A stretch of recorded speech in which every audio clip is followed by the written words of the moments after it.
Coordinator will assist you momentarily.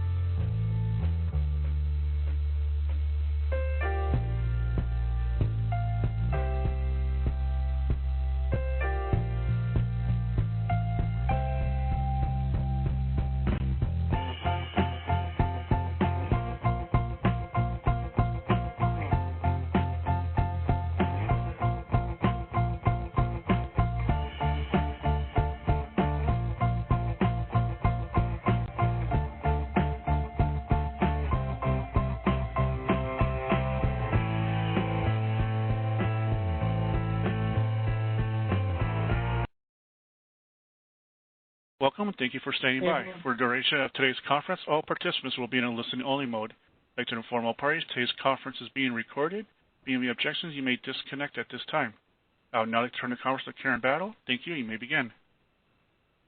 Good morning, everybody, and welcome to the 2022 Spring Virtual Meeting of the National Advisory Committee on Racial, Ethnic, and Other Populations. We are delighted to have you join us, and we look forward to a productive discussion over the next 2 days.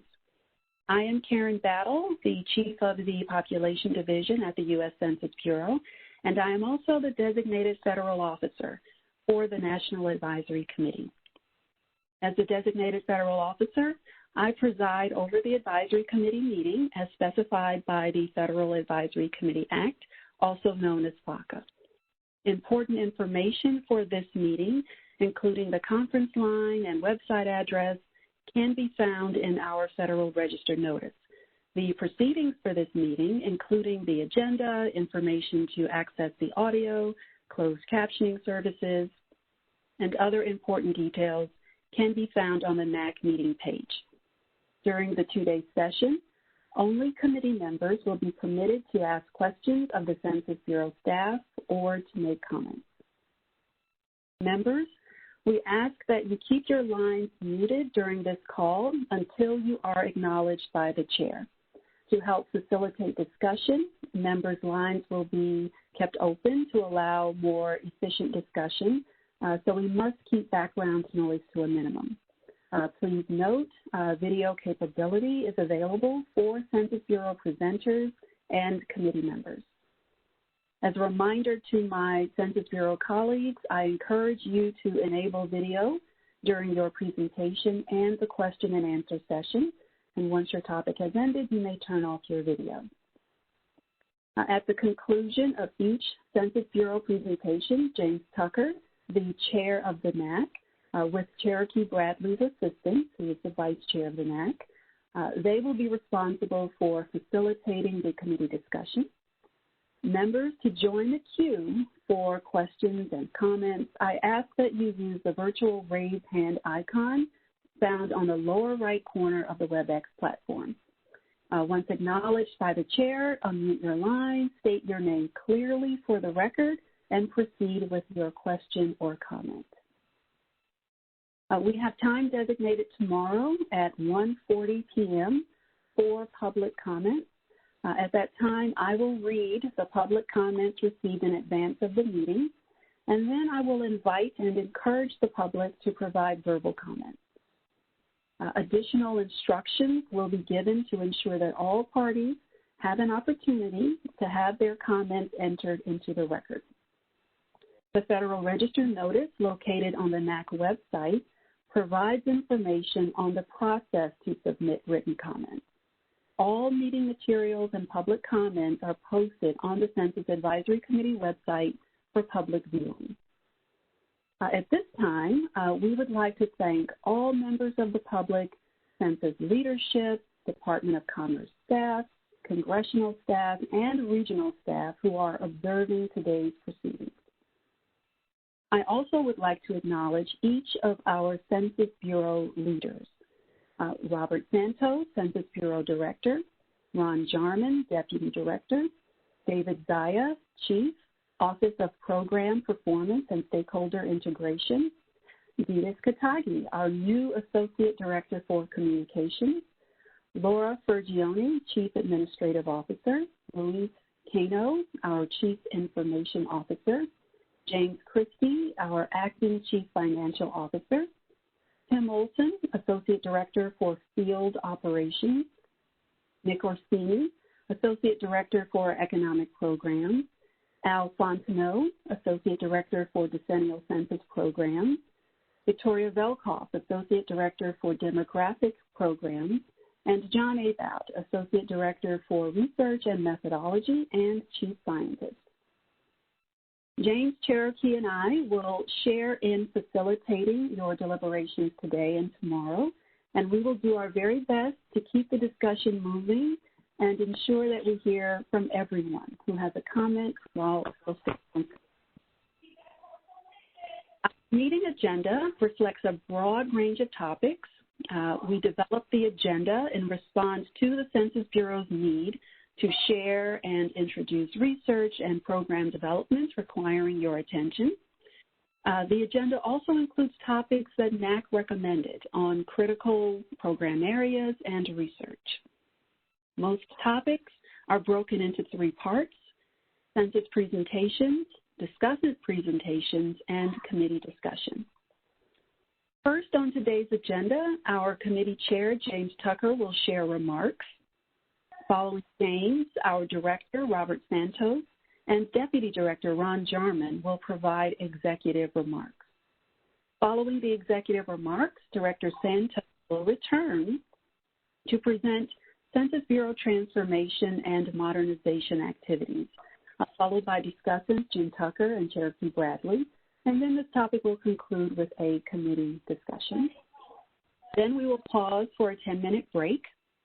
After that, Jason Devine and Matthew Spence will present an update on the demographic profile and on the demographic and housing characteristics file. This will be followed by a presentation from our discussants, Nicole Borromeo and Daniel Lichter, and this segment will conclude with a committee discussion.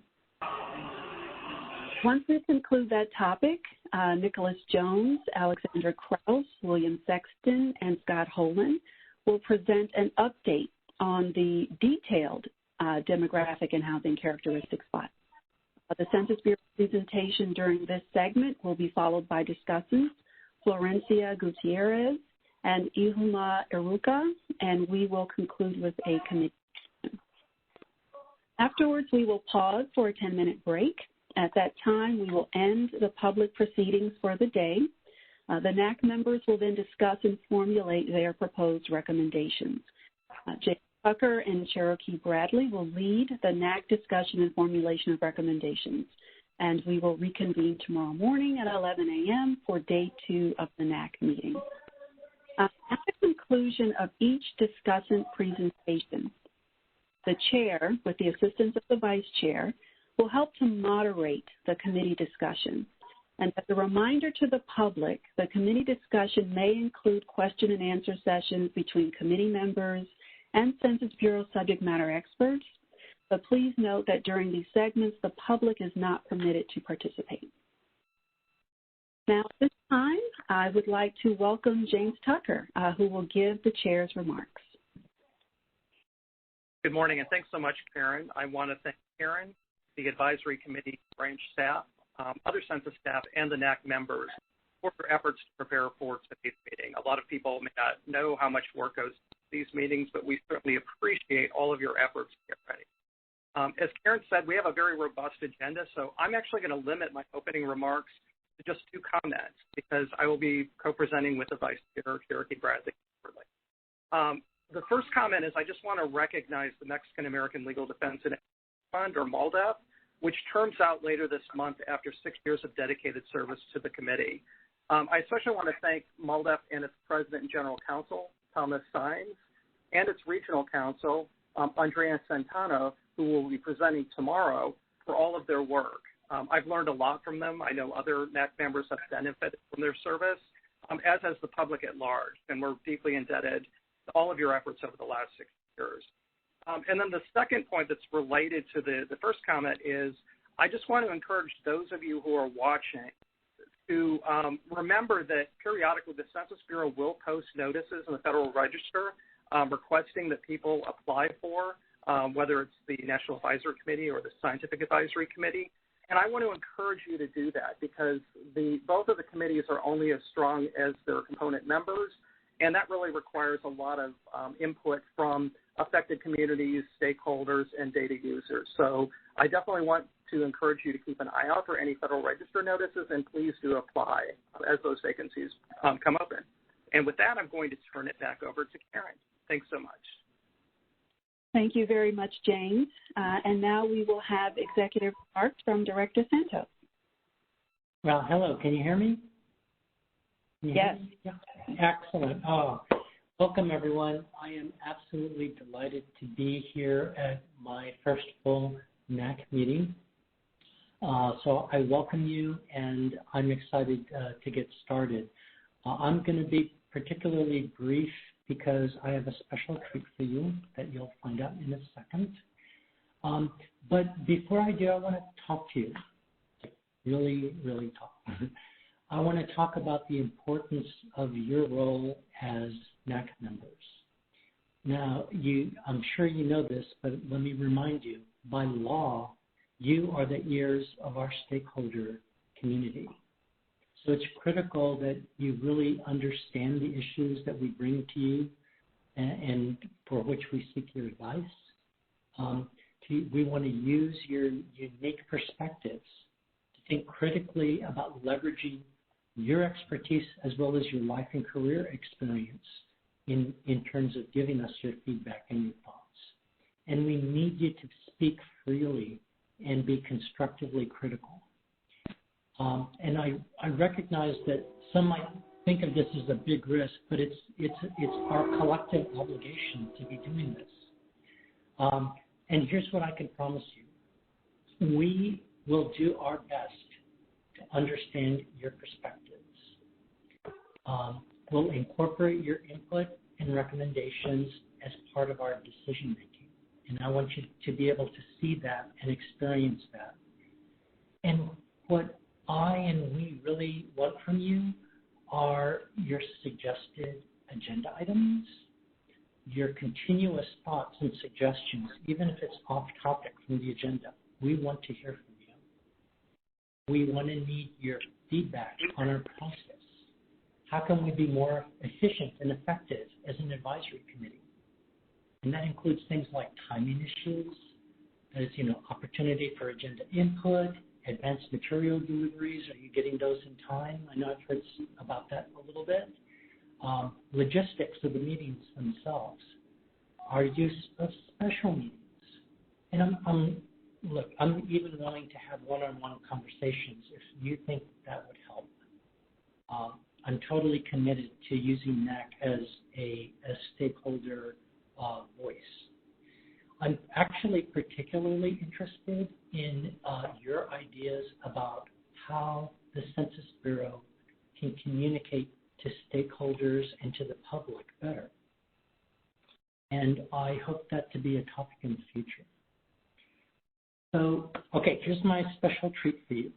Many of you have heard about the appointment of Dhc, and in fact, I recognize she's our Associate Director of Communications, and I couldn't be happier. She was sworn in on April 11th, and she also, as you know, served on the NAC, including in the role as chair. She led the California Counts campaign. So what I'd like to do is I'd like to turn over the remainder of my time and more, whatever she wants, so that she can address you with a few remarks of her own, because I think it's really, really special that at this moment in history, we collectively have two people in leadership positions at the census, actually more if you count Tommy, and there may be others, but Dhc and I both served and chaired advisory committees for the Census Bureau. So Dhc, I'd like to turn it over to you and give a few remarks. Great. Thank you so much, Director. Well, hello, NAC members. I am so excited to see all of you. I guess I'll see you guys up on the screen. I'm sitting here in Suitland, Maryland, and I wish you were all downstairs in the auditorium, because that's how I remember engaging and being so involved in NAC. So back in 2012, which was 10 years ago, I sat in your seat. And today I have a new point of view, but to that seat that I'm sitting in now, I bring all the experience of being on NAC. And I wanted to share just a little bit about my experience on NAC. Back in 2012, we were just, 10 years ago, we were just coming off the 2010 census, and frankly, I really wasn't sure what was expected of me as a NAC member, and some of you might be still sort of questioning that. But my role did evolve over the 6 years that I served. So, besides learning all the various acronyms and terms, I learned really quickly that years ending in a 2 and 8 are called intercensual years. And so that's where we really are right now in this decade. And although in 2012 we were kind of looking back at, what were the results, the data releases from the 2010 decennial, and of course you guys are looking at that too, I quickly realized that the Census Bureau needed our input and advice on a whole myriad of other things other than just decennial. And it was pretty eye-opening because, of course, all my experience was around decennial, efforts. But we had these really cool working groups, and I know you guys maybe have one or two, that met with both internal and external experts, and they informed the report that you as NAC members actually created, or we as NAC members created. And some of those, were really, the working groups were where we had really substantive discussions and where I learned the most about the Census Bureau and all of its work. So, I had the opportunity to sit on an administrative records and third-party data working group. That was really early on, still super important to the work that we're doing as we prepare for the 2030 census. Also sat on the race and Hispanic origin research, which I think Nicholas might talk about. It, I think, evolved into be the national content test. Also, we looked at small populations in the ACS. Would love to see NAC getting more sort of involved in understanding how they can help with the ACS. Language working groups. So there's a whole bunch of areas that we really, as Director Santos mentioned, really want your expertise as stakeholders, as advocates, to bring to us, because we want those perspectives. So I just want to thank the Director for the time to address all of you, and to also reiterate that we're here to listen, and we both have the hat of being on the other side, and now we have a different point of view of where we're looking at it, but we are open, we're here, and contact us, as he mentioned. We are here to listen and take the input. So thank you for the time. Okay, well, thank you, Director Santos. Thank you, Ditas. And now I believe we will have executive remarks from Ron Jarman. So good morning, everybody. It's great to be with you again virtually, and I share with Ditas the hope that we can soon be in the building together. But I'll talk about the building here in a few minutes. So I just have a few regular updates, to bring to you. So first of all, some senior staff updates. So obviously you've seen our two new additions, Director Santos and Ditas, and so we are so happy to be here, and I especially am happy to be here because for the first time in a while I'm only doing one job right now, so happy to be doing that.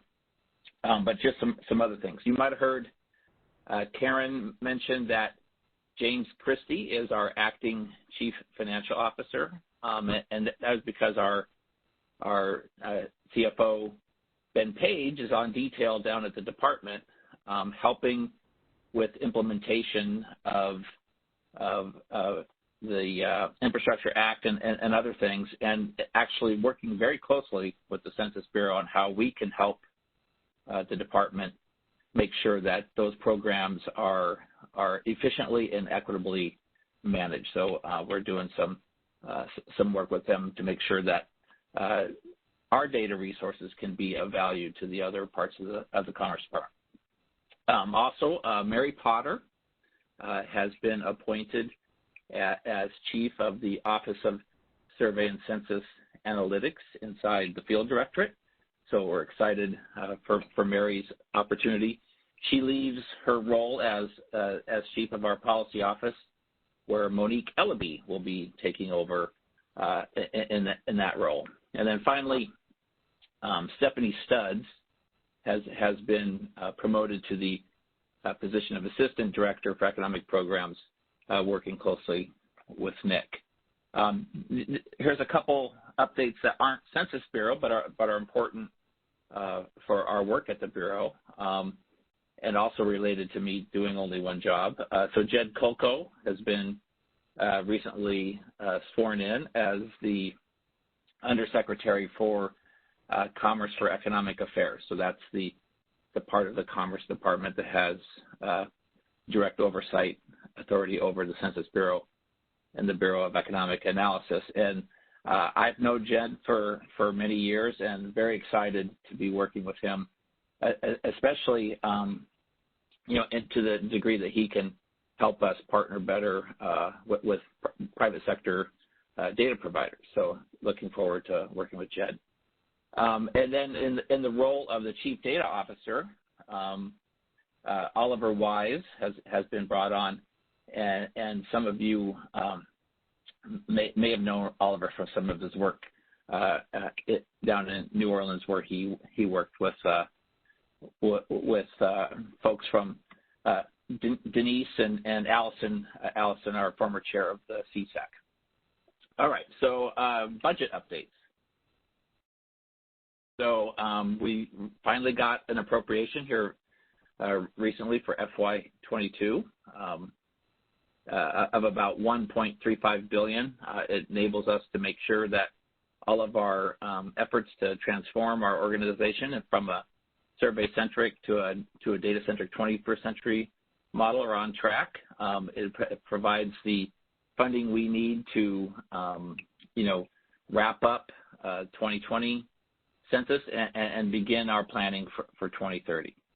Importantly, it supports our work leading up to data collection operations early next year for the 2022 economic census and the census of governments, but also provides some funding for new investments to improve data in our construction and manufacturing sectors, and for revenue, new revenue data from state and local governments.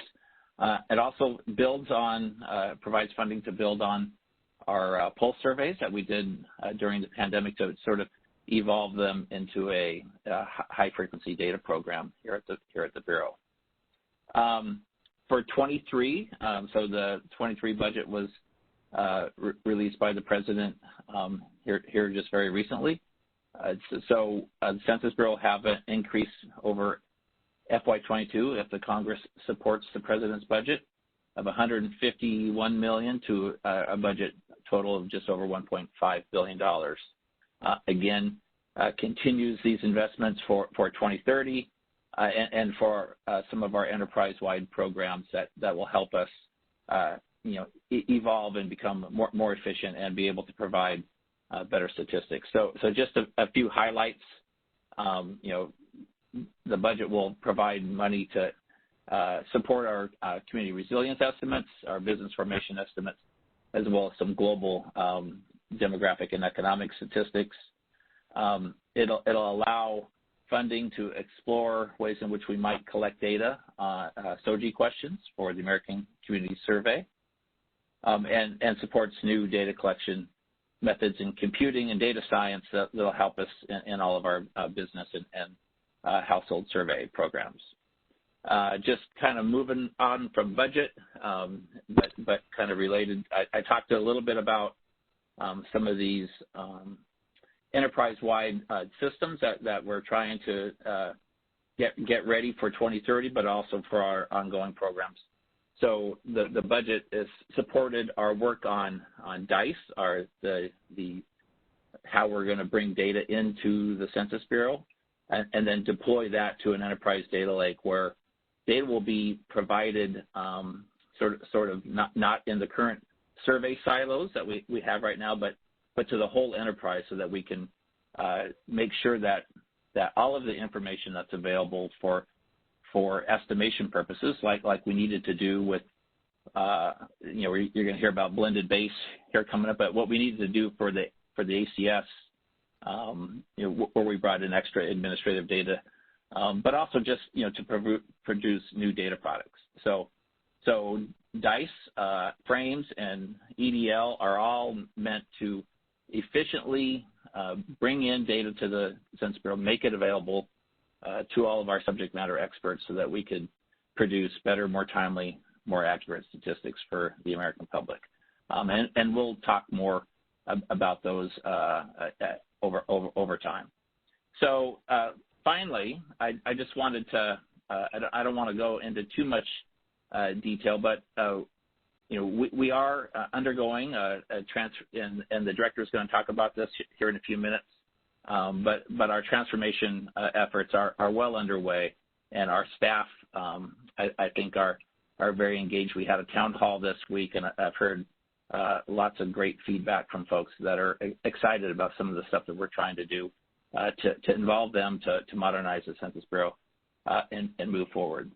So before I wrap up, I did promise a couple updates about our building. So you might have noticed that there's been a move across the government and the private sector to start bringing people back into the building. So today, DDIS is in Suitland, but I think most of the rest of us are sitting in our home offices.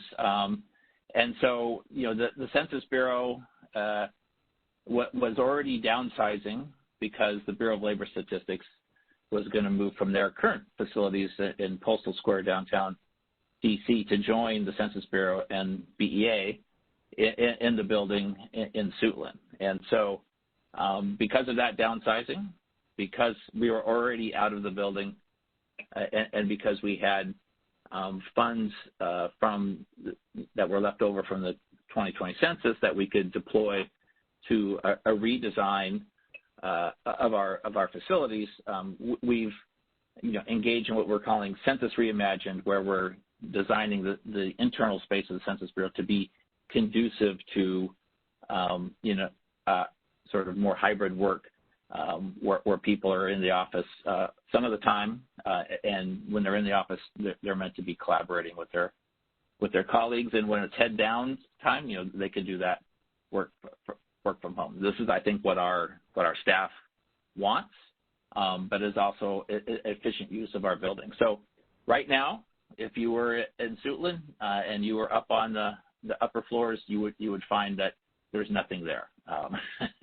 So maybe I should have put a background picture of furnitureless, empty floors in Suitland. So really, right now, we only have space for like 190 workstations and some offices where people can come down and work. Some of our meeting rooms are available, but we hope the conference room, the conference center and the auditorium will be ready by the fall sometime. But basically, you're going to see a big technology refresh in the meeting spaces, but also in the workspaces. And so really, truly turning the Census headquarters building into a sort of a 21st century tech-friendly work environment. In addition to Suitland, our National Processing Center is also in the process of getting ready to move. So they'll be getting a new building, and so there'll be design workshops on that coming up. Basically, we're going to move them from in their current facility, which is many buildings scattered out over a large area, into a modern warehouse office type building in the Jeffersonville area, and I think that will make their operations much more efficient, and I think be a much better place for our staff in Jeffersonville to work. So with that, I think I will turn it back over to Karen, and we can take questions.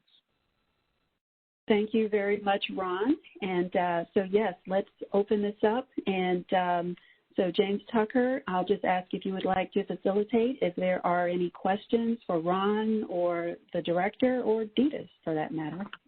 Take it away, James. Thanks so much, Karen. And as we get started, I just want to alert the NAC members that the raise hand feature is not working. So if you have a question to go into the queue, just please indicate that in the chat, and we'll go ahead. and the first person in the queue will be Iona. I just have one quick question for leadership, and that is, a lot of us who work with ACS data believe it's one of the most underappreciated data sets in terms of its importance to every aspect of American life.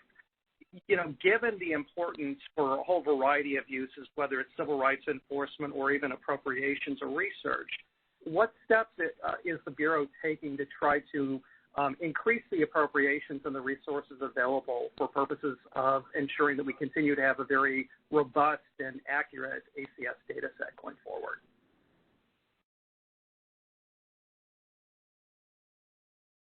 Ron, do you have an answer for that one?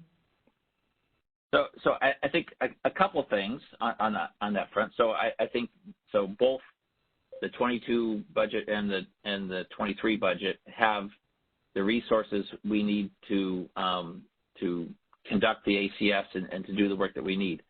One of the things that we learned from the pandemic was, that large surveys lack resiliency, and so obviously when we couldn't go out and do non-response follow-up activities for the ACS, we didn't have the option to just delay things like we could for the decennial.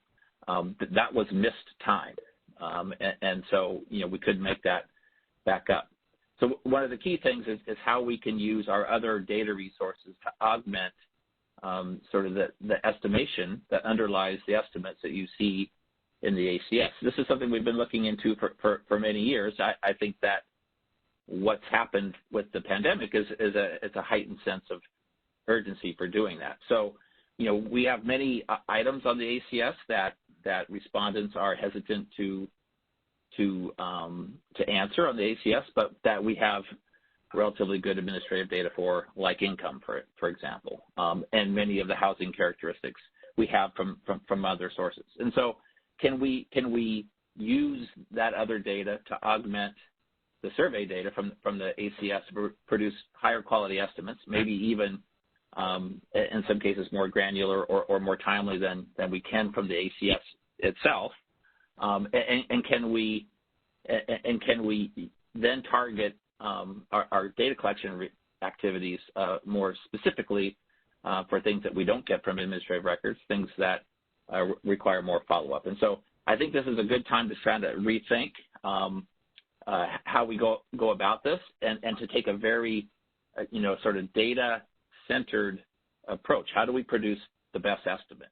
And so that's something that I think we're engaged in across all of our activities is how we can combine survey, administrative, third-party data across the board, our business surveys, our household surveys, to produce the best quality estimates.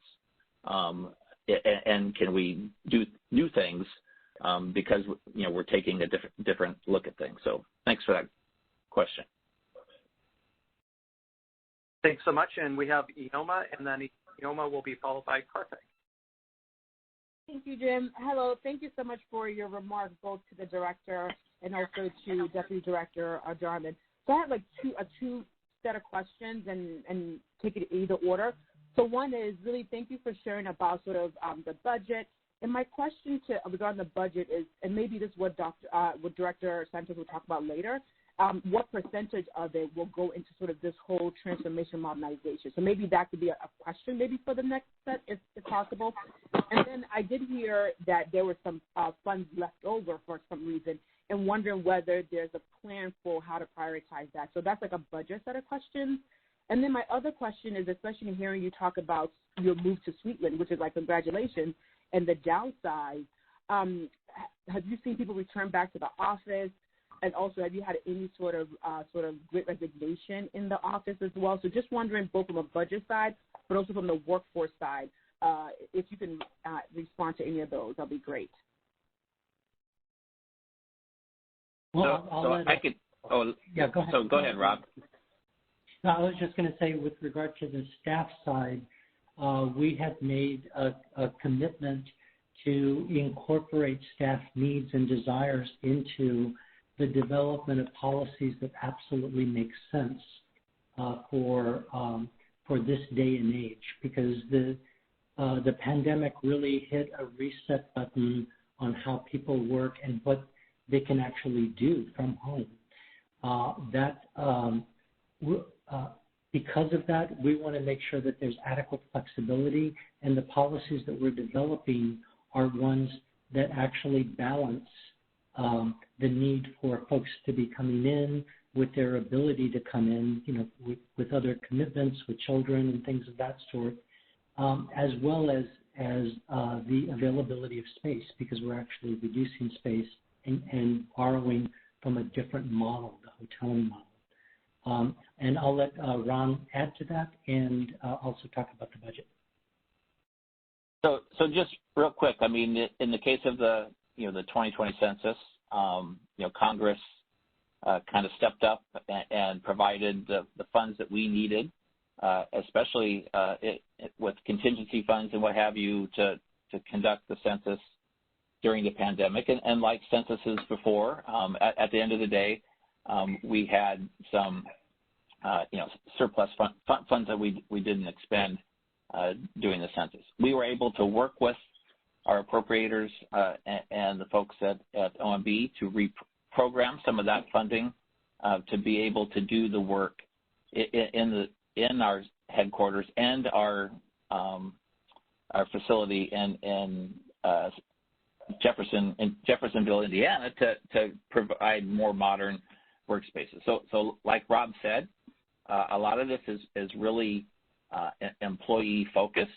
We even before the pandemic had a lot of folks that were teleworking a good amount of the time, and so we knew that our space needs were maybe not as much as they once were, because a lot of people are taking advantage of the flexibilities provided by telework.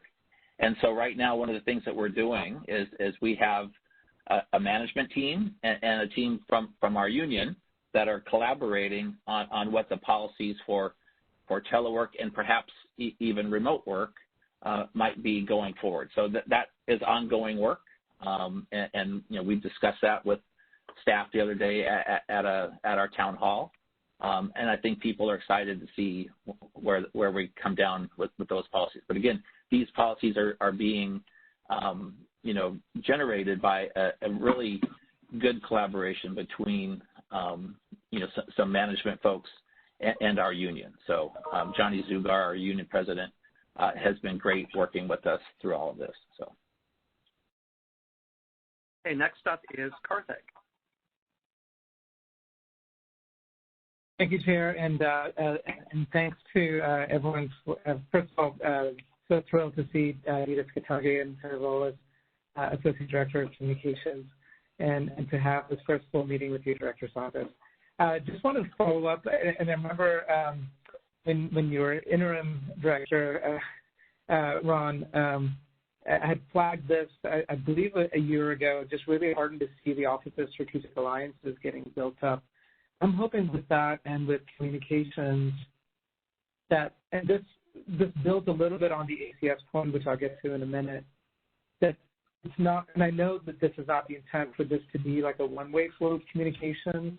I think a lot of us are hoping that there's a two-way flow so that the Census Bureau and its various products are made more user-friendly and community-friendly, because all of the important data that is generated shouldn't require someone with a statistical background or the ability to pull down data via the API to be able to use the information that we need for more inclusive planning. And especially with all this infrastructure dollars flowing, I'm really hopeful that when it comes to transportation planning as well as so much other planning, that we really improve user interface and the community interface, if you will, of the various data products.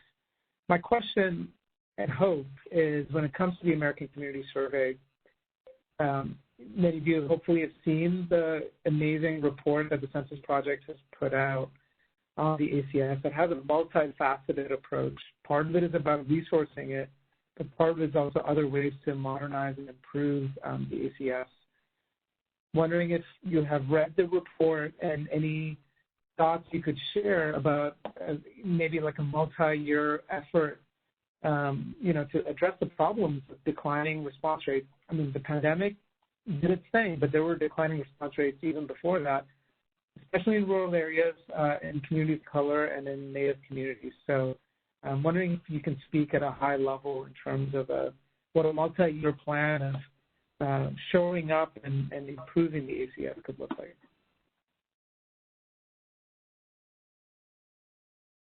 Ron? So I'd go back. I think it's important to take a bigger view than the ACS.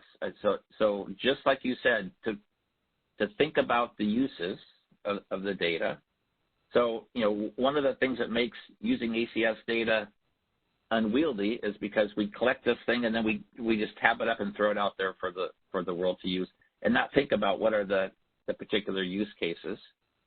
And so if we can exactly what you said with the sort of enterprise partnership with our our folks like in the Opportunity Project that do a lot of user-centered design and stuff like that.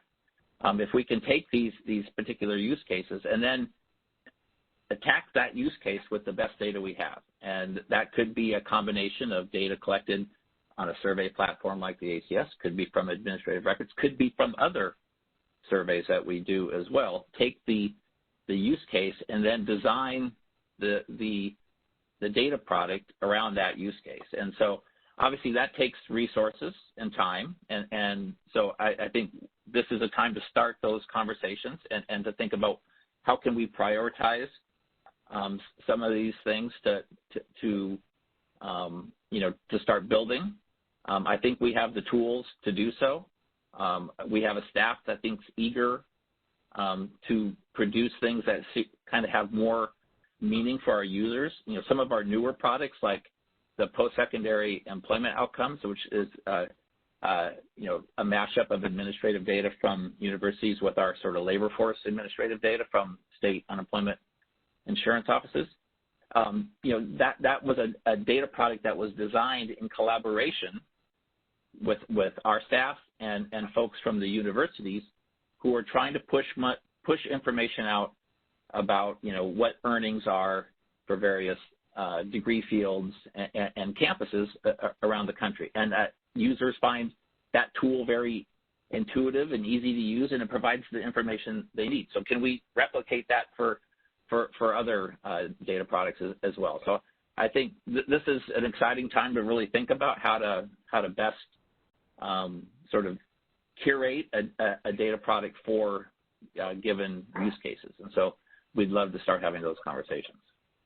Yeah, thanks for that response, Ron. I wanted to add a couple of items that I think folks know about, but I wanted to make sure they understood that the American Community Survey is being used in these data products as well as others to do a bigger picture. Let's bring all the different data together.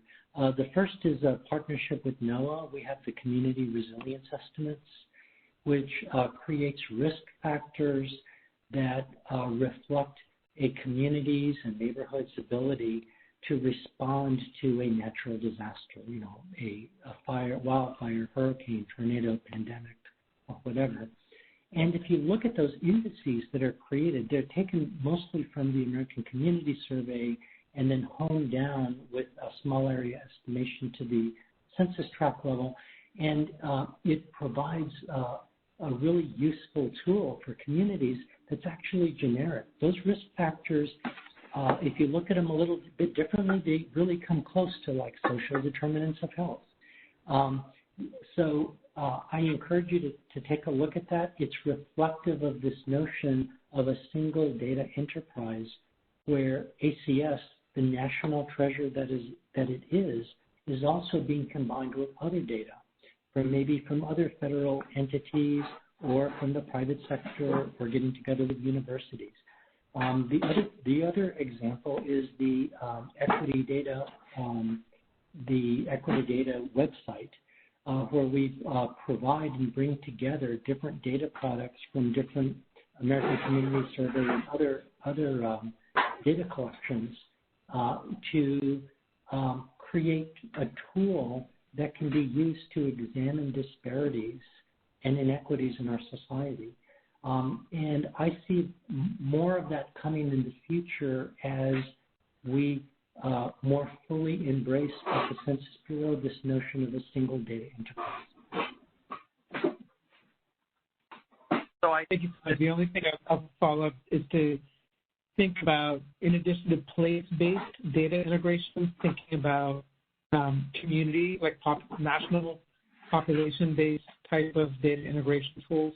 But would love to, if there is a team that's like an innovation team when it comes to community interface and user interface, I would love to learn more to think about what some of those innovations could look like. Okay, fantastic. Well, I'm looking at the time, and we are actually right on time. And as we close out this segment, I just want to join others in welcoming Ditas back, and I will just make a brief remark in terms of Ditas. You both proved that you may leave the census for a while, but the census never really leaves you. So with that, we are going to turn it back over to Karen for the next presentation. Thank you very much, everyone. Okay, so now we will hear from Director Santos, who will present on the Census Bureau's transformation and modernization activity, followed by discussants James Tucker and Cherokee Bradley. And afterwards, our chair and vice chair will facilitate the committee discussion. Thank you very much, everyone.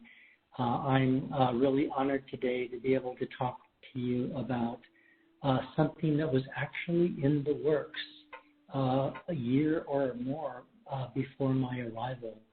And when I discovered it, it just, it really gave me encouragement that the Census Bureau is doing what we need to do in order to position ourselves not just for the 2030 decennial census, but for our everyday operations. And in terms of rethinking what we're doing through a modernization and transformation initiative process.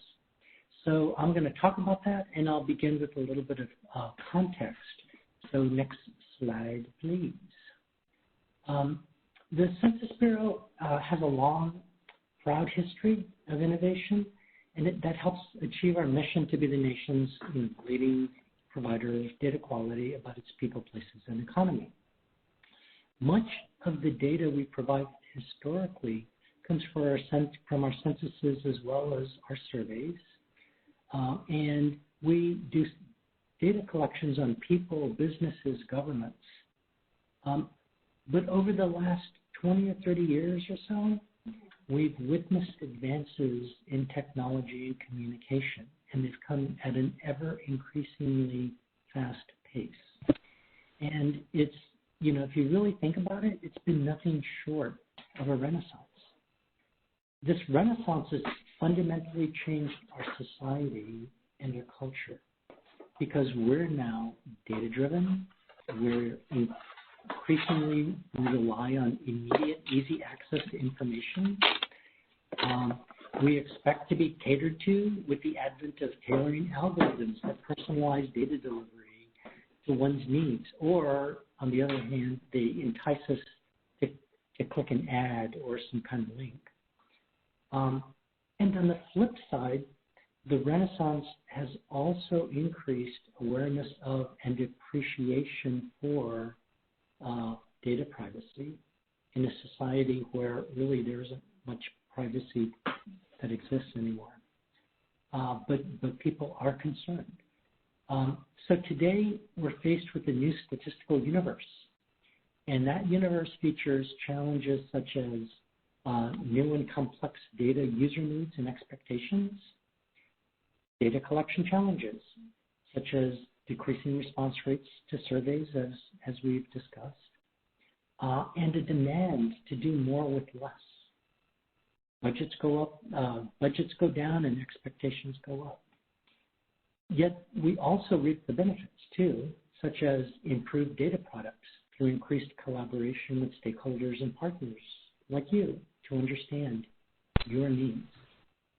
Ever-increasing computing power, storage technology, and new statistical methods that feature such advances as blended source statistical data, machine learning, artificial intelligence, data science, and so on. Unfortunately, we also see a proliferation of alternative low-quality products, including outright misinformation, and that's just part of the territory. Yet, even in the presence of misinformation, we retain our appetite for more and more data. We all use, well, many of us, including myself, use Yelp, even though we know that that thing is really noisy and subject to lots of errors. And I use it for choosing restaurants, for example. But, you know, regardless, I admit, and I think we should all admit, that we really rely increasingly more on data and information. And I get at the base of it all, we're all data geeks at heart anyway. Now, data from the censuses and surveys remain critical, but they don't always provide sufficient data to answer important questions completely or at the tempo to satisfy our modern need for data. So we're seeking better innovative approaches that capture traditional data sources with new ones. And in doing so, we must align our talent, our resources, and our infrastructure to meet those challenges. And that's what the Transformation and Modernization Initiative is all about. Next slide.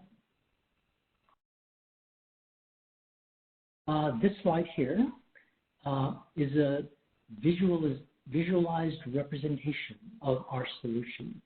It's an integrated enterprise-wide effort to continuously evaluate and improve current processes, infrastructures, and mindset that includes our culture. Note that it's not really focused around any single program or activity. Instead, it weaves together three threads or components. The first is the employee-driven initiative. Our greatest assets are our employees. We rely on the full diversity of our employees to develop numerous initiatives that demonstrate innovation and creativity and can shape the Census Bureau into the 21st century premier statistical agency. And now here, the full diversity of the employees, by that I mean in its fullest sense, diversity by rank of employee, by sex, by age, gender, race, ethnicity, technical and administrative skill, and so on. The idea is to bring together diverse voices that offer different perspectives on technical, technological, and operational challenges that we're facing. This demonstrates our leadership in advancing equity, diversity, and inclusion and accessibility as a necessary part of producing data quality and advancing excellence in ways that otherwise just wouldn't be available to us.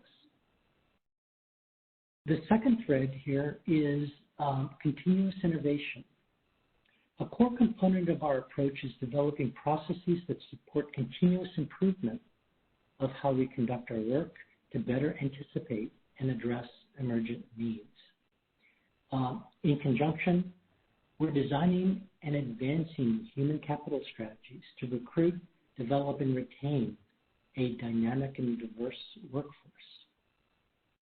And the third item here is business ecosystem. This represents a modern product-focused ecosystem for modernizing and integrating the tools and technology needed to evolve the agency into an organization focused on data products rather than one heavily focused on the solicitation and collection of data and processing. The resulting tapestry, so to speak, touches all aspects of the Census Bureau: our infrastructure, our technology, our operations, policies and culture, and our products. It's designed to catalyze a transformation of who we are, what we do, and how well we do it. We started only recently, so the tapestry is still in its early stages of formation. But current efforts are planned through fiscal year 2027 and they'll naturally take more time, a decade or more of concerted effort, in fact, if we want it and need it to become sustainable and achieve maturity. So I'll talk about each of those components a little bit more in a moment. But let's first take a look at the next slide, where I talk about the principles underlying our transformation and modernization efforts. The transformation and modernization enterprise is driven by improved efficiency, more accurate, relevant, and timely data, including methods to increase quality, and by innovation and creativity from embracing DEIA, diversity, equity, inclusion, and accessibility, in its truest meaning. These are shown in the top half of the slide there. Transformation and modernization facilitate the metamorphosis from data collection operations into a 21st century data-centric agency. The bottom half of the slide shows the attributes of a modern data-centric agency. It shows the activities that reflect capabilities needed to adapt to an ever-changing environment. They also need us to make the best use of our talent and resources and engage employees at all levels to innovate more and more effectively develop their careers. We believe this approach is a key to being the nation's trusted provider and designer of future programs that complement alternative data sources. Let's go to the next slide, and we'll take an overview of the employee-driven initiative. So let's talk about the first of these three threads. This is a major internal effort that utilizes just what it says, an employee-driven, high-engagement approach to evaluate and improve our culture, our processes, infrastructures, and our mindsets. It's truly a bottom-up model that allows us to better align our talent and resources through the process of engaging our employees from all levels, occupational series, divisions, directorates, and locations in an ongoing collaborative effort. It also builds staff buy-in because you're engaging the staff, and it builds their ownership at an enterprise level. Our bottom-up model requires high levels of engagement using an all-staff approach that's called the conference model. It brought together over 3,500 employees at the Census Bureau from across the agency in several virtual sessions to exchange ideas, identify opportunities, and create an unencumbered vision of a future Census Bureau. This work was conducted between fall of 2020 and spring of 2021. The sessions themselves, they sought to accomplish three things. The first was to visualize and identify an ideal future for how the Census Bureau does its work. The second was to characterize the Bureau's current state. Where are we now in terms of what's working and what's not working? And lastly, the idea was to come out of this with an outline of a blueprint for transitioning from where we are now to where we need to go in our future state. That blueprint established 4 primary tracks or categories that serve as an umbrella that under the current and future transformation initiatives in terms of their organization. Accordingly, infrastructure is provided to plan, implement, and evaluate progress towards the Census Bureau's future Nirvana state. Each transformation track is home to a set of employee-driven initiative or innovative projects that are proposed, reviewed, and adopted on a regular cycle, and they build upon each other. So it's not these one-offs and you're done. The initial projects represented starting points for innovation and innovative planning and implementation. And as these initiatives progress within each track, priorities then can be realigned to the internal and external environment as they exist at that point in time. And then subsequent actions can be identified through this continuous learning process. It's really kind of cool the way it's laid out. Yeah, and putting it in other words, really, we're taking the transformation ball and advancing it down the field through this ongoing process. This slide that you're looking at right now, it shows the 4 transformation tracks along with their high-level objectives. And as you can see, the little bubbles show human capital, organizational structure, engagement, and data management and technology. So I'll say a couple of words about each. First, there's the human transformation component. Here we consider staff recruitment, retraining, mentoring, career development, all in an environment that embraces equity and inclusion as a mechanism for achieving new levels of excellence. Human capital also involves enhancing our work culture and our work environment. The second is organizational structure.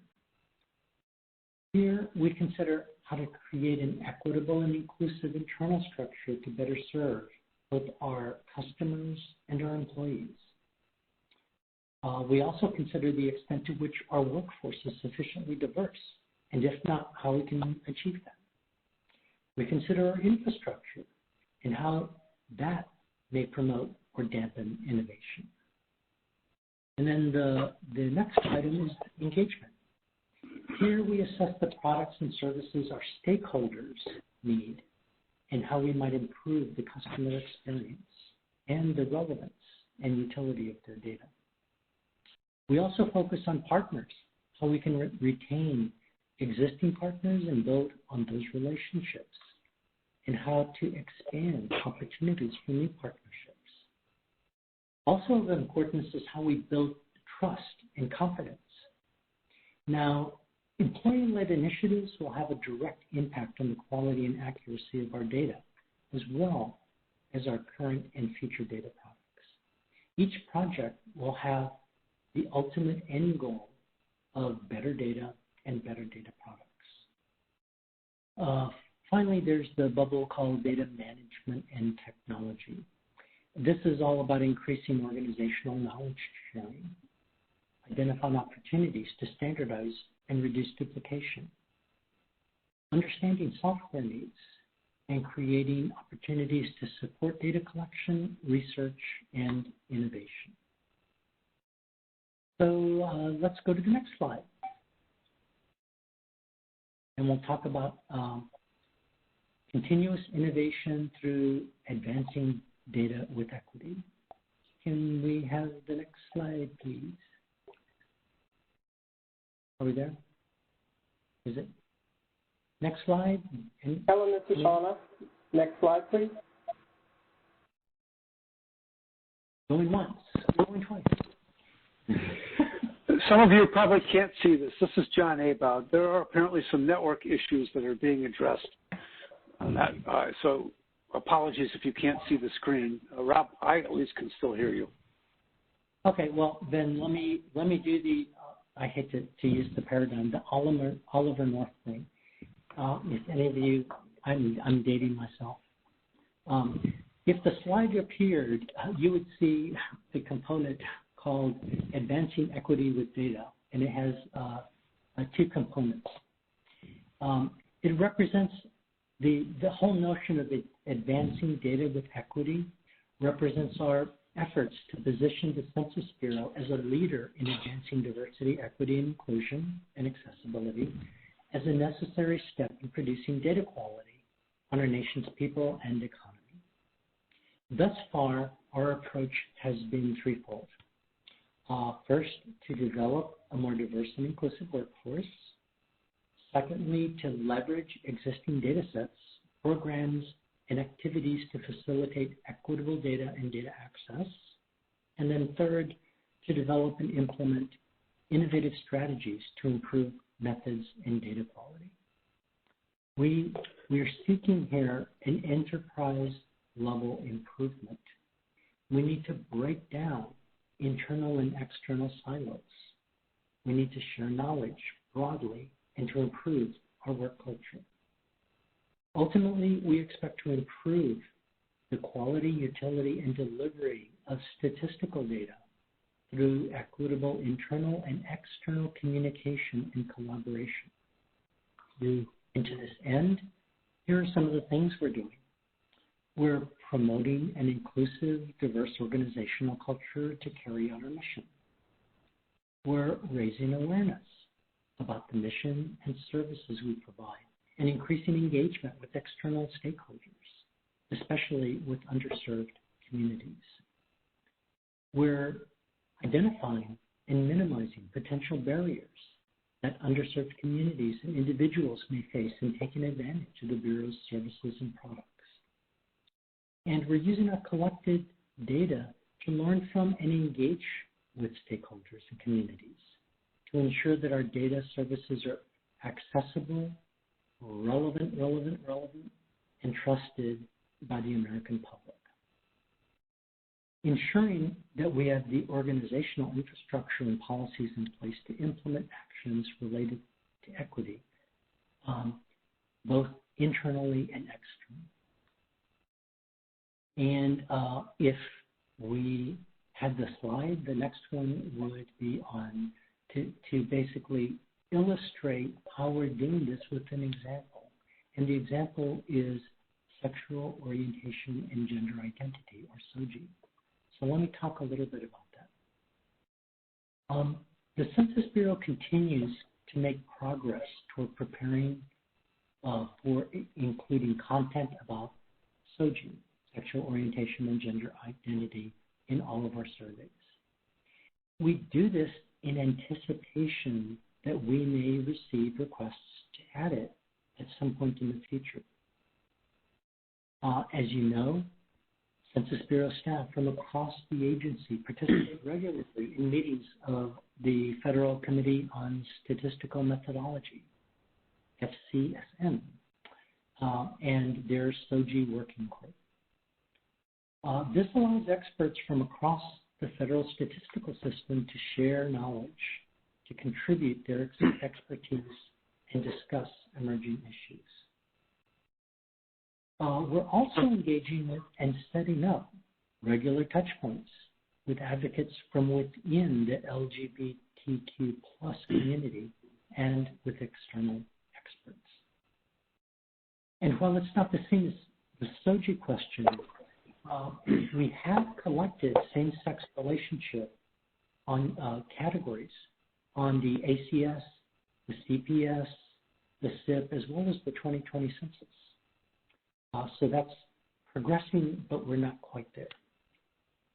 Moreover, in July 2021, SOGI questions were added to the Household Pulse Survey, which provides valuable data for these populations on a much faster tempo than any of our other survey programs. It also yielded important lessons learned. Then adding that question to the Pulse Survey really yields important lessons learned on implementation of this content. And so now the next slide would be a continuation. Basically, the Census Bureau has submitted plans to use funding in fiscal year 2023 to conduct research on SOGI questions on specifically the American Community Survey. Because if you recall, the ACS requires a pretty diligent type of testing in order to rotate a question onto the survey.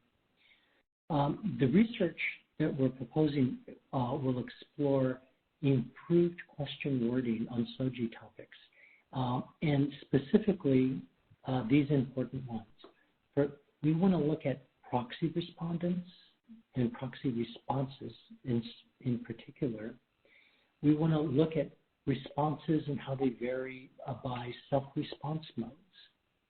And we want to look to see if there are potential translation issues as well. The SOGI data are collected on several federal surveys. These are primarily health surveys, and a trained interviewer asks them, and so it's via this delivery of a question by a human being, and a response then takes them and records them. While surveys, such as the ACS, collect data for everyone in the household. And because of that, one respondent reports themselves as well as serve as proxy for respondents for all the other respondents in the household. So it's really important to look at the data quality associated with proxy reporting if we use if they are incorporated into the ACS, and that deserves research. And with regard to data collection mode, the ACS collects data via self-response using the internet and paper forms, as well as via interview administered modes. These too would benefit from further research. And the way this would all roll out is that it would follow the typical exploratory path. First, there's cognitive testing, then it's followed by field testing of the question wording in self-response modes, and then field testing would then inform the placement of the SOGI question in the survey itself, and optimal question wording, and we'd be able to examine the quality of the responses collected. So that's our planned SOGI effort. And now we're actually at the slide that is shown on our screen, the business ecosystem defined. So thank you for catching up. Let's consider this third thread in the overall modernization and transformation solution. We're developing a series of foundational systems to transform how and where we do our work. We're moving away from the data and operational silos that have defined our activities in the past. And instead, we're navigating toward an ecosystem where our data and processes are interconnected. The foundational systems themselves are depicted in this slide. And I'll describe each in a little bit more detail. There are 4 initiatives that form the pillars to support the modern product-focused ecosystem that's needed to transform the Bureau into a data product-focused agency. And those are a cloud-centric data storage and computing platform, foundational linkable data sets, standard scalable enterprise-level suite of data collection and ingestion tools, and finally a 21st century data dissemination system. Let's consider each. With regard to the cloud-centric platform, our enterprise data lake, or EDL, will be the focus of our modernization efforts from a data processing and computational perspective. It's built in the cloud and allows both scalability and use of modern processing tools. The EDL will be the Bureau's central location for data, both collected and ingested from other sources like the administrative records. The EDL will provide both operational and analytic processing to allow a more seamless flow between research and ongoing operations. Next are the foundational data sets. The FRAMES program, it provides an ecosystem of linked data sets that resides within our EDL. With a combination of foundational data sets to describe the inventory of our addresses, jobs, businesses, people, and other linked data, new products can be formed in ways that just can't happen in our current ecosystem that has these things set in separate silos. While some of the foundational data sets exist now, they will benefit from linking amongst other data sets rather than remain as standalone entities. Now, to the third pillar, we have the data ingest and collection for the enterprise, we all know as DICE. DICE provides a modern platform for both data collection and data ingest. It's the vehicle by which data come into the Census Bureau for use in the data lake. Acknowledging the need to refresh the technology of our data collection operations, DICE provides both modern applications of data collection along with needed enhanced functionality. This results in a much more flexible data collection environment. DICE uses both operations research and data science techniques to enable more efficient operations and adaptive survey design. From a scalability perspective, DICE is designed to support both light and fast data collection operations, as well as the enormous decennial census, without a need for a full rebuild. Lastly, there's the 21st Century Data Dissemination System.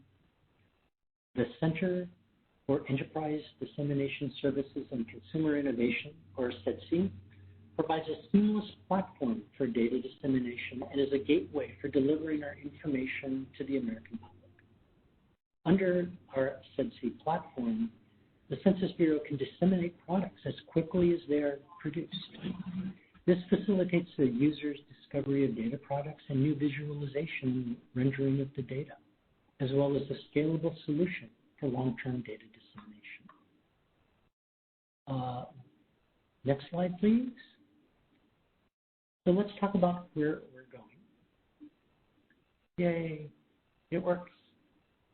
I'll conclude with some thoughts about our horizons. Our transformation and modernization process is a journey and it's not a destination. It's a marathon, it's not a sprint. And as you've seen and heard throughout this presentation, we are well underway. Our approach allows us to address needs of our customers in new and innovative ways.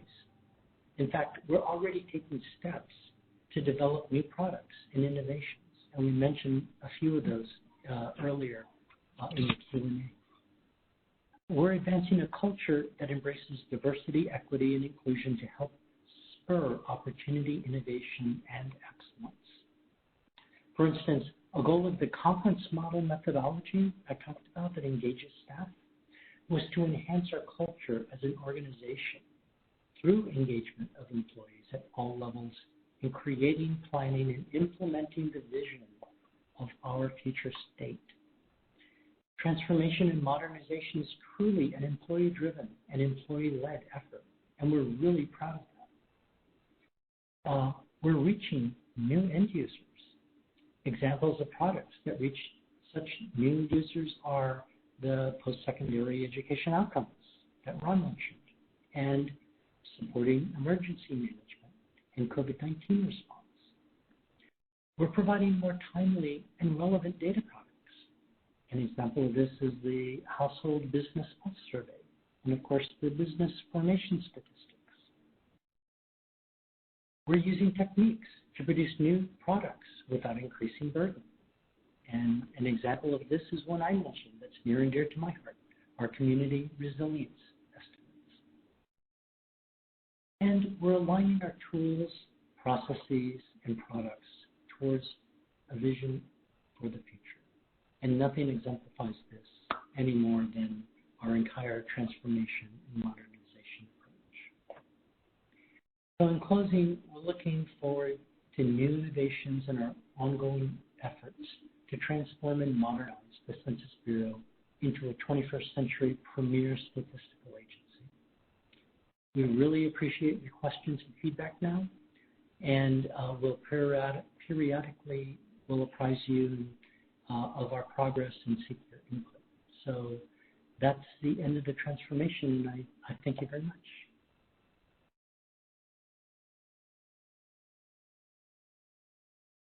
Who's up? Okay, I think we have the discussants, James Tucker and Cherokee Bradley next. Thanks so much, Karen. And fortuitously, I lost my Wi-Fi signal, but it just came back, so it looks like I'm good to go. Next slide, please. I'm going to try to move this along a little bit to make sure that Cherokee has enough time to cover some of the discussion at the end as well. We want to begin by applauding Director Santos and the Census staff for all of their new initiatives to improve the count, and I've listed several there. Obviously, innovating within the Census Bureau is a key part, but one of the parts that we want to also tie to this isn't just the need for internal innovation, but also the need to innovate externally and to really address some of the what have to date been some seemingly insoluble issues in terms of getting up a complete and accurate count of historically undercounted populations. Obviously, we're going to be talking a lot about the need for balancing privacy and accurate data. And then, of course, we welcome the opportunity to have more frequent stakeholders, academics, and the public. Slide.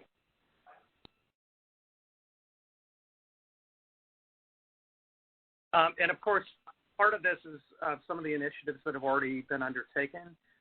We've been fighting for a long time to have a sexual orientation and gender identity question added, and we appreciate the fact that the Bureau is not only working on that, but they have actually utilized it for the first time on some of its surveys, and we hope to see that in the not-so-distant future on other annual periodic surveys and the decennial survey. Next slide, please. Along the same lines, you've already heard some discussion of the commitment to updating the outdated 1997 OMB race and ethnicity standards. That's a conversation that we're renewing, and we expect there will be quite a bit of discussion about that tomorrow. Next slide, please. Oops. Looks like it jumped backwards. And as part of that, obviously, the other piece of this is we think it's really important that given all the research and the efforts at the media category, we look forward to working with the Bureau on that. Oh, next slide. The other part of this is, of course, you've already heard one of our NAC members, Karthik, bring this up, but we want to really applaud and thank the Bureau for basically evergreening programs that work during the decennial census and applying them to other census surveys, including the ACS, starting with the Office of Strategic Alliances. Next slide, please. And then along the same lines, we've had tribal partnership specialists in decennial censuses going back for at least the last couple of decennials, and they've been very effective in building trust, and we are very appreciative of the fact that those are now evergreen, and we have 3, soon to be 4, with the imminent hiring of a Chicago tribal relations specialist to work with the 573 federally recognized. Next. But with this, the other part of this is we want to recognize that we've got a lot of hurdles we've got to overcome. And in particular, we've already heard some discussion about declining response rates for the ACS. I will note that this is across all population groups. It's not to any particular population group, but we certainly do have concerns that those decreases may actually be even more severe for some of the historically undercounted population groups. Next slide, please. And then, of course, the persistent undercount of young children. And part of this, again, is that we're going to focus just briefly on the 2020 Census PES. To quote Shakespeare, what's past is prologue. And the reason is because if we look over time, next slide, please, you will see that historically there have been the same 3 groups across the board every census that there have been undercounts with the Black population, Latino population, and American Indian and Alaska Native population. There have been other population groups that also have experienced undercounts historically. A lot of the Pacific Islander population groups have.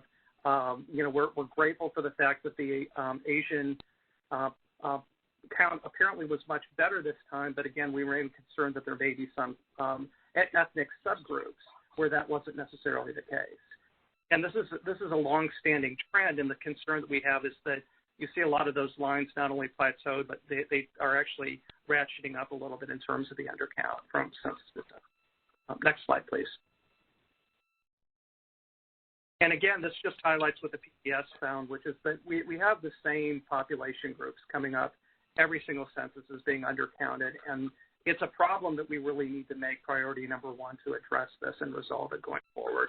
I'll note that that's obviously one of the main mandates of the National Advisory Committee is to work with the Bureau specifically to help identify not just the problem, but also identify solutions. Next slide, please. And again, this just reminds you of what the difference was in terms of 2010 and 2020 for those various groups. It may be a little hard to see, but for folks who can't see it, certainly please pull up the slide deck, and you'll be able to see it a little bit more clearly. Next slide, please. And along with that, we want to acknowledge that it's not just racial and ethnic groups, certain populations that also consistently we're seeing it for young children. And you again see it for the same time period from 1990 through 2020, seeing the same pattern of undercounts of the population groups. And then the same thing that comes up, in a lot of respects, it's not surprising, but it's a problem that we have to address.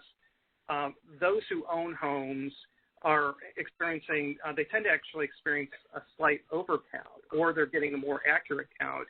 But tenure by housing by people who rent, consistently we're seeing an undercount with those population groups. Some of it is because of housing instability. Some of it is obviously because we may have people who may be temporarily living in quarters that are no longer there, but it's a problem that we really need to address. Next slide, please. Language issues continue to be a problem. This slide just depicts the language coverage that private groups had to do for American Indian and Alaska Native for the 2020 census. Next slide, please. And then broadband access is something that we're really cautiously optimistic that we may actually see some improvements in this with the infrastructure bill. You can see on the slides the yellow coverage is indicative of places that do not have, broadband widely available. And again, these are FCC slides from just a couple of years ago. And if you go to the next slide, you'll actually see that there's a correlation, even with those areas that have non-traditional addresses. The slide that you see here is largely the tan area is the non-response follow-up or NRFU areas. And again, we find that correlates fairly closely with most of the reservations in the western states, the western half of the United States. Next slide, please. And again, Native American tribes, that shows where the reservations are located west of the Mississippi, are disproportionately affected, but there are other population groups as well that are affected by non-traditional addresses.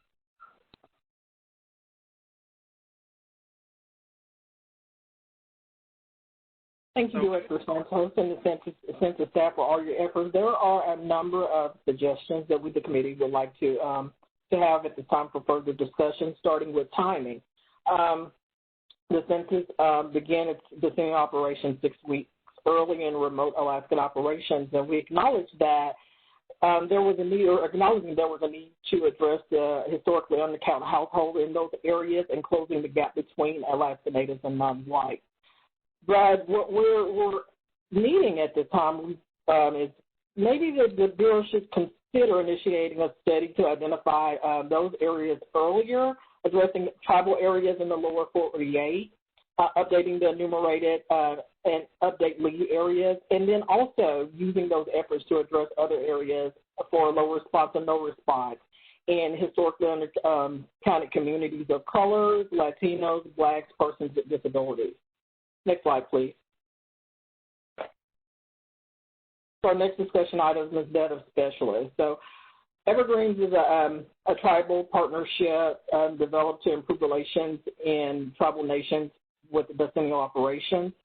And what has been seen is those specialists have been under-resourced and have to cover roughly 573 federal recognized tribes and other tribes spread out, limiting how much time each specialist can commit those tribes. And we're seeing that similar programs should be established to address undercounted populations and communities of color. Next slide, please. So the census consultant, D. Alexander, and is proactive with consulting with her for tribal operations, but there should be a focus on working with stakeholders, community NGOs, national, state, and local organizations to address historically undercounted populations of community of colors, in addition to that of the Alaska Native population. Next slide, please. So in 2017, field tests were canceled, and I think this would be a good discussion. This slide and the next slide in relation to the budget discussion that Director Harmon had earlier. In 2017, field operations had to be canceled due to budget issues, and field tests were scheduled in 3 areas with high-level non-traditional, addressing the Cartersville Reservation, Standing Rock Reservation, and Puerto Rico. And I think that she requests appropriations to be expand future field tests to address, again, historically undercounted populations and communities of color. Next slide, please. An issue that we're seeing is the lack of translation and language support, sometimes halting and piece of participation in American Indian and Alaska Native communities. And the Census Bureau should collaborate with national partnerships to develop translation programs overseen by those partners and commerce grants, such as Alaska Native languages, and that will help with improve challenging for Census Bureau. And the Census Bureau was not very well equipped to administer micro grants programs. Next slide, please. So we feel that each household should receive census mailings regardless of traditional and non-traditional addresses. And the census staff should and need to develop timely strategies to work with affected communities to resolve addressing those barriers. Next slide, please.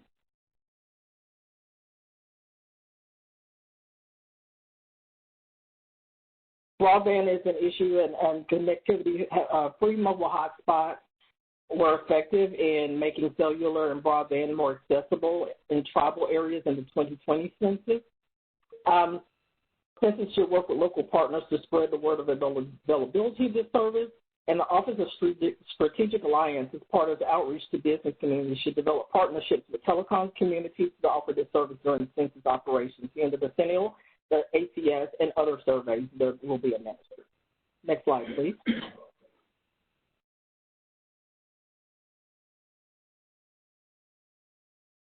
We're suggesting for resources that more financial support, as mentioned earlier, for business partners, be available for business partners and partnerships, add specific budget line items to address budget bureau's appropriations for these programs, work with congressional offices and leadership to provide and make permanent ACS survey operations, and allocate more resources for the Office of Strategic Alliances.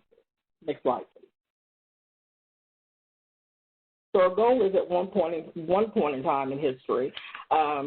I don't know if anyone was around for the date that would read further discussion, but we were able to identify a 100% count of communities of color and Alaska Native communities. And so that is the goal that we're moving forward and as we move forward discussion at this time. Next slide, please.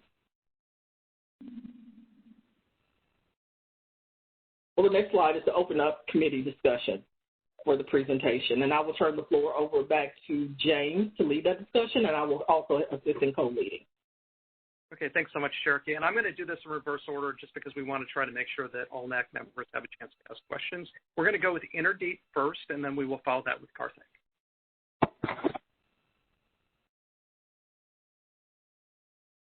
So can you hear me? Okay. So, Director Santos, thank you very, very much for a very comprehensive, detailed, and visionary presentation.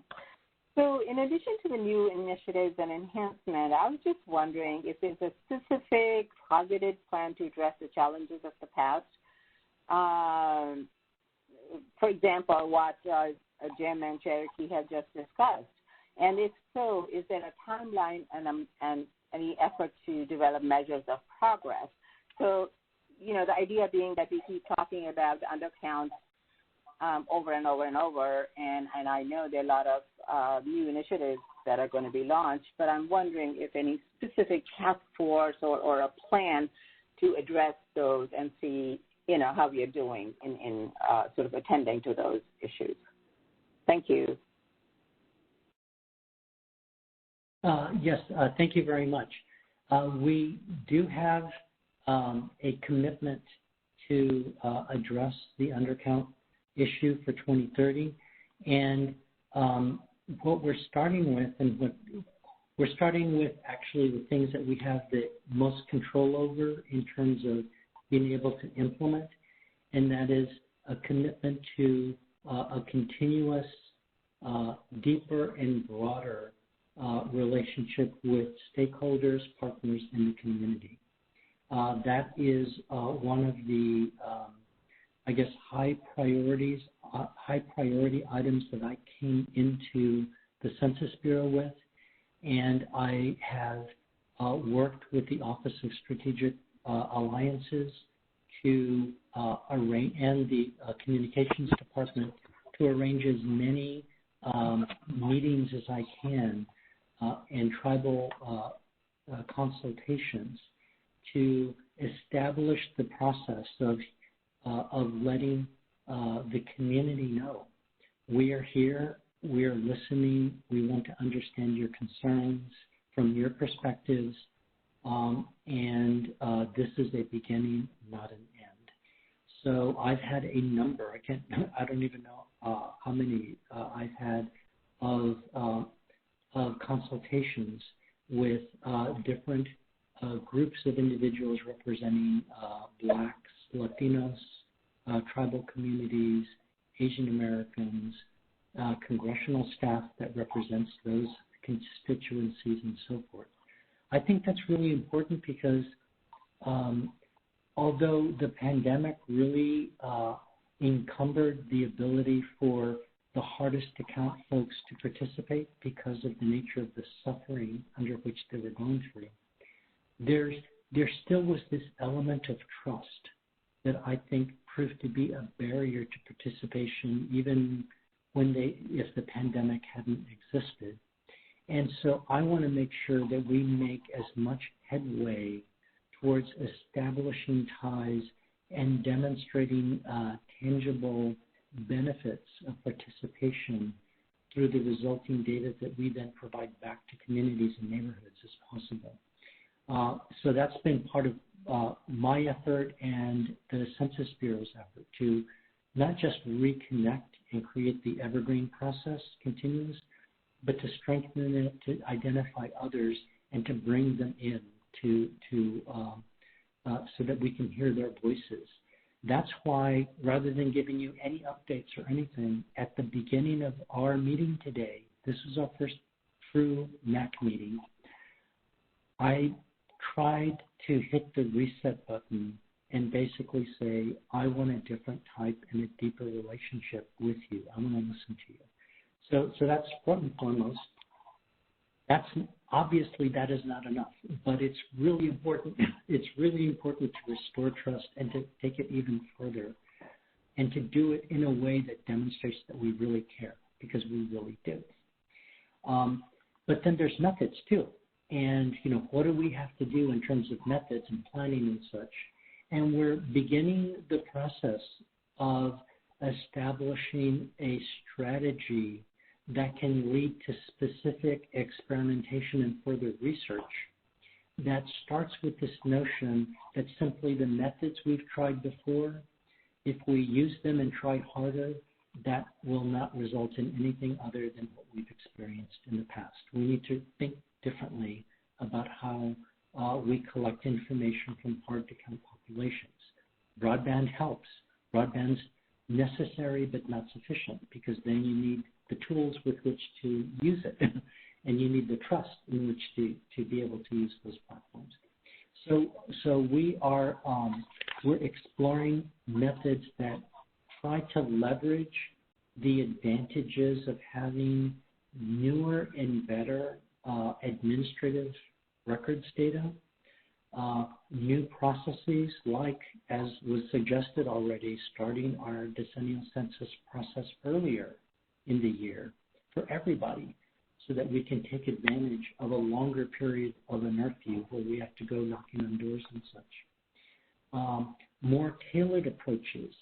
We did a lot of that this time around, but we need to do much more and be more sensitive culturally to the segments of the population that are hard to count, much like a marketing segmentation analysis.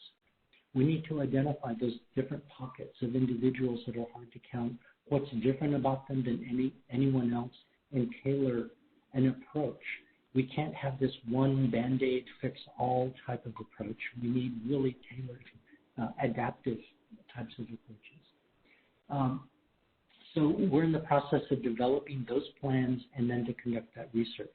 Do we have a hard date on those plans yet? No, we're still learning from things like developing the DHC products that I think we'll talk about later. We're still going through the process of finishing up the data quality metrics analysis and saying, what does that tell us by geography in terms of how we adapt and create and consider new processes. So we're getting there, but we're not quite. It's still a little early and a little late in that process. So we understand the urgency. We hear you, and we're doing the best we can. Thank Ron, you. To take that?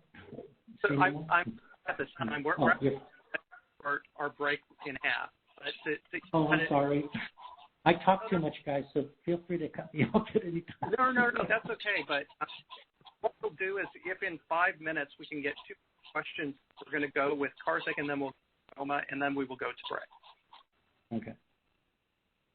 I'll speak really fast, Jim. Thank you. So the question I put in the comments, and that's the crux of it, which is, this is amazing. Thanks for your vision and the ambition here. Thinking both about outputs as well as outcomes at a population level, at a stakeholder level. What kind of learning and evaluation plans, are you planning to do? And hopefully that's made available early and often to the public so we can track progress in terms of business engagement, community engagement, population engagement. So hopefully that's there. In terms of innovation, I'll just say a couple of rapid things. Principles like piloting, prototyping, et cetera. Government isn't always the best place to take risks, but hopefully that there is room for that. Please do think of this notion not only of community as trusted messengers, but as experts, and their knowledge and expertise is going to be so important to that co-design. Finally, mobile devices. So many of the tools that are built require a desktop computer with a broadband connection. Please think about people on mobile devices, not great cellular service, maybe even text messaging, and other ways that communities can interface with the Census Bureau. Thank you. I was waiting for a question in there. Was that more of a comment? Well, the question was on what are the plans for measuring outputs and outcomes related to the strategic plan? I like to think of it this way because I'm a policy researcher at heart, and we have programs, and I've done a lot of program evaluation as well as like sample surveys and all that other stuff.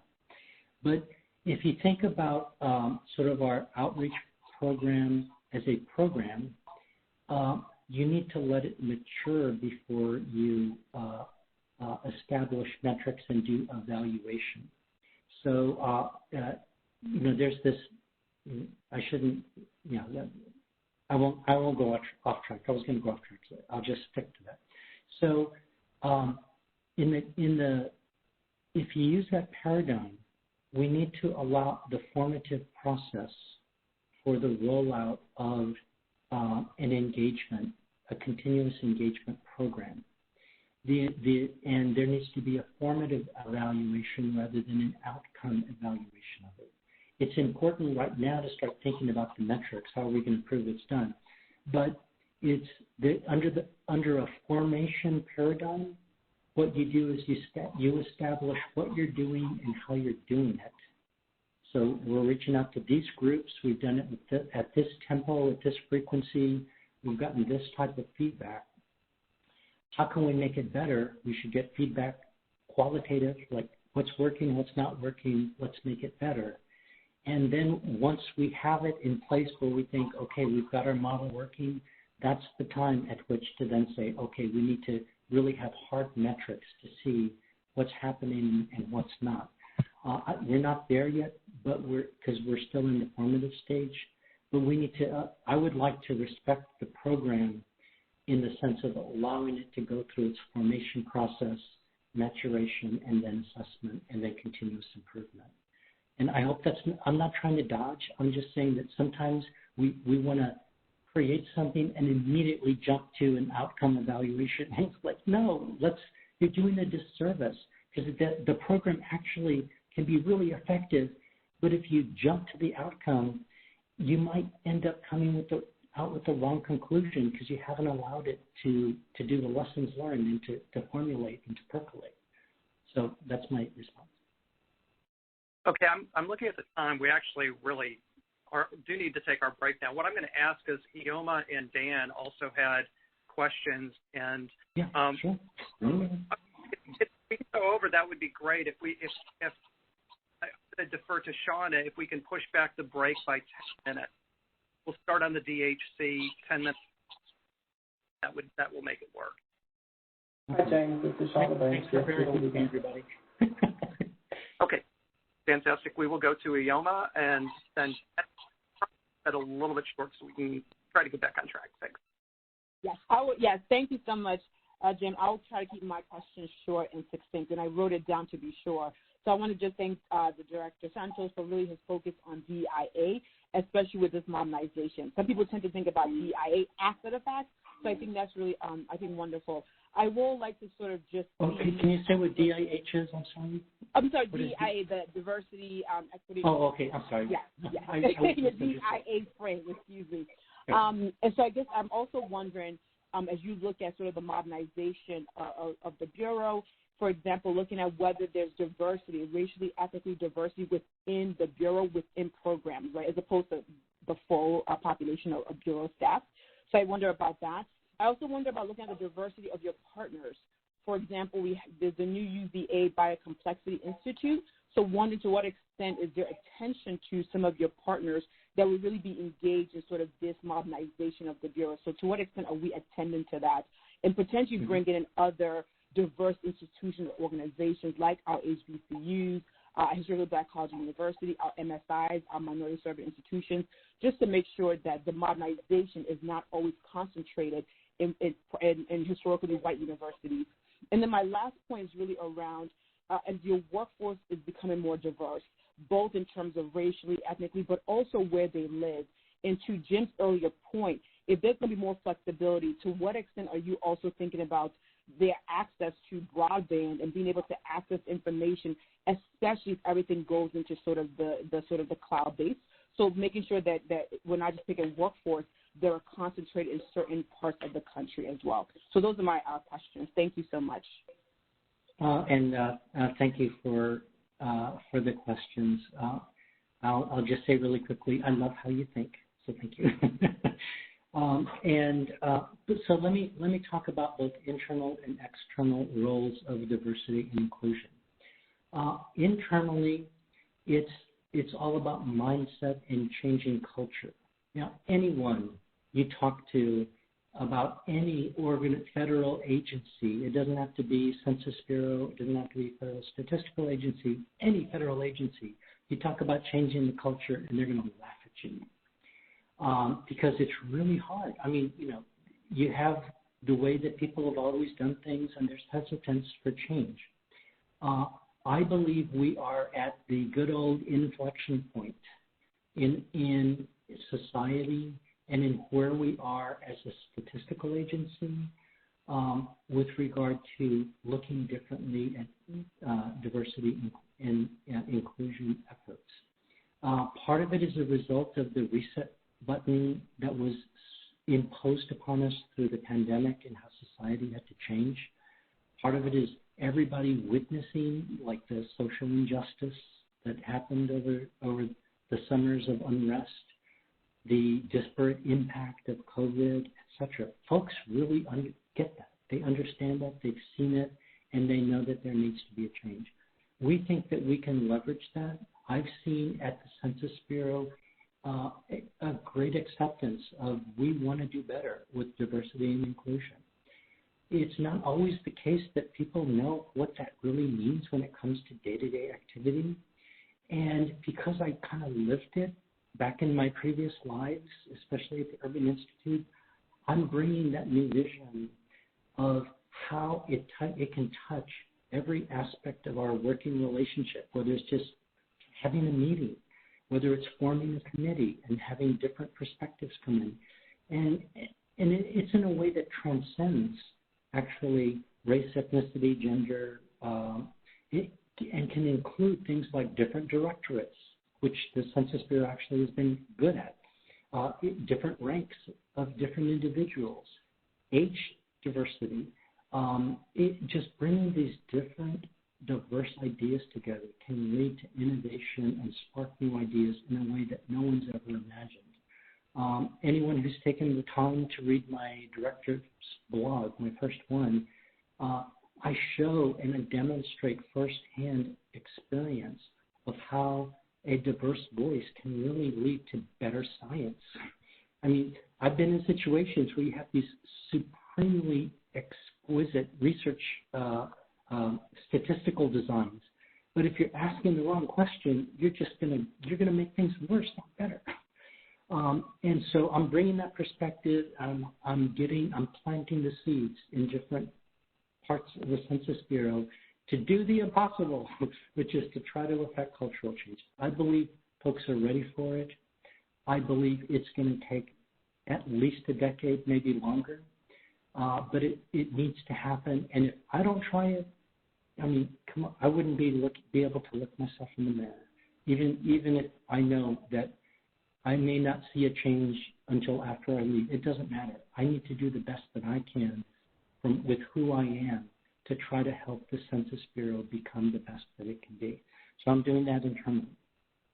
And by the way, that's why you don't see diversity and inclusion as a separate one-off checkmark play, because it interacts and it affects every single thing that we do in our modernization and transformation initiative. So it's kind of like overarching and encompassing. I think it's more important than having it be a single bullet type of thing. Externally, you bring up some incredibly important points with regard to the diversity of perspectives that the Census Bureau is drawing upon to get its wisdom in terms of where we're going for the future.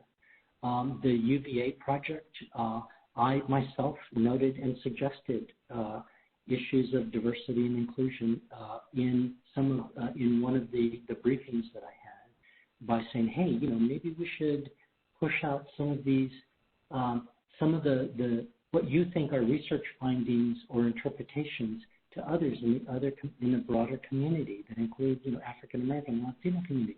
They might have different perspectives. And how do I know that? Because I've experienced that. I had egg on my face because I really needed to get into the community and understand from their perspective what was going on, rather than sitting in an office thinking big thoughts. So we really, really, really need to do that. Now, there are groups that exist with just amazing expertise and vision, like the Jason Group. They aren't necessarily as diverse as I would like them to be as far as race, ethnicity, and such, but part of that is a function of where society is. I mean, in order to affect that type of diversity, we should have a diversity initiative a generation ago. And so I accept that, and I think that there is much to learn from groups like Jason, but we owe it to ourselves to seek out other diverse perspectives, and so part of that could end up being we convene another group that basically represents views from folks from HBCUs or HHCUs and from local communities and such. I'm still thinking that through, and if you have ideas on how we can have sort of the bring in other perspectives, I would absolutely love that. But we need to recognize there's real value in work that's being done by like UVA and Jason and such. But we also need to recognize that we can do even better. And how can we do better? By including more diverse voices. So I'm looking at the time. Dan, I'm going to ask if you could possibly just, we'll put a placeholder for you and see if we can bring you back to ask your question a little bit later. But that way we can go on the break, get 10 minutes in. And then what we will do is, the other thing I want to just suggest very strongly is that you had some great questions that sounded a lot like recommendations. And so please write those down and we can incorporate them. But with that, I'm going to turn it back over to Karen so that we can get on a break and adjust our time frame just a little bit. Okay, thank you very much, everyone. So we will now take a 10-minute break and come back at 1:05.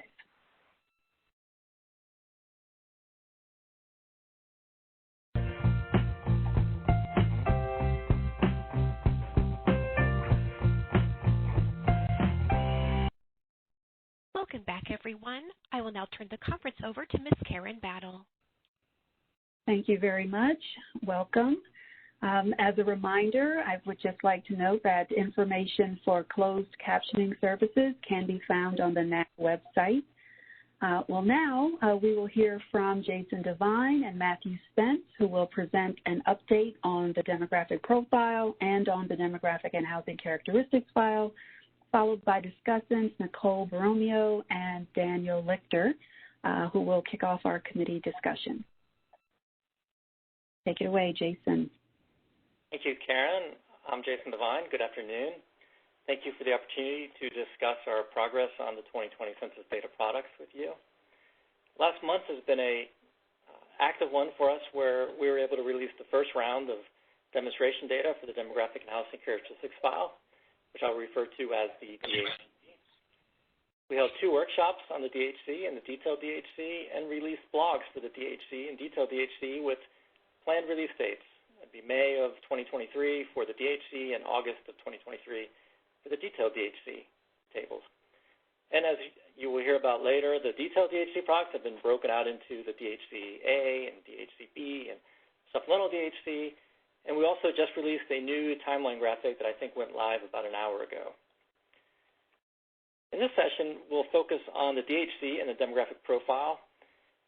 I think with all of the recent activity on this, it's a good time to provide some key background information, which I'll provide along with updates on our efforts.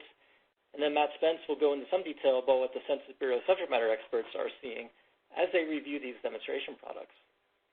Also, Cynthia Davis Hollingsworth, while she doesn't have slides to present, she's here to answer questions about the schedule. And you may have noticed on the agenda, we had Michael Halls listed. He's not available today, so his section of the presentation on the re-identification study will not be provided.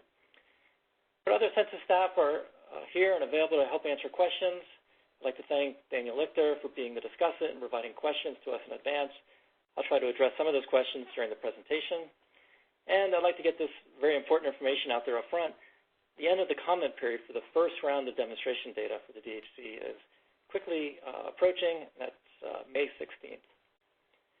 So can we go to the next slide, please?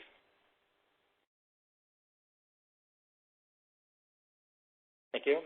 So this slide provides just an overview of where we are with our data products effort.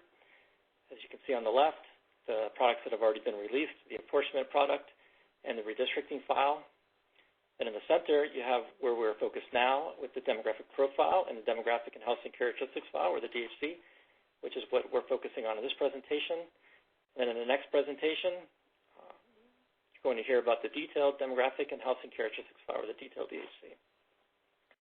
For our future effort, we'll be looking at producing a public use microdata file, a PUMS file, congressional district DHC files, as well as special tabulations. And we're looking forward to, as we get to that part of our effort, to be able to talk more with data users and stakeholders about the public use microdata sample and these other products. Next slide.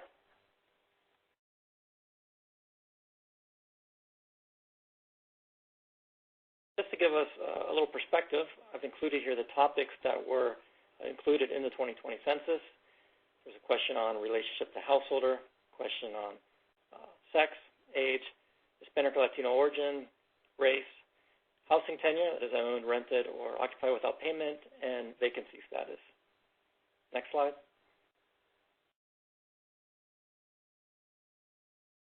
All right, so here I'll just provide an overview of what it is when I say the DHC that I'm talking about, as well as the demographic profiles. The DHC includes many of the demographic and housing tables previously included in the 2010 Census Summary File 1. In addition to demographic and housing tables, the DHC will also include counts of people by relationship to the householder, and the DHC will include counts of households or families by type.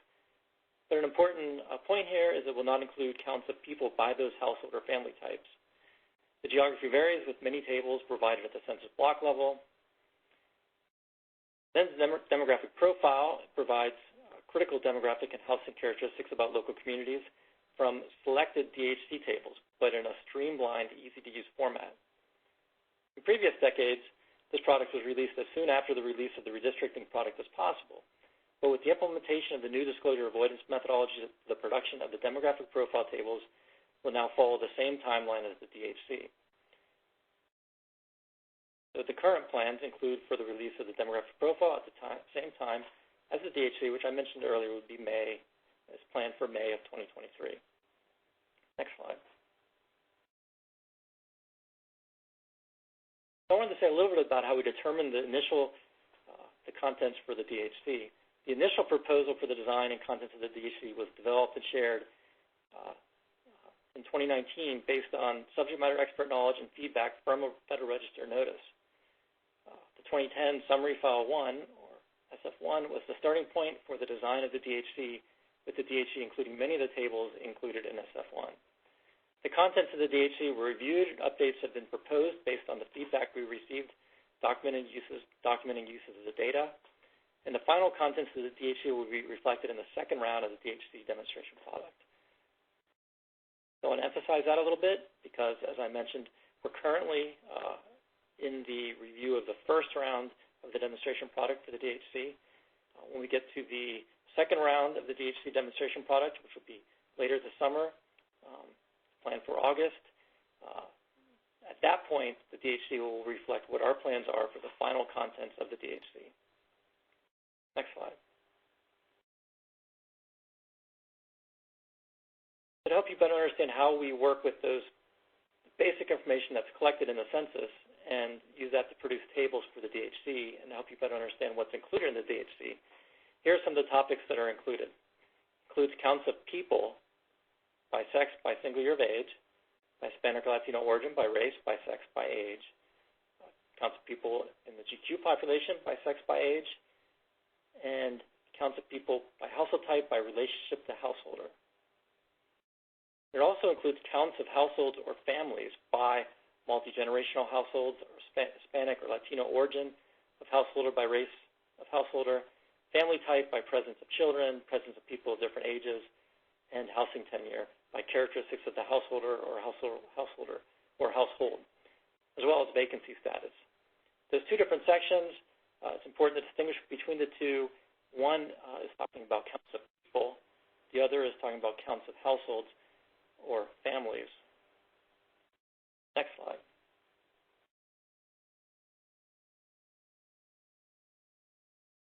I've already mentioned a few times the demonstration products for the DHC. It's been a very important part of this process and been a very important way that we've received feedback from data users on how they felt about the disclosure avoidance system that we're developing. This started first with the work on the redistricting product, and then it's continued now through the work on the DHC.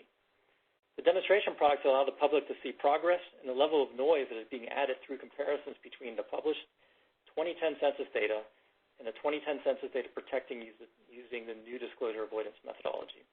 Essentially what we're doing is we're taking 2010 census data and we're producing all of the tables that were produced in 2010, as well as some tables that will be included in 2020. We're applying the new disclosure avoidance methodology to those data, developing the tables, and then putting those tables out for the public to compare to the 2010 census data that's already been released. So by making comparisons between the tables that have already been released and these demonstration products, you can see the level of noise that's being infused as part of the new disclosure avoidance methodology. 5 demonstration products and a production setting product were provided leading up to the release of the redistricting data. 2 of these included limited DHC content, with the other 3 only including redistricting content. And we say here production settings product, and what that represents is taking where we're at in the development of the disclosure avoidance system at that point that's going to be used for the actual 2020 product and producing the 2010 tables now using that final production setting product. And that's released, and that lets people see kind of where we ended up at with the disclosure avoidance system and the level of accuracy that they can then expect in the 2020 product. Doesn't let you see exactly what the accuracy is or the noise that's been infused for the 2020 product, but it lets you see when you take the exact same disclosure avoidance system and production settings that are being used, and when you apply that to the 2010 data, what the results are. 2 DHC-specific demonstration products, including the demonstration products that were just provided. We include that 2022-0316 because that's our naming convention. That refers to the date of the demonstration product that was released, and it helps people keep straight the different products that we've released.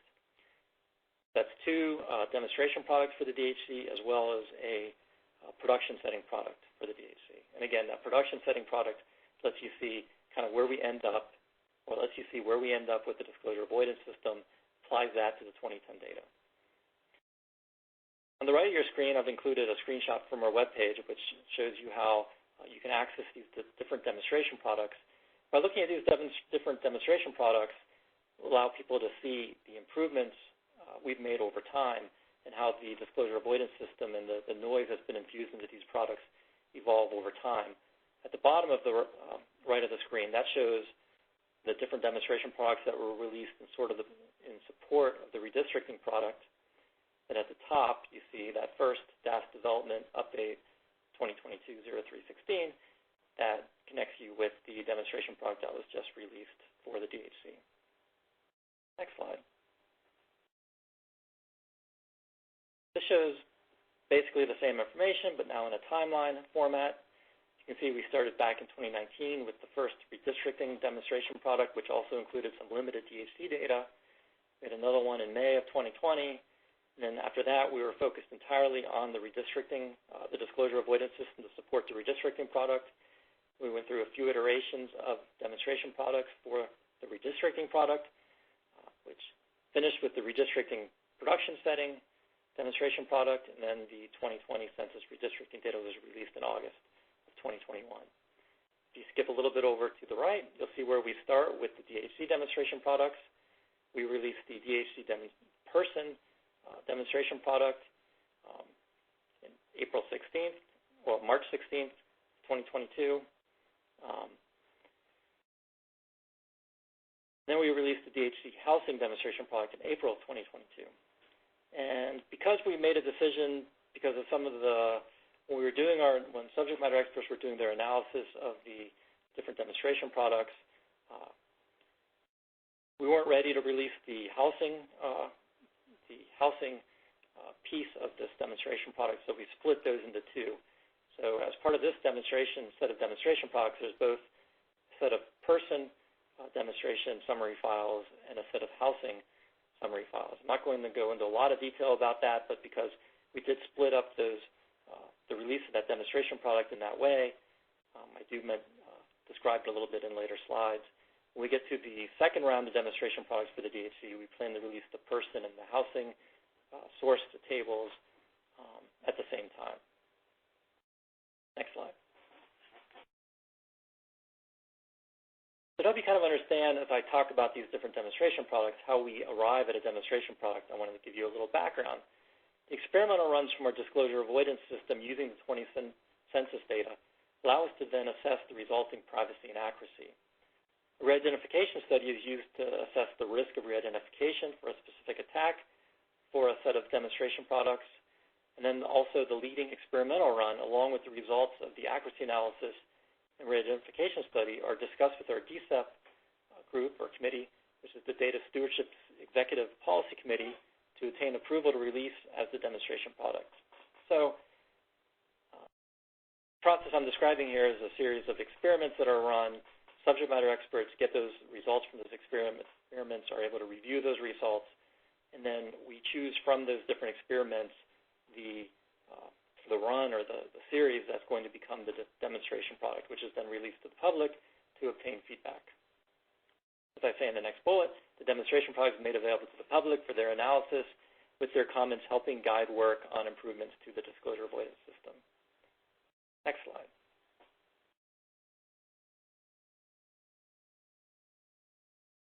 As I mentioned, there's 2 rounds of DHC demonstration products planned for the DHC. The 2010 demonstration data product for the DHC for tables sourced from the person file in the form of summary files was released for public analysis on March 16th. Accuracy metrics for the tables sourced from both the person and housing unit file demonstration products were also released on March 16th. So there's really 2 ways that people can access these demonstration products and look to see the impact of disclosure avoidance. One is through, as I described earlier, using the summary files that are provided and making comparisons with the 2010 census data that's already been released. The other is to use the accuracy metrics that we release with each demonstration product. The accuracy metrics provide a series of measures that let you assess or that show you the differences between the 2010 data as it was released previously and then the 2010 data with the new disclosure avoidance applied to it. The DHC demonstration product for tables sourced from the unit file was released on March 29th. As we had been saying, the public has 30 days from the release of the unit file to review and comment on both the person and the unit files. However, though, an issue in the unit summary files was identified and corrected, and we extended the review period to May 16th to account for this. So once that issue was corrected, public still had 30 days to review the unit file. This is the most extensive set of demonstration data to be released using the new disclosure avoidance methods. It included 113 person file tables, 121 unit file tables, and it was provided for over 50 different geographies. We often get questions about what geographies were included. It's essentially all the same geographies that are provided in the 2010 release of the SF1 file. Essentially, like what I've described, is what we're trying to do is release that sort of full set of products that are planned for release for the 2020 DHC product, but do it with the 2010 data. This includes tables for urban and rural population, as well as places, MCDs, urban areas, metropolitan statistical areas, ZICTA, school districts, American Indian, Alaska Native, Hawaii homeland areas, basically all the same geographies we will release in for the 2020 census products and that were released or provided in 2010. Next slide.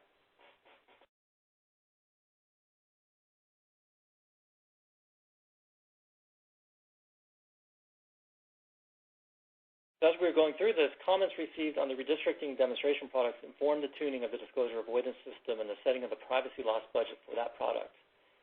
However, after we finished the work on the redistricted product, we went into work on the DHC and detailed DHC. We had a comment period for the contents of the DHC and detailed DHC. And during that comment period, we received over 400 comments. Most of the uses that were described in the comments that required basic demographic and housing information are broadly met by the tables that are currently proposed for the DHC.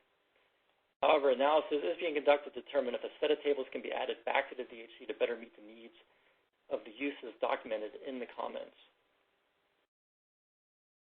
While many comments expressed the need for census block level data, some tables still will not be available at that level because of the impact on privacy and accuracy. And many of these tables are tables that even in 2010 were not provided at the census block level. The October through December comment period it was focused on the idea that when we started to work on the disclosure avoidance system to support the DHC, we had some strategies we were looking at that could have impacted the availability of some tables. So we wanted to get feedback from data users on what tables they needed and at what level of geography. And the comments that we received tended to focus on the tables that we had not been planning to include in the DHC that had been included in the SF1, which is reasonable. We couldn't do much about the tables that required the more complex person-household joins, which I think I'll talk about in a little bit. But for the other tables where it was a matter of what level of geography we were planning to provide these tables at, that's where we thought we could do something. What we heard from a number of larger cities was how important the housing and family type tables were to have at lower levels of geography for various programs tied to ensuring equity and access to housing. And a lot of those tables, the way we had planned that at that point for the DHC was to only include those tables at the county level. So some of the changes we're proposing that will be included in that second round of demonstration product will be providing some of those tables down to the tract level of geography rather than just at that higher level of geography. Next slide.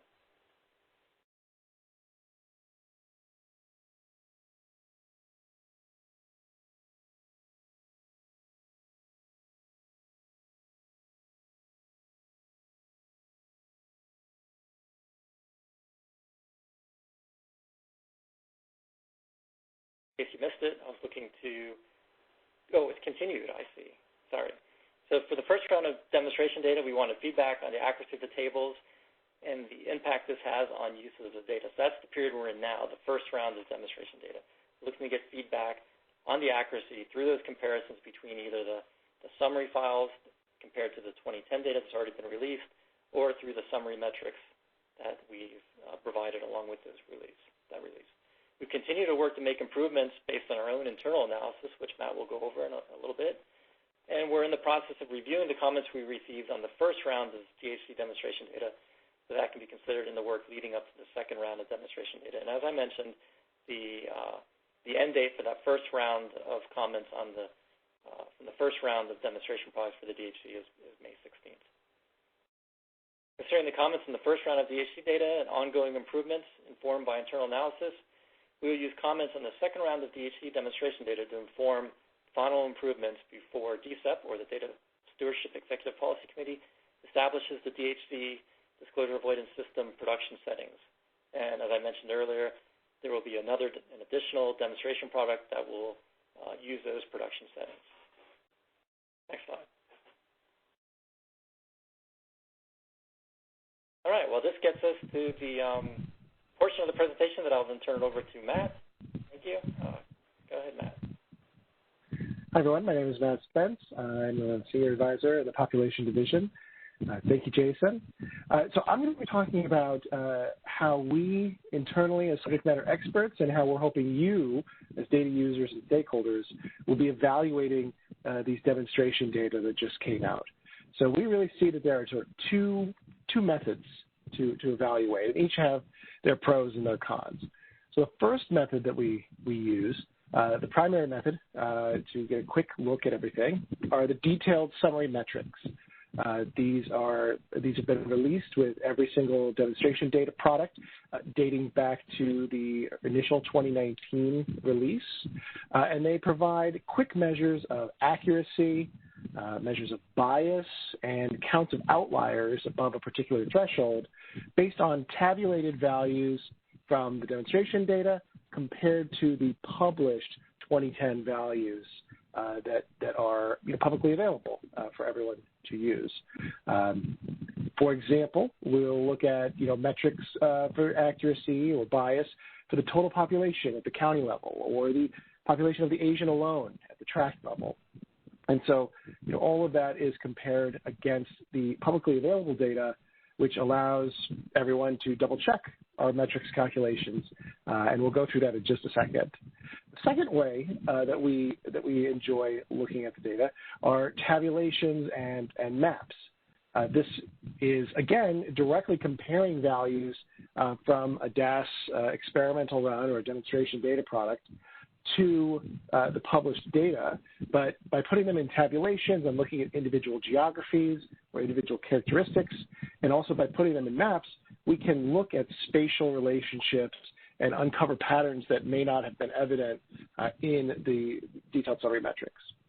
Next slide, please. So let's go into the detailed summary metrics a little bit. What do I mean by these? I mentioned accuracy, bias, and outliers. We have, sort of two main ways of looking at accuracy.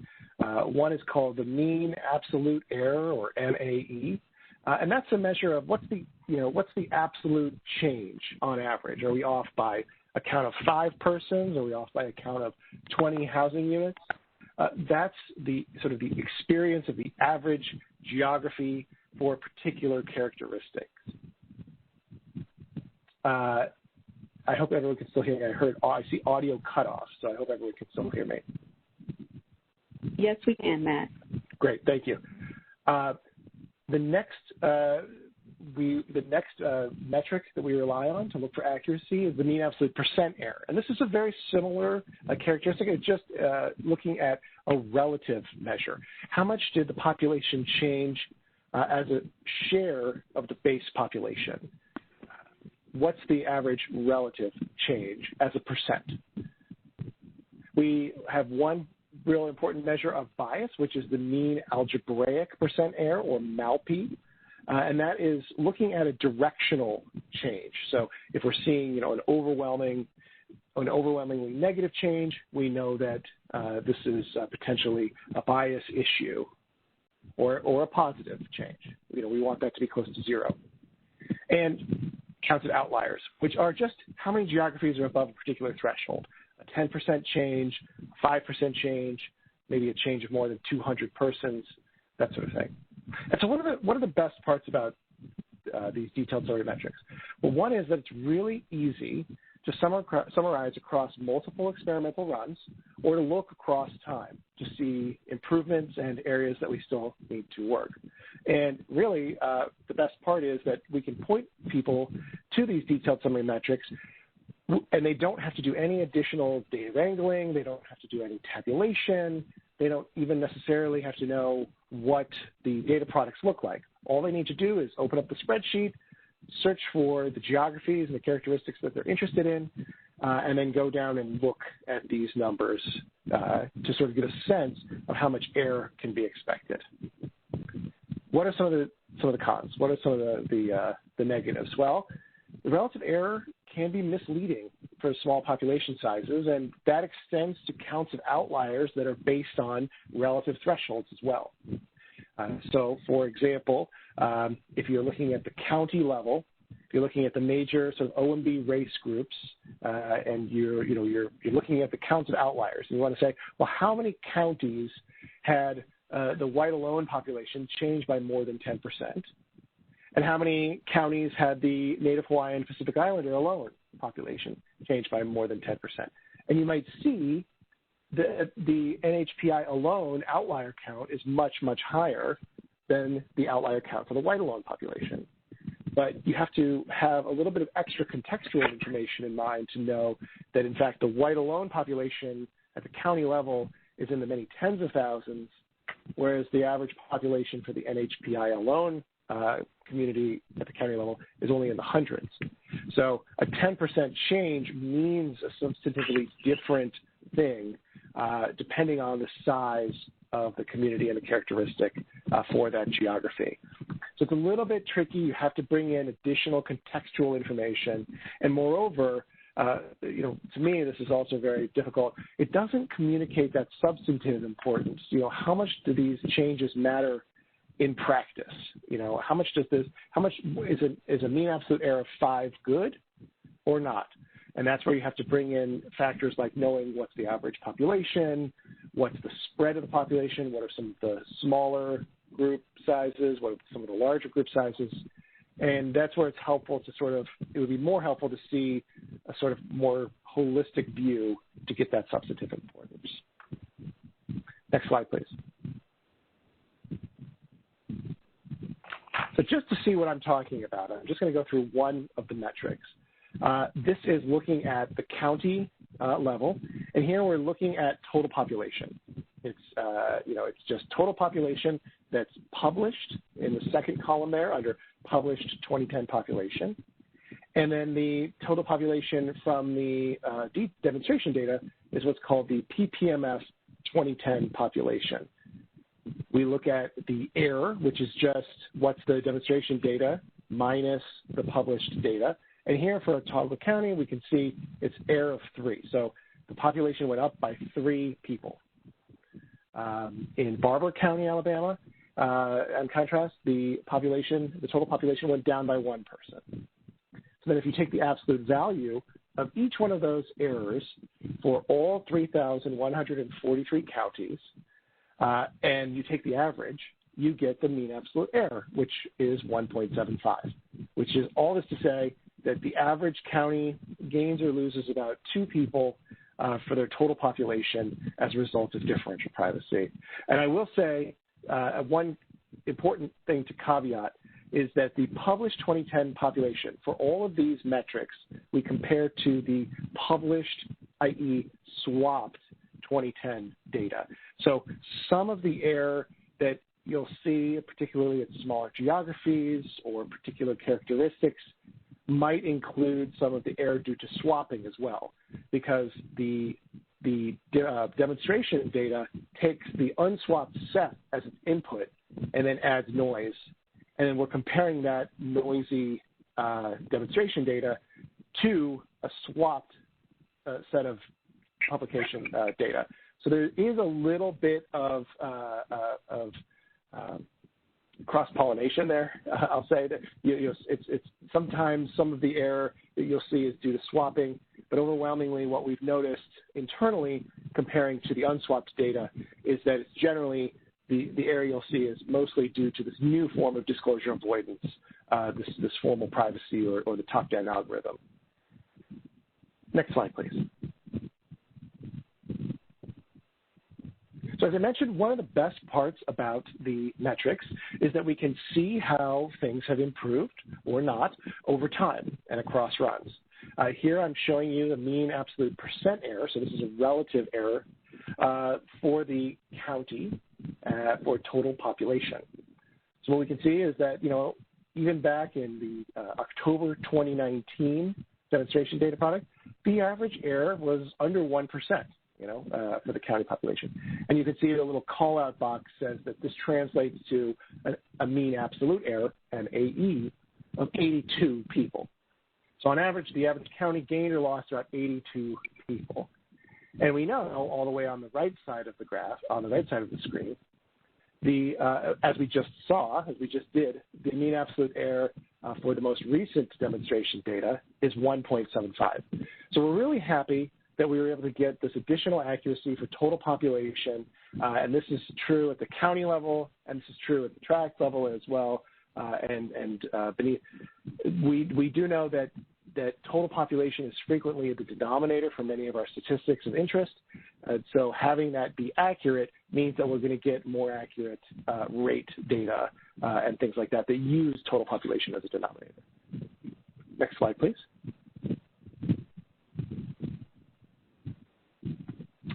We also did a lot of work over the several demonstration data to get additional accuracy for geographies that didn't line up neatly with the nation, state, county, tract, block, group, block, what we're calling the geographic hierarchy, or sometimes called the spine. Areas like Federal American Indian reservations were off the spine, made up of blocks that didn't nest into any geographies except for the nation. And so because of that, they had disproportionately noisy results. So a lot of work went into the science team to bring those areas closer to the geographic spine and get more accurate data. And again, one of the best parts about the metrics is we can see whether that paid off or not. We can see that, in fact, in the April 2021 releases, there were 2 in April 2021. Those are the second and third blue bars. We actually went in the wrong direction for mean absolute error. And so in preparation for the release of the redistricting data, we did a lot of tuning to ensure that we had accurate results for these AIAN areas. Next slide, please. The metrics can also show improvements across time for some of our characteristics. Here we're back at the county level, but now we're looking at what's the population of the AIAN alone. You can see that the two different call-out boxes show the different mean absolute errors. When we began the process, it was nearly 18. The average county gained or lost 18 people who were AIAN alone. And now we're down to about 6.5. So the average county gains or loses about 6.5 people who are AIAN alone. Next slide, please.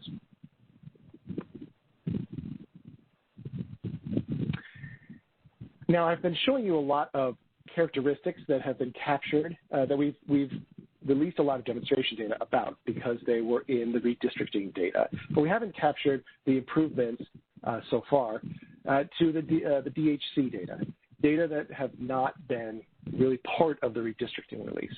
Well, here on your screen, you can see just how much we've seen improvement for the DHC data.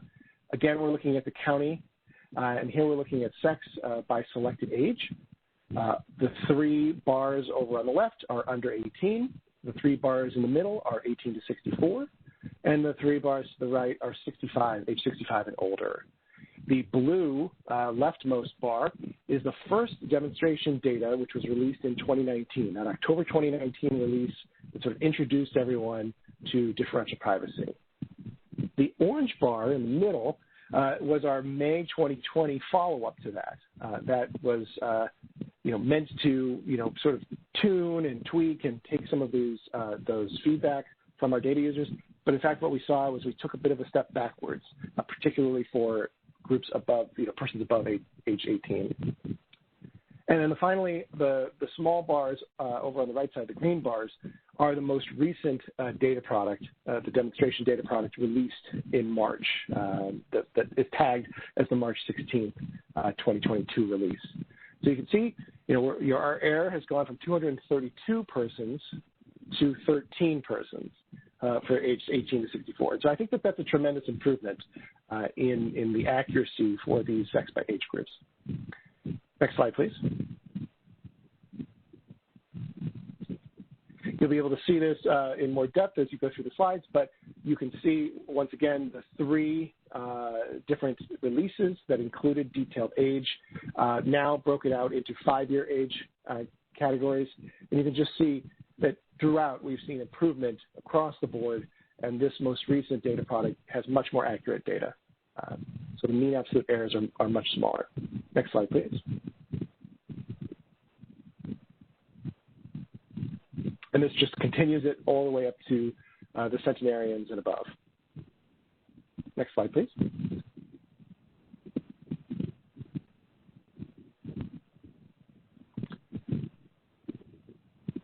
We're showing here the absolute error by household types. Please ignore the title. Somehow that got switched back to sex by selected age. That's not the correct title. It is mean absolute error for household types. So we've been focusing thus far on the person file, but a big component of the DHC comes from the unit file.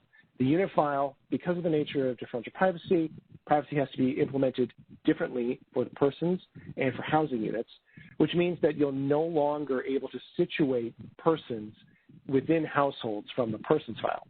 So we have to include lots of recodes that are of interest, like household type, family type, those sorts of things, on the unit file in order to produce statistics on those data. So here we're looking at mean absolute error by household types.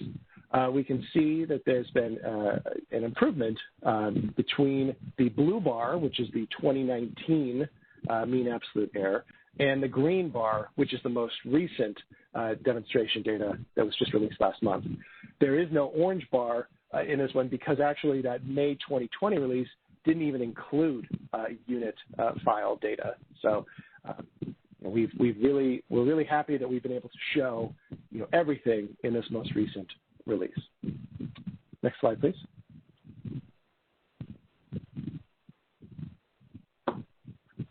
So the second way that we've been evaluating the data, and I encourage everyone to evaluate the data, is to directly tabulate the variables of interest and compare them to those published 2010 tables.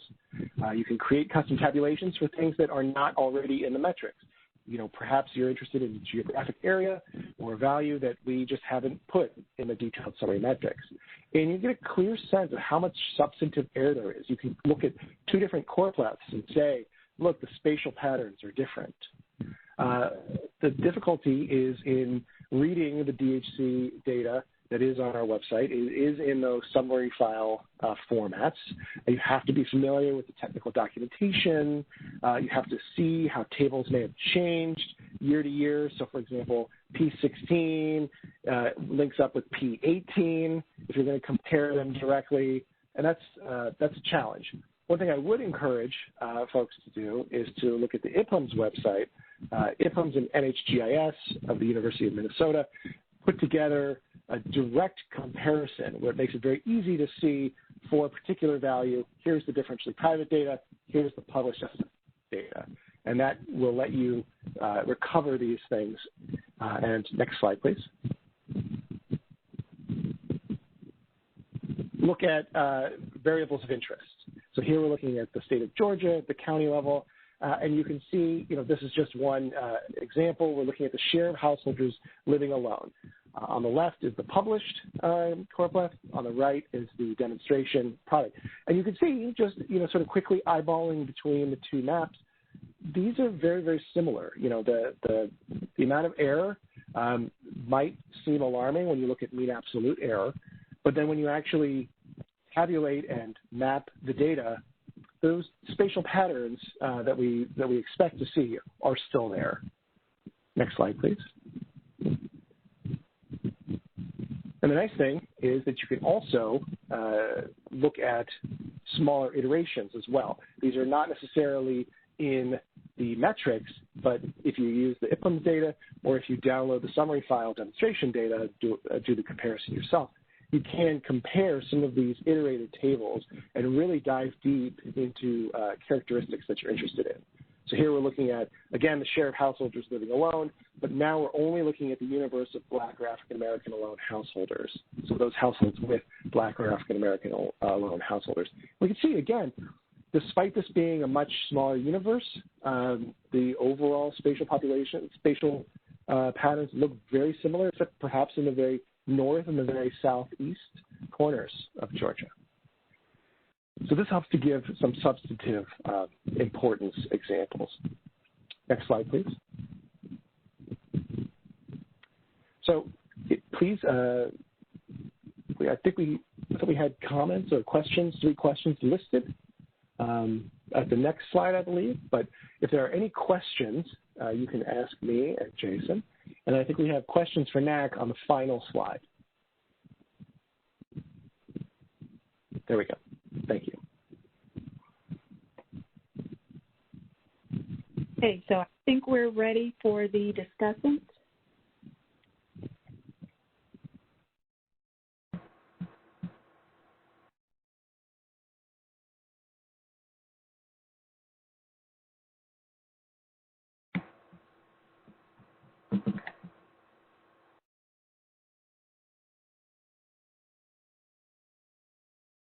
Hi, Daniel. It's Shauna. I think you're muted.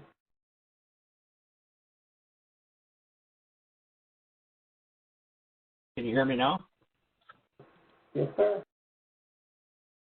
My name's Dan Lichter. I'm on a NAC member. I'm a professor at Cornell University, and I'm happy to say that we're in a much better place today than we were 2 or 3 years ago with some of the data from the demonstration projects, and so I'm very thankful. I think along with many other members of NAC with the timely and thorough discussion of the progress both from Jason and Matthew regarding the demonstration project. Let's go to the next slide, please.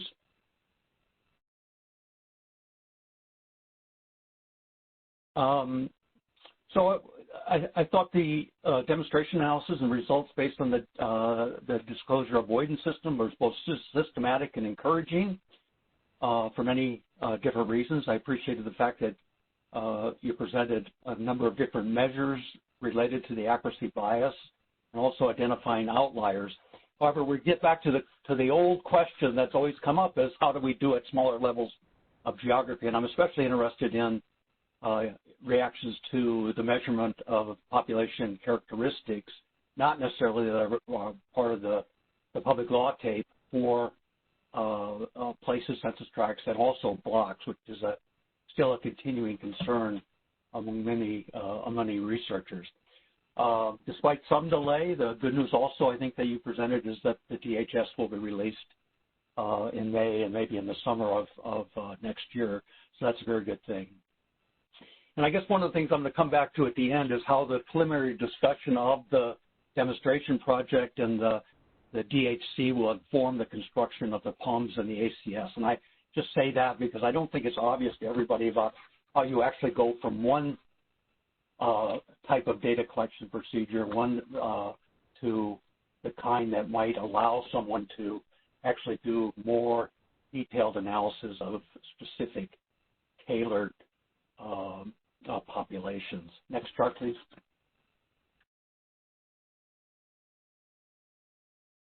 So let me just talk about a few specific areas that I want to spend a little more time on. We can talk about the content.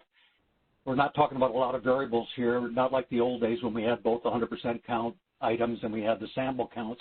And I want to talk about the problem areas that were actually mentioned or shown in the analysis and also on the Census Bureau's webpage. And that has to do with geography. And I'm concerned about how we're defining rural and urban or met and non-met. Also geography, also the young adults. And I say that as someone who's in a college community with, and it's also a demographically dense period with lots of transitions, movements, marriages, children, different kinds of living arrangements and so on, including cohabitation, which gets us to the third point, which is same-sex couples, both married and unmarried. And I'll say a little bit about links going backwards in time, and because I think a lot of people are going to be interested in how do we measure change, not only in population, but change in the characteristics that are included in the demographic and the unit and the household data, and then a little bit about going forward. Next slide. So let's talk first in this first area about content. I think Jim made a reference to past as prologue, and that's certainly true when we look at things like undercount. But I think we shouldn't start with the assumption that past is prologue. And I think there was some reference to the fact that, we're starting with what we did in 2010. Well, we're a very different place than we were in 2010. We're much more heterogeneous on all sorts of different kind of characteristics, and there's a much more racially diverse population than ever before. So I think we need to think in a little different way than rather moving the time series forward, but also think more creatively. I think here in terms of the supplemental poverty measure, where measures or estimates of poverty use the official measurement, but also did it in parallel with this supplemental poverty indicator. And it seems to me we should be thinking in that mode rather than necessarily just sort of bringing forth a previous decadal census to the current period.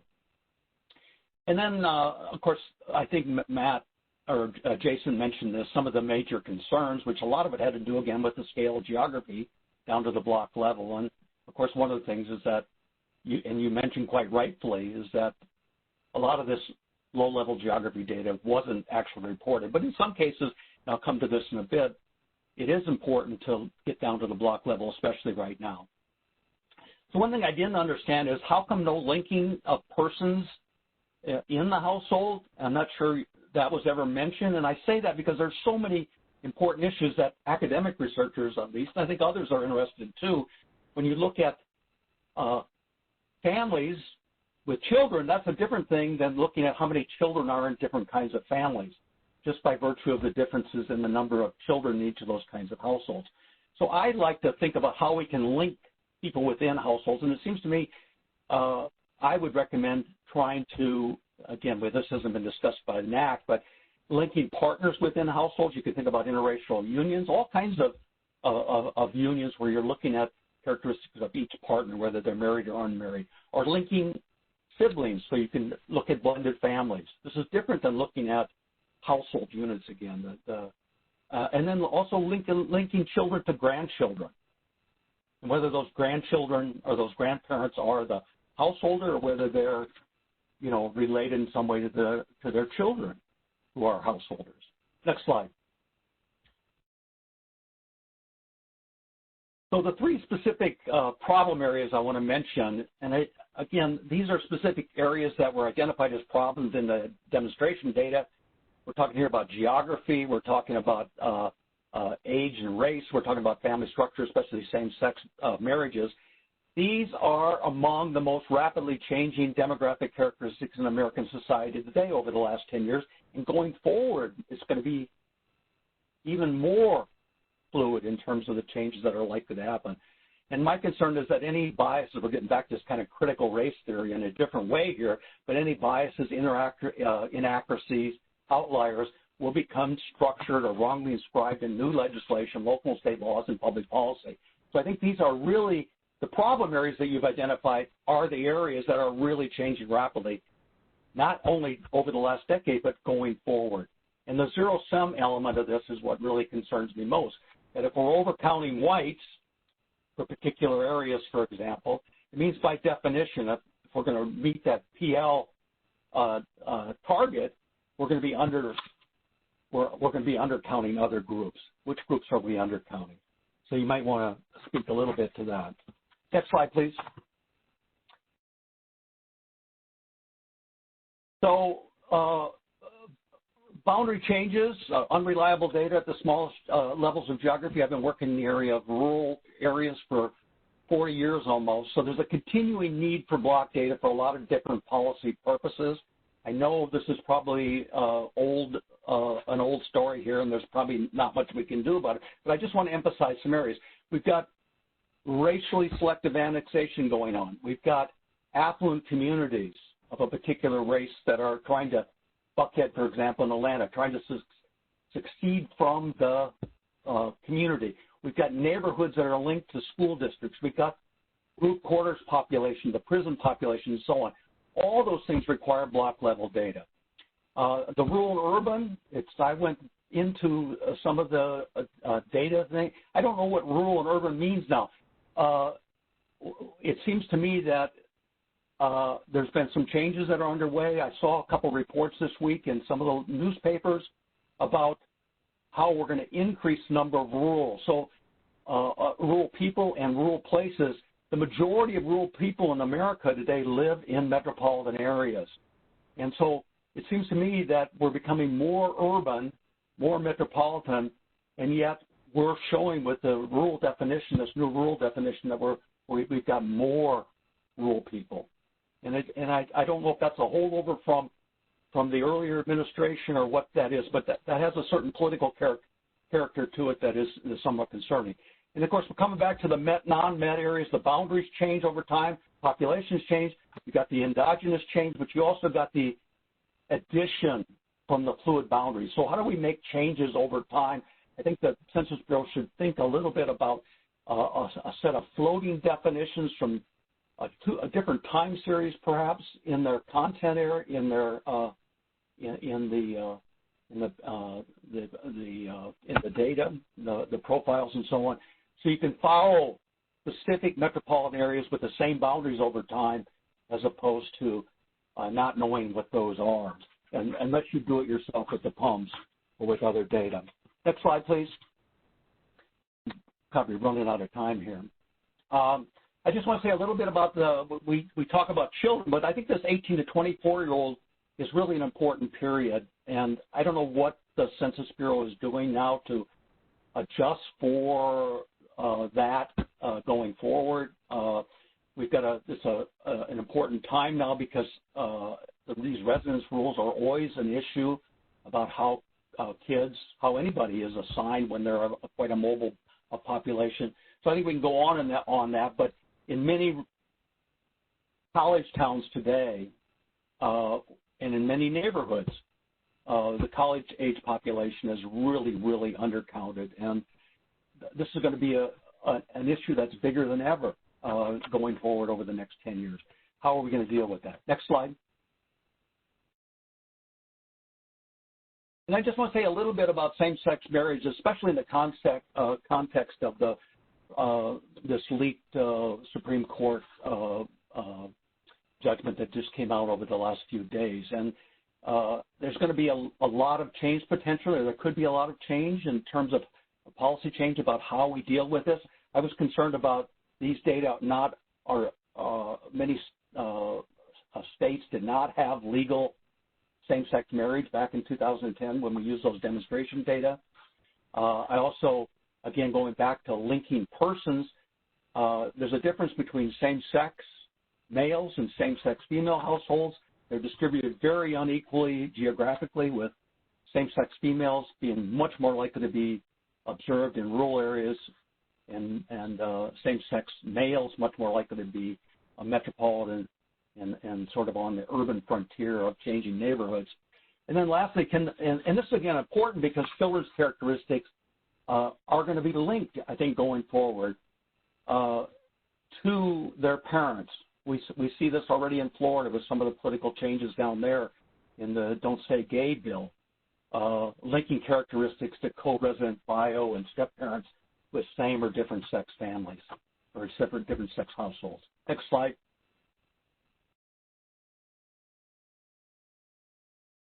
So those are the three big areas. So some questions about linking data. Can you tell us more about the crosswalk between 2010 and 2020? What are the Bureau's recommendations for studying demographic change again, demographic change? The data that was presented here was all in the cross-section. And then how do we separate the noise from the real demographic change? And so this is why I was in part concerned about this public period for comment. I'd also think it would be useful with the 2000 demonstration of 2020 DHS data when it's completed will be available using the same DAS to look at change. There's new work in the demographic community showing really large problems for smaller levels of geography when you use the observed characteristics at the county level in 2000 and you compare it to both the observed in 2010 and the adjusted, the demonstration data in 2010, you get very different results, especially at small levels of geography and for small racial groups. Will there be a similar crosswalk with other census data products like the ACS and the CPS? And then there's a lot of concern in the academic community and among state and local demographers about whether these data will be able to be used for local estimates and projections as part of the Federal Spread Cooperative Program. People are already talking about using estimates rather than 2020 decennial census because the estimates are actually more accurate. Next slide. Going forward, many of us are concerned about how the Census Bureau is moving ahead, linking the DHC with the release of the public use microdata sample. I'm sure Steve Rogels at Minnesota is concerned about this. I just got a survey for him today about what should be in the new IPMs. Will they produce similar results? Is there, and then, of course, I think Matt already responded to this issue of swapping, and is there a way we can adjust for that somehow in our models or in some other statistical way? Next. Okay, so that's all I have, hardly anything. And congratulations to Ron Santos, too, for being the new director.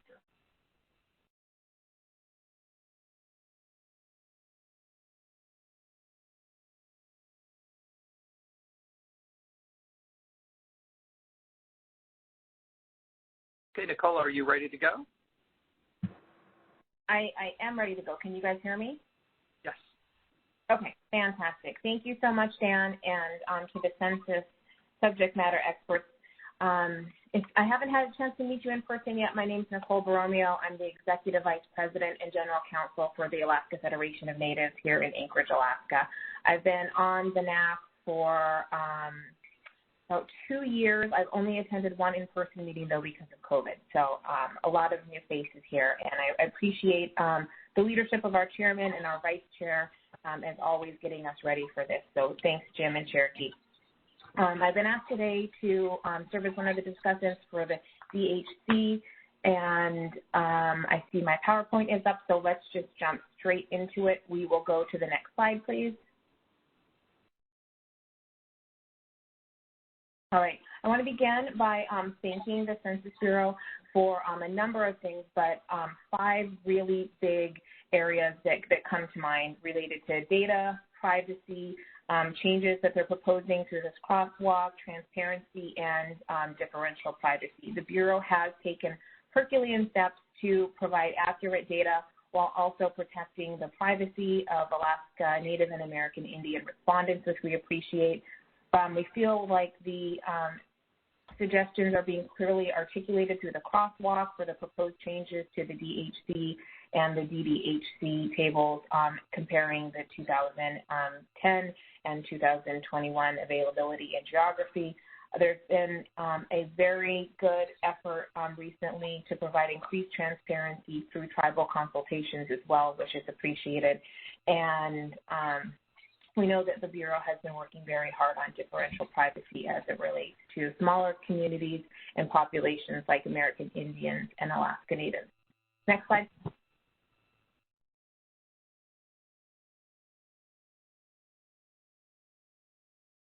I think that Jim and Cherokee asked me to be a discussant for this particular topic because the DHC data is so important to Alaska Natives and American Indians, primarily because the federal government owes our populations a trust responsibility. And most of the federal funding formulas that are passed at the higher levels helps the federal government fulfill that trust responsibility to our communities. So the funding formula is important to both families and children, very important for housing, which the American Indian and Alaska Natives have some of the most old and decrepit housing stock in the country, and community development. Next slide.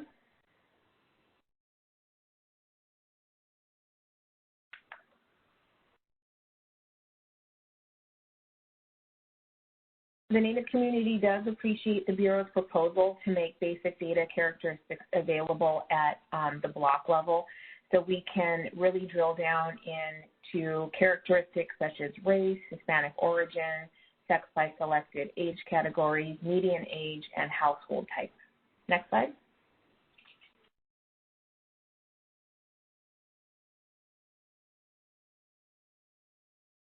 But we do have some concerns, which we hope to address today.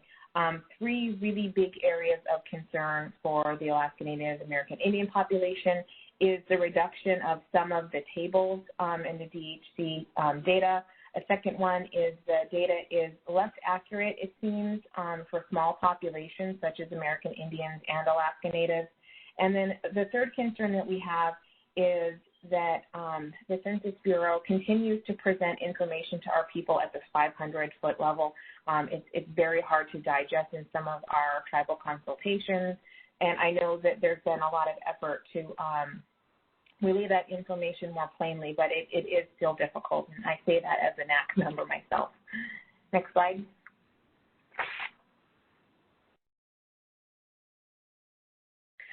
We wanted to point out one area as a population that is a catch-22, if you will. The census has taken great steps to classify American Indians and Alaska Natives as a single race.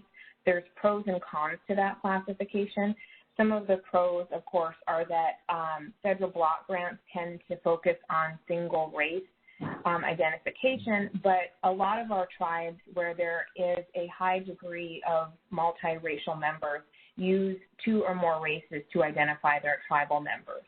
So if there's a way to broaden that, perhaps the Census Bureau would entertain looking at that suggestion. Next slide.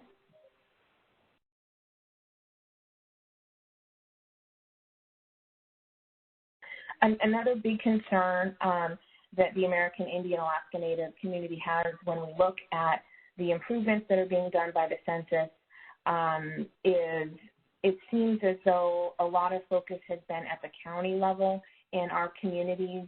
Sometimes we don't have counties. For example, Alaska doesn't have a single county, and we're the largest Native population in the country. So there's a major impact on Alaska Native and American Indian populations because we need that data at a much lower level. If there's a way to provide it and focus the improvements on such things as place, that would be a welcome change. Next slide.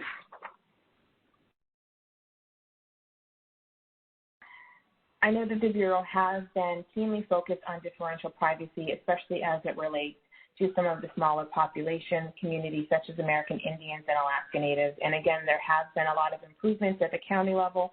I want to acknowledge that the census had reduced the average error for American Indians and Alaska Natives of a single race by nearly 2/3 in March 2022 compared to data from October of 2019. That is a major achievement, but still we're continuing to see places, particularly at the block level in tribal areas, that do have an unacceptable high rate of error, and again, that does negatively impact our community. So if you could focus on that for the Alaska Native American Indian communities, we'd appreciate that.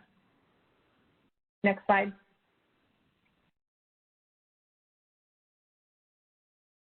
I do recognize that there has been great focus on tribal consultations, and I want to thank the Census Bureau for that. Some of the feedback that I continue to hear in Alaska is that the information is still being presented, though, at too high a level. Like I said, we're at the 500-foot level, and there seems to also be in some of these consultations a lack of true discussion, and that has resulted in lack of feedback from our people. And I don't want the Census Bureau to leave with the impression that Alaska Natives and American Indians don't care about the census data. We really do. It's incredibly important, especially as I mentioned, to help the federal government fulfill its trust responsibility to our people, which is done through tribal federal funding formulas these days. I also want to provide a suggested colleague of yours over at the National Telecommunications and Information Administration, Adam Geisler. He routinely consults with Alaska Natives and American Indians. And if you have the opportunity to watch how Adam interacts with our people, I think the Census Bureau could learn a lot. There is much more conversation going on than just a straight presentation. Next slide.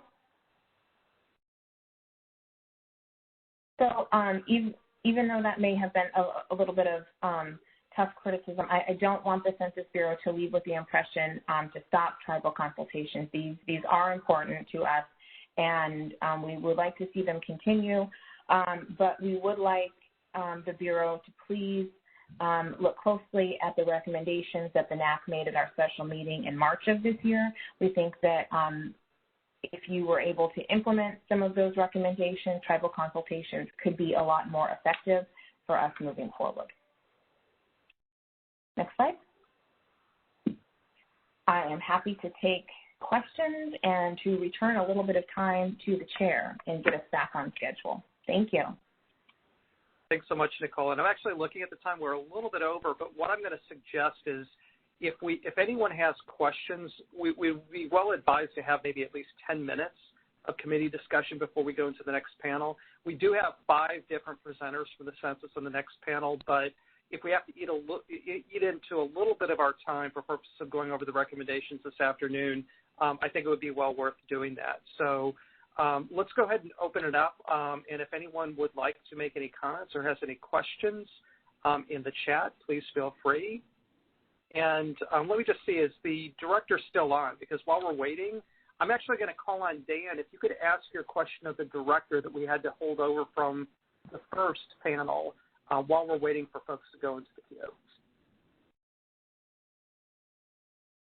Yeah, the question that I was going to raise was, we're talking about outreach to different groups, communicating with different groups. I'm still concerned about the need to streamline the research data centers, these data enclaves. There's so much expertise on some of the most critical issues of the day regarding geography, regarding same-sex couples and the measurement of race and multi-racial identity and immigration as it relates to race. It seems to me that some of the Census Bureau's employees now, in fact, a former student from Cornell who's working with Raj Chetty's group, it would be just a masterful example of using the talent in the academic community to inform this new outreach to a participatory kind of data collection that I think Director Santos was talking about, where you're using lots of different data approaches, lots of different kinds of data that you're linking it together in a way that's easy to use and downloadable. And his social mobility project is what I'm thinking about there. So that was the question I was going to raise. How do we develop those kinds of partnerships? So I'd be very interested in how the Chetty collaboration took place. Okay, I can thank you for the question. I have met with Raj Chetty, and we've discussed his project. I think we are beginning the process of doing that internally within the Census Bureau in working with others. We have something called the CJARS, which is a cooperative relationship between researchers at the University of Michigan who are able to get detailed data on individuals who were incarcerated and then released, and getting that information and combining it with some of our information, sort of administrative records with some of our administrative records, can then show sort of the dynamics of the experience of people once they get released back out into the community in terms of jobs and reincarceration, whether they go back to education, et cetera. So we have begun some of that. We see the value of it, and we would very much want to continue that. We are exploring partnerships. I have, I'm from San Antonio, so I went to UTSA, and I met with the president and the provost. And I have this vision of a new type of partnership with universities, HBCUs, HHCUs, and other universities too, where it's not a matter of the Census Bureau, just a matter of the Census Bureau providing their expertise and some research opportunities to students and faculty, but those are the folks that have research projects going on the ground in local communities. In San Antonio, I know, for example, because one of the people that I've been working with in past lives has a community-based research project and does CBPR, and we need to learn from their experience. So the partnership that I'm seeking is a two-way partnership where we provide valuable information and opportunities for research, but then we receive too. We get our subject matter experts together with their on-the-ground researchers and their community members to understand what's going on and how they use the data, et cetera. And that can lead to some new innovative projects as well. So that's one vehicle that I'm using. I'm just starting that out. We already have one at Bowie State that we're trying to exploit, so to speak. If that as a pilot, if we can make that work, that's going to make opportunities for other communities, because it's really hard for folks at the Census Bureau to go directly to a community and a neighborhood and work with the people. I mean, we do it, but it's so much easier if you have sort of the trusted partners. And so what we're looking to do is to establish broad-based trusted partners around, not in a way that, again, the one-way type of relationship, but in a two-way type of relationship so that we can understand their data needs and we can show them some of the tools that we have and make them easier to use once we get feedback from their user experience. So we're thinking that way, but if you have other suggestions, we would absolutely love to hear from the NAC on how we could take this to the next step. Okay, thank you so much. And I don't see any questions in the queue, but I am going to ask one because I especially want to thank Jason, Matt, Dan, and Nicole for their presentations. The question is something that a number of NAC members have raised just in the way of feedback. The crosswalk is really, really good because it's detailed. It gives us the geography. It gives us comparison with 2010. It gives us the proposed tables and any previous tables. But some of the feedback we've gotten is that it can be very hard to digest. So what we're wondering is, at least in terms of a lot of the feedback from NAC members, if it would be possible to have a more summary form of that would be more usable and understandable for even, frankly, the average kind of super user, because a lot of the people who are giving us feedback were just kind of overwhelmed by the sheer volume of information.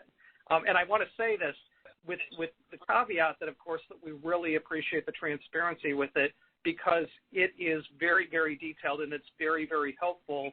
We're just trying to find a way that for some stakeholders, if we can make it a little more helpful by having a summary version of it as well. Can I interject for a second? Because I don't want to let this moment pass. Nicole, thank you for your comments. Could you please send me in chat or email or somehow the name of the individual who you would like us to consult with regard to tribal consultations? Because that's a really important issue on my personal agenda. Thank you very much, Director Santos. We don't want you to consult with just one individual. We would like you to consult with all 574 tribes. Okay, I'm sorry. You misunderstood me. You said that there was an individual who you wanted us to look at because they have a way of interacting. That's the person who's coming. Yeah, I will follow up with you on that. And Jim can help me get in touch with you. Yeah, we can do that. And we could also do that in the form of a recommendation, so we'll actually have it codified for purposes of the public record. Thank you, Jim. Appreciate it.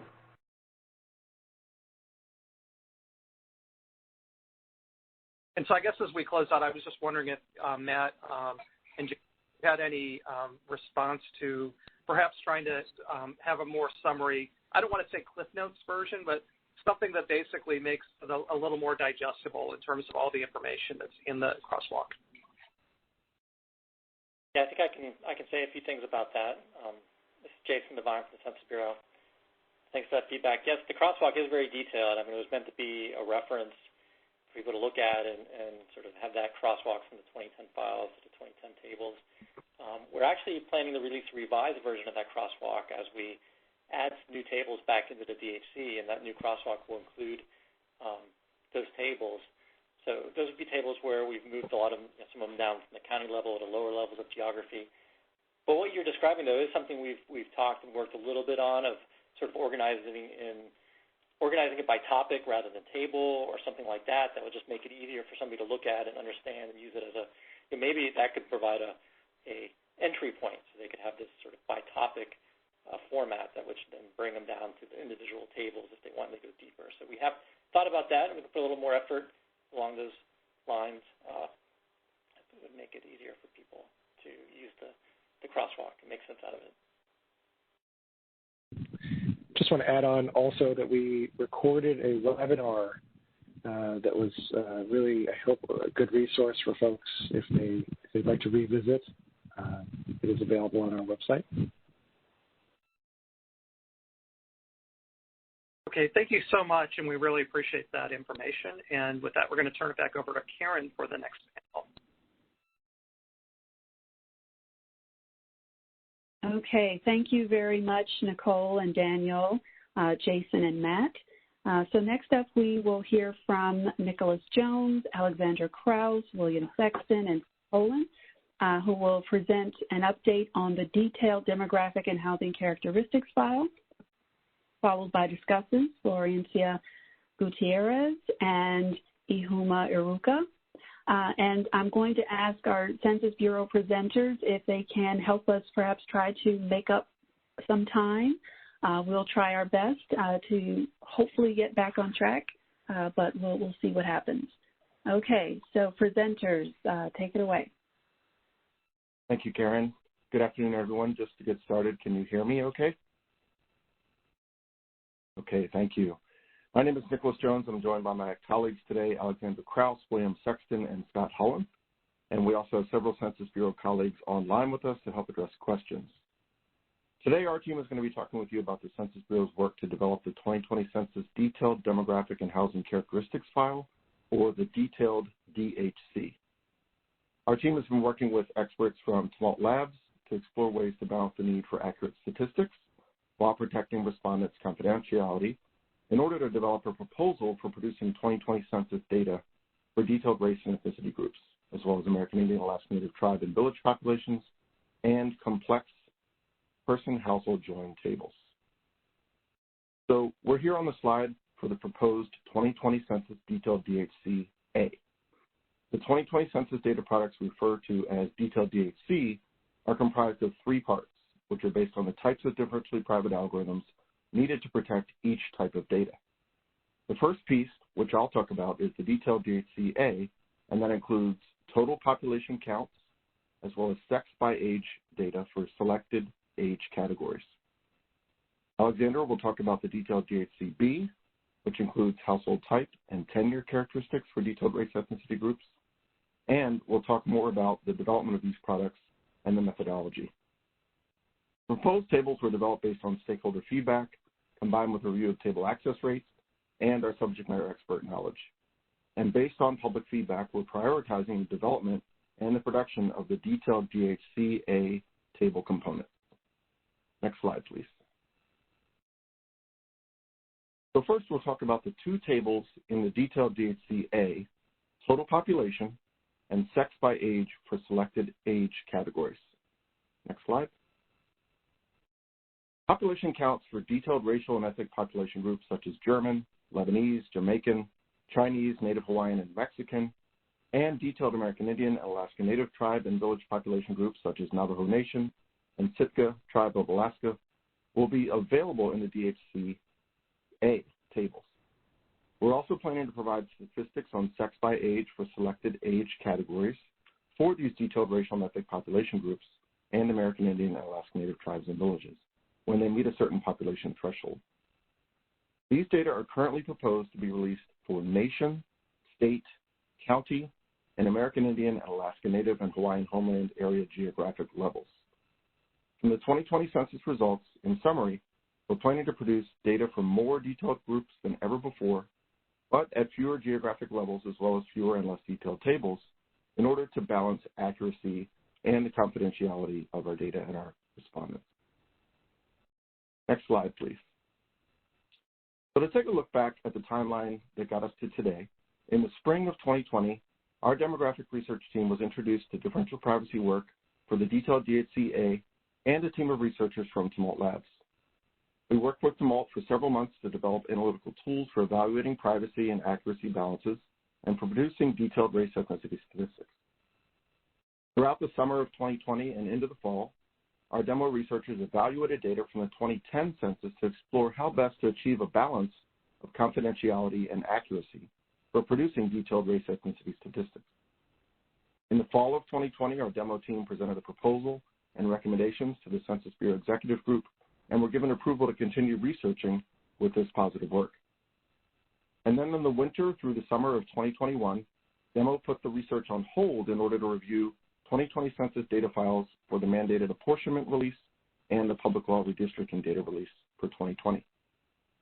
Beginning in the fall of 2021 through the winter of 2022, our researchers re-engaged with Tumult on this work, and we also continued engagements with the public on the Detailed DHC proposal and reviewed feedback from the public on how they use these data and their critical use cases.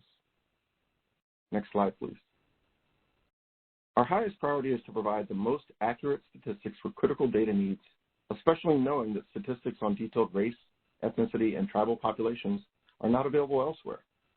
Our goals were to explore how privacy and accuracy levels can be established to produce statistics for our nation's myriad population groups, find ways to allow for equity across all major race and ethnicity categories, and striving to provide the same amount or more data than provided from the 2010 census. Next slide, please. So to provide kind of a summary of additional context, we considered how these data products would compare to the scope and depth of data products produced for 2010. In comparison to 2010 census tables, the 2020 tables do provide trade-offs. We're proposing fewer and less detailed tables in 2010, fewer geographic levels, and higher thresholds for producing sex by age statistics for groups. And while there will be a similar number of detailed American Indian and Alaska Native tribe and village populations eligible for tabulation in 2020, around 1,200, there will be higher thresholds for producing these counts for AIN tribes. On the other hand, for 2020 census, we'll produce more national and state-level counts for detailed race and ethnic groups with a high threshold of 10 as opposed to 100 that we had 10 years ago.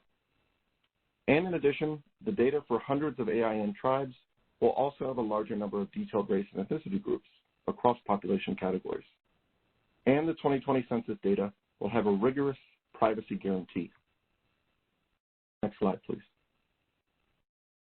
So here we'll talk about the steps where we are today moving forward for detailed DHCA.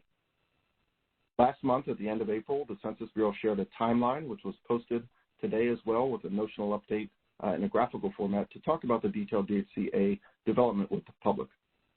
We published a detailed blog which describes the products and the major milestones, including separating the detailed DHC into multiple pieces to prioritize the detailed DHCA tables, an iterative process for research and public feedback, and updates to our data product proposal, gathering feedback and developing a prototype or a proof of concept for the detailed DHCA, and establishing August of 2023 as the target for releasing the detailed DHCA data product. Developing and implementing confidentiality protections for the detailed DHCA data is complex. We've heard from data users and we understand the critical need for statistics on these population groups, and that these statistics must still protect the confidentiality of the respondents' data. Throughout this spring and the summer, we'll continue developing and testing the detailed DHCA to incorporate data user feedback. Some data users have asked us to include places or cities or towns, as well as census tracts in our geographic levels. So we're evaluating the feasibility of adding these to the list of geographies already planned. And as part of our ongoing development and testing, we're examining whether accuracy targets we set are being met. In January of 2023, we'll produce a prototype demonstration product using 2010 census data for the detailed DHC. We're calling it a prototype because it'll look a little different than the demonstration data that we've used for the redistricting file and for the DHC, which you heard about earlier today. We plan to provide parameters and margins of error that data users could see in the 2020 census data. And we'll also use available 2010 census data as a proof of concept. Once again, we'll ask for public feedback and take that into consideration as we fine-tune the parameters and the plans for the final 2020 census detailed DHCA data product. Finally, with the next slide, we also see that before final parameter settings and privacy loss budget decisions are made, we will have additional discussions with tribal leaders through formal tribal consultations, as well as engagements with other stakeholders and partners across the country, and will address feedback and recommendations from our Census Bureau advisory committees. This feedback is a crucial part of the process, and we look forward to future discussions on the development of the detailed DHCA as we work to produce these statistics for our country's racial and ethnic and tribal populations. Next, William Sexton from Tumult Labs is going to talk more about the detailed DHC methodology and the algorithm. William?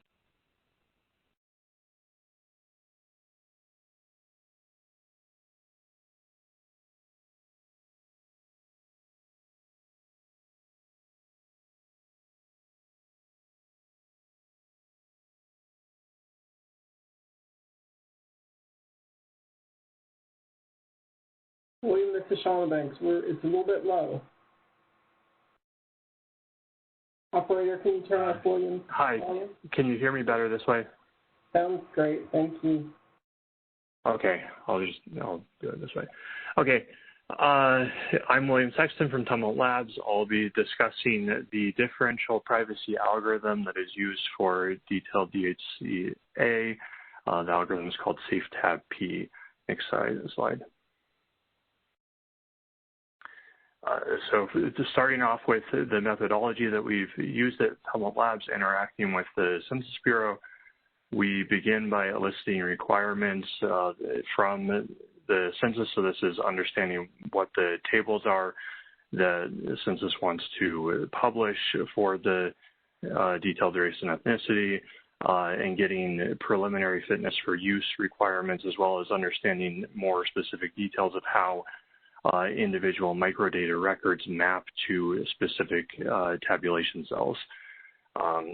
Then we start formulating a rough algorithm and identify further parameters such as desired margins of error, geography and race iteration levels, and race and ethnicity codes. Then we move into an interactive phase that where we continue to work on improving and tweaking the algorithm to better meet the accuracy requirements set forth by the Census Bureau to arrive at a finalized algorithm. Next slide, please. So today I'll be focusing primarily on the differential privacy algorithm itself and what we call noisy measurements. There's a long process pipeline that goes into the production of statistics, beginning with the confidential microdata and moving through the privacy algorithm and then going through the census's final tabulation process. Next slide. So I'll discuss the problem and present our algorithm, beginning with kind of a basic version and then presenting the actual algorithm as a series of optimizations on this basic algorithm, and then talk a little bit about privacy accuracy trade-offs with using this algorithm. Next slide.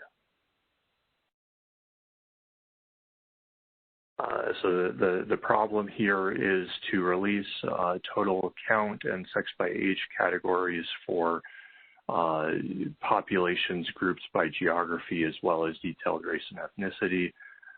Additional criteria that we care about here includes keeping relative error low, and statistics with high relative error are not generally usable and should not be published.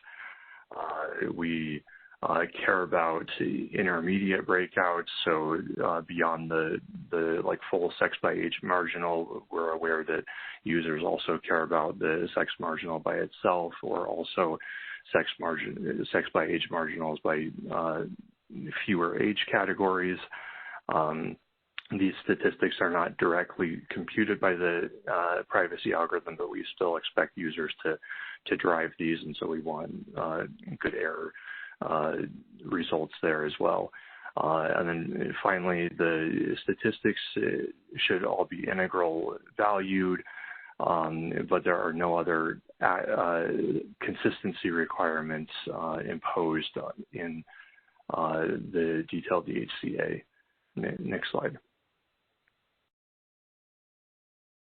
So if I think about a record and what happens with an individual's record, it includes characteristics such as a geographic identifier, which tells me information about what state a person lives in, what county a person lives in, whether that person does live in an American Indian area or not. And as Nicholas mentioned, under the proposed geographies, a person can contribute potentially to up to 4 different geographic areas. The person's record also includes detailed race codes, so up to 8 detailed race codes, as well as detailed ethnic code. And this translates to person mapping into possibly up to 18 different race characteristic iteration groups. And so there are combinations of these, like the state of North Carolina combined with a particular American Indian category alone or in combination. So these are what we call the population groups, and one table is published per population group that includes a total count as well as sex by age categories. Next slide.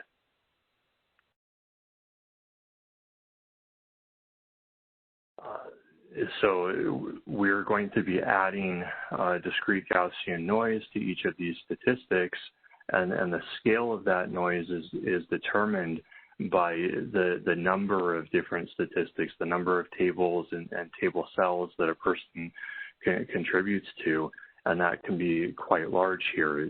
It's 144 is the maximum number that an individual could contribute to. And so this would lead to pretty poor error if we use this basic version of the algorithm. And so now I'll present improvements to get better error on the detailed race and ethnicity tables. Next slide. Next slide. So the first optimization is to adjust the way that we think about privacy budgets and separate it out by into levels. So geography combined with a race and ethnicity level.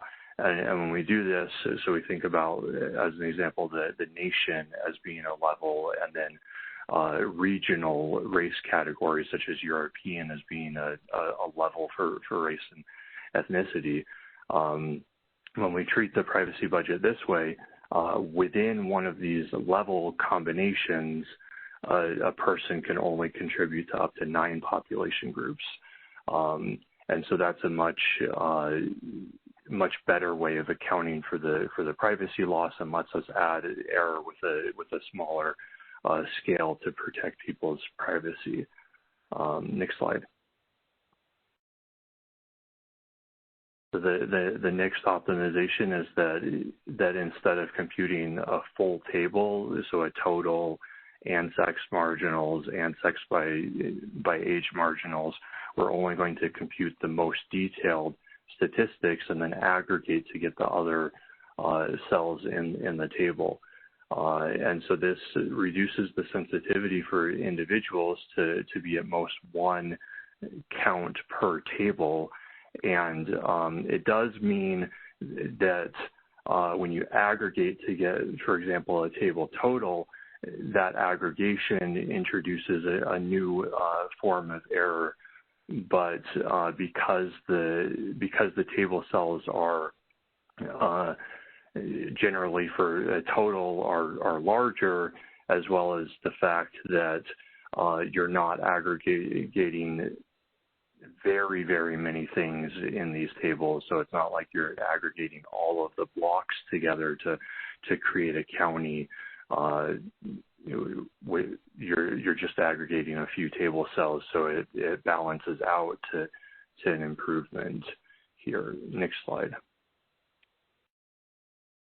A couple of other optimizations is that the algorithm adaptively decides for some population groups the granularity of statistics to publish, and so it compares the population group against predetermined thresholds, and if the population group meets a certain threshold, then the algorithm might say, okay, let's publish sex by age with 23 age categories. But if it's below that threshold, it might say, okay, let's only publish sex by age with 4 age categories. Or let's not publish sex by age at all. Let's only publish the total for this population group. So for some population groups, we predetermine in advance not to do this adaptive decision-making process, and we only publish the total population for those groups. Next slide. Next slide.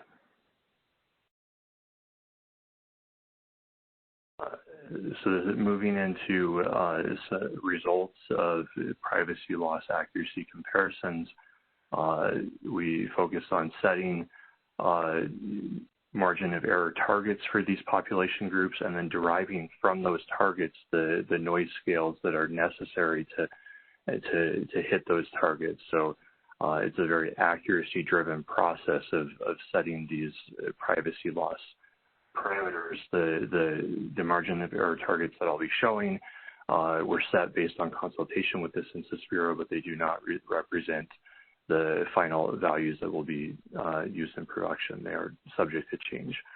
And so we compute the noise scale for the privacy loss along with for ZCDP, which is one version of differential privacy, along with another version that is called approximate differential privacy. Next slide.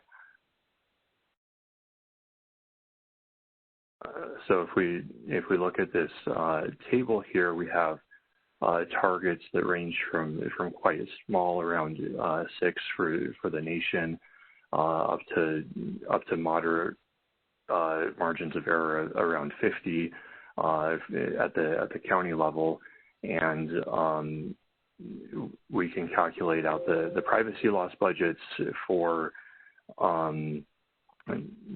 these, and we're able to hit these margins of error targets with the improvements to the algorithm that we've made with low to moderate privacy loss. Next slide.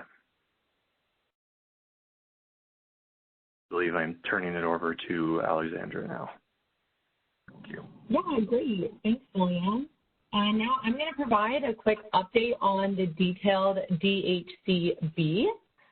On the next slide, you'll see the tables that we will be proposing for the detailed DHCB, which is supported by the Safe Tab H algorithm. This includes family and household data for detailed racial and ethnic population groups, such as German, Lebanese, Jamaican, Chinese, Native Hawaiian, and Mexican. And in addition, the detailed American Indian and Alaska Native tribes and village population groups, such as Navajo Nation. So in particular, the detailed DHCB provides statistics about household type, family or non-family, and also housing tenure, which is owner or renter occupied. We are continuing to develop the detailed DHCB proposal, and we're trying to develop that as similar to the detailed DHCA proposal as possible. We will keep the public and our advisory committees updated as this work progresses. On the next slide, we're going to talk about supplemental DHC, or the SDHC. These were formerly known as the complex person household join tables because they require a join or a merge between that person and housing or unit file. Jason talked a little bit about this, and in the last DHC release, we actually released those separate for the demonstration data. So the supplemental DHC tables require person-level characteristics and also household characteristics, so we have to merge those files. This updated name, supplemental DHC, we're using this because these tables are a true extension of the DHC tables. These tables were formerly in Summary File 1 in the 2010 census, but they could not be produced in the DHC because of complications with that join. Another challenge of the join tables is they do require very high privacy loss budgets when comparing to other tables with similar accuracy. On the next slide, you're going to see the 8 tables that we're proposing to include in the SDHC. 6 of these we're proposing to iterate or repeat by the major Hispanic origin and race groups. Those are iterations A through I. The reason why 2 of these are not being proposed to be repeated by those iterations A through I is because we did not iterate those in the 2010 census. These tables are not iterated by those detailed race, ethnic, and American Indian and Alaska Native tribes and villages. On the next slide, a quick reminder of those A through I iterations. You have the race alone categories, and then 2 or more races, Hispanic or Latino, and then white alone, not Hispanic or Latino. These are the same iterations that you'll be seeing in the DHC. On the next slide, you'll see an example of one of these supplemental DHC tables. I provide this as an example because sometimes the supplemental DHC tables look very similar to some of the tables you'll see in the DHC. So in the DHC, on the person file, you'll get counts of people. So for example, counts of spouses. On the DHC unit or housing file, you'll get counts of households. So for example, counts of married couple households. On the supplemental DHC, you'll get counts of people living in households, as you can see on the universe on this slide. And so for example, you'll get the count of people living in a married couple household. Okay, let's talk a little bit about the developmental timeline on the next slide. Beginning in January 2021, we were introduced to MITRE and the Tumult Lab researchers, and Tumult developed an analysis tool to evaluate the accuracy and confidentiality balance. I'll talk a little bit more about this tool in a few slides. Following that, demo researchers used this tool to propose parameter settings and develop a proposal. We also converted from epsilon to rho. In the winter, we requested public feedback on this proposal via the 2020 Census Data Product Planning Crosswalk. We reviewed public feedback, and we developed some modeling experiments. As I mentioned, these tables do require high privacy loss budgets, and so therefore we are pursuing modeling. So these SDHC counts will be modeled. The goal of modeling is to make the differentially private count more accurate by relying on spatial modeling and previous census and survey data. And Scott will talk about this in a little bit.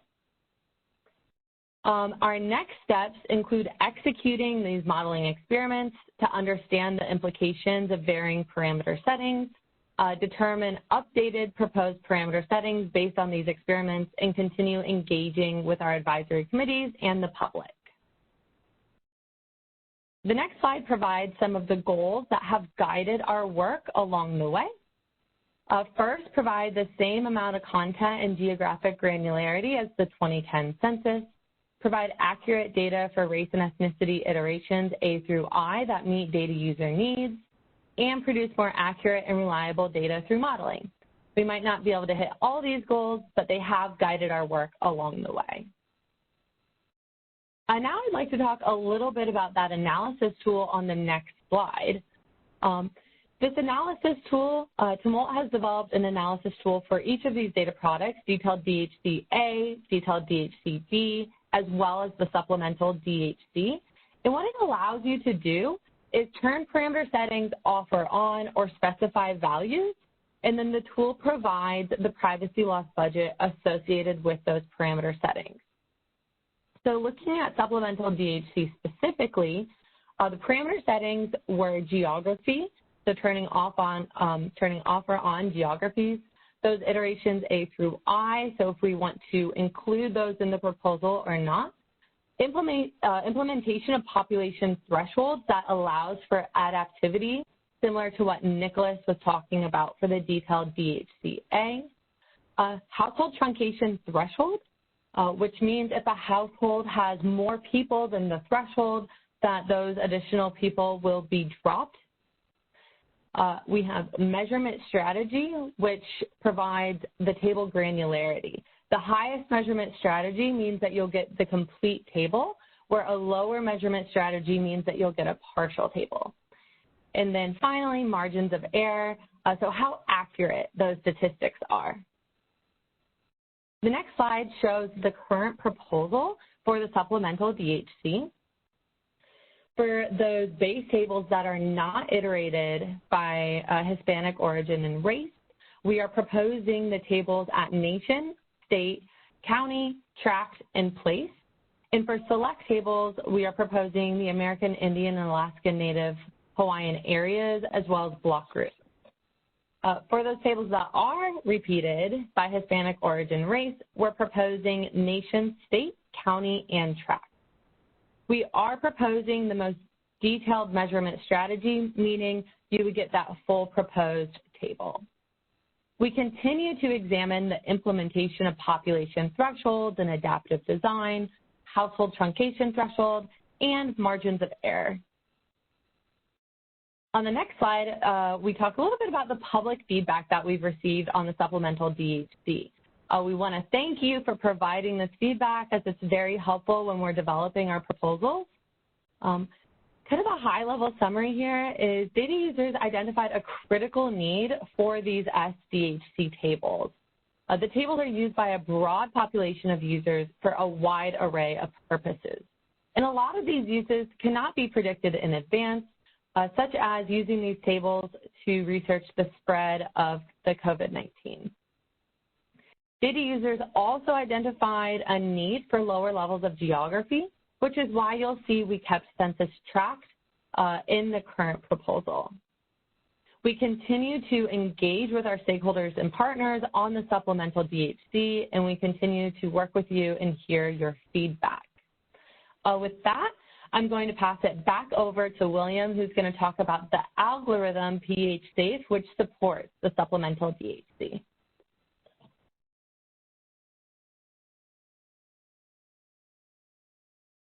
Hello again. So I'll be talking about the algorithm for the supplemental DHC, which we call PHSAFE. Next slide, please. So this algorithm is, I talked earlier about the methodology that we use and how we begin by developing a rough prototype algorithm, and then we work with the Census Bureau to iterate and improve on that algorithm. For the supplemental DHC, we are in the earlier stages of that journey, and so today I will be primarily only focusing on that rough prototype that's the starting point, recognizing that there will be improvements coming down the road. One of those improvements is the modeling that Scott will be talking about next. So the way that this prototype algorithm works is that for each population group, we begin by filtering to a given table's universe. So if that table is population in households, or if it's population under 18 in households, then we're going to filter the data and make sure that we're only tabulating the people that are supposed to be in that universe and not tabulating group quarters population or something else. Then, as Alexandra mentioned, these tables require a join or a merge or a linking of household information, such as household type. Is it a married family household? Is it a single parent household? With individual person characteristics, such as a person's age or their race. And when we do that join, we need to limit the number of people that appear in households. We have to put a cap on household size, and I'll talk more about the reason for that in a moment. But after we've done that record linkage, we compute the exact tabulations, the true confidential values for these tables, and then we add noise based on discrete Gaussian for the zero concentrated differential privacy definition. Next slide. So why limit the number of people in households? So the driving factor here is again sensitivity. So sensitivity is a measure of how much one individual can influence the query answers. So if I think about an example of a household where I add or remove a spouse from that household. That's going to change the family composition in the household and shift a lot of people from one table cell to another table cell. So because that person has a high influence, so in the example here, it's just a small household, 2 or 3 people. You could imagine larger households, 10, 50, 100 people. So adding or removing that one person can cause large shifts or swings in where people get tabulated. And because of this, we need to add more noise to protect privacy compared to what you might see in the Group 1 data products or in the detailed race and ethnicity data products. And if we don't set that cap, or if we set a very high cap, then you essentially need to add either so much noise that the data is rendered worthless, or if you don't add any noise at all, you're effectively giving no privacy protection to individuals. Next slide.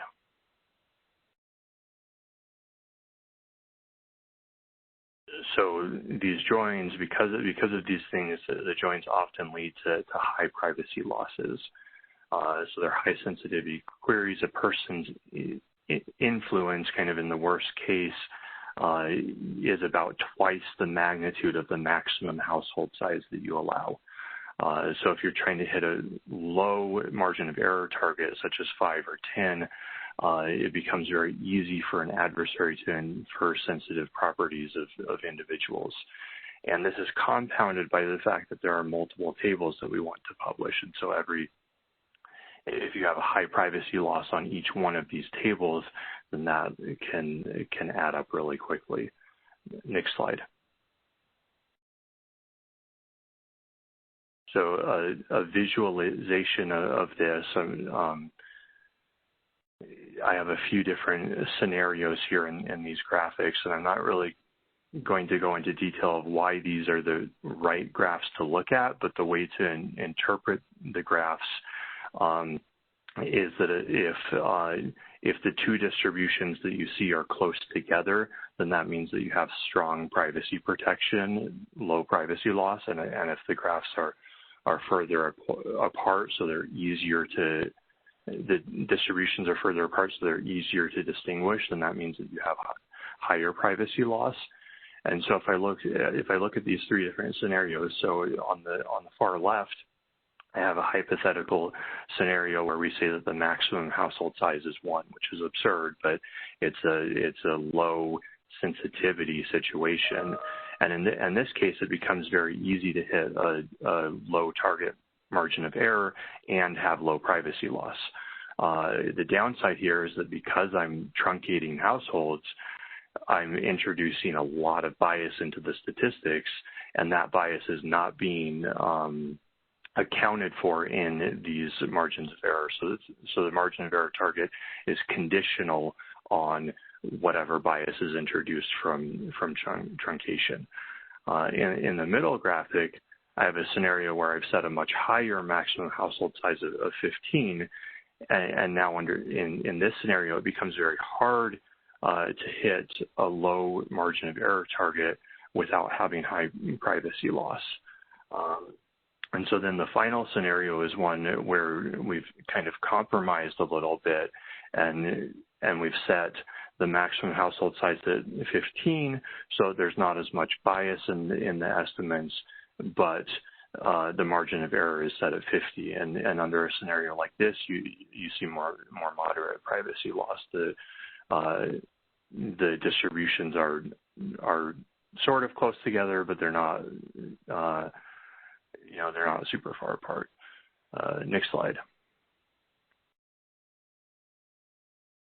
So as Alexandra mentioned, we've developed the tools to verify and evaluate these trade-offs.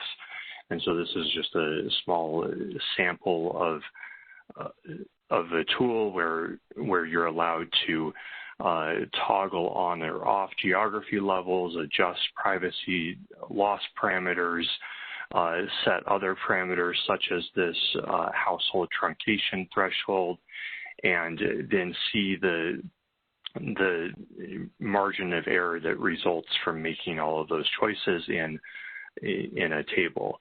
And this, backs up and confirms the intuitive visual illustration that I showed on the previous slide. Next slide. So here's a hypothetical example of, based on the proposed geographies for one of the tables, where we've just set a range of different margin of errors. So beginning at the nation, we have larger margins of error that are set around 200, and then dropping further down to tract and place, we have margins of error of 5.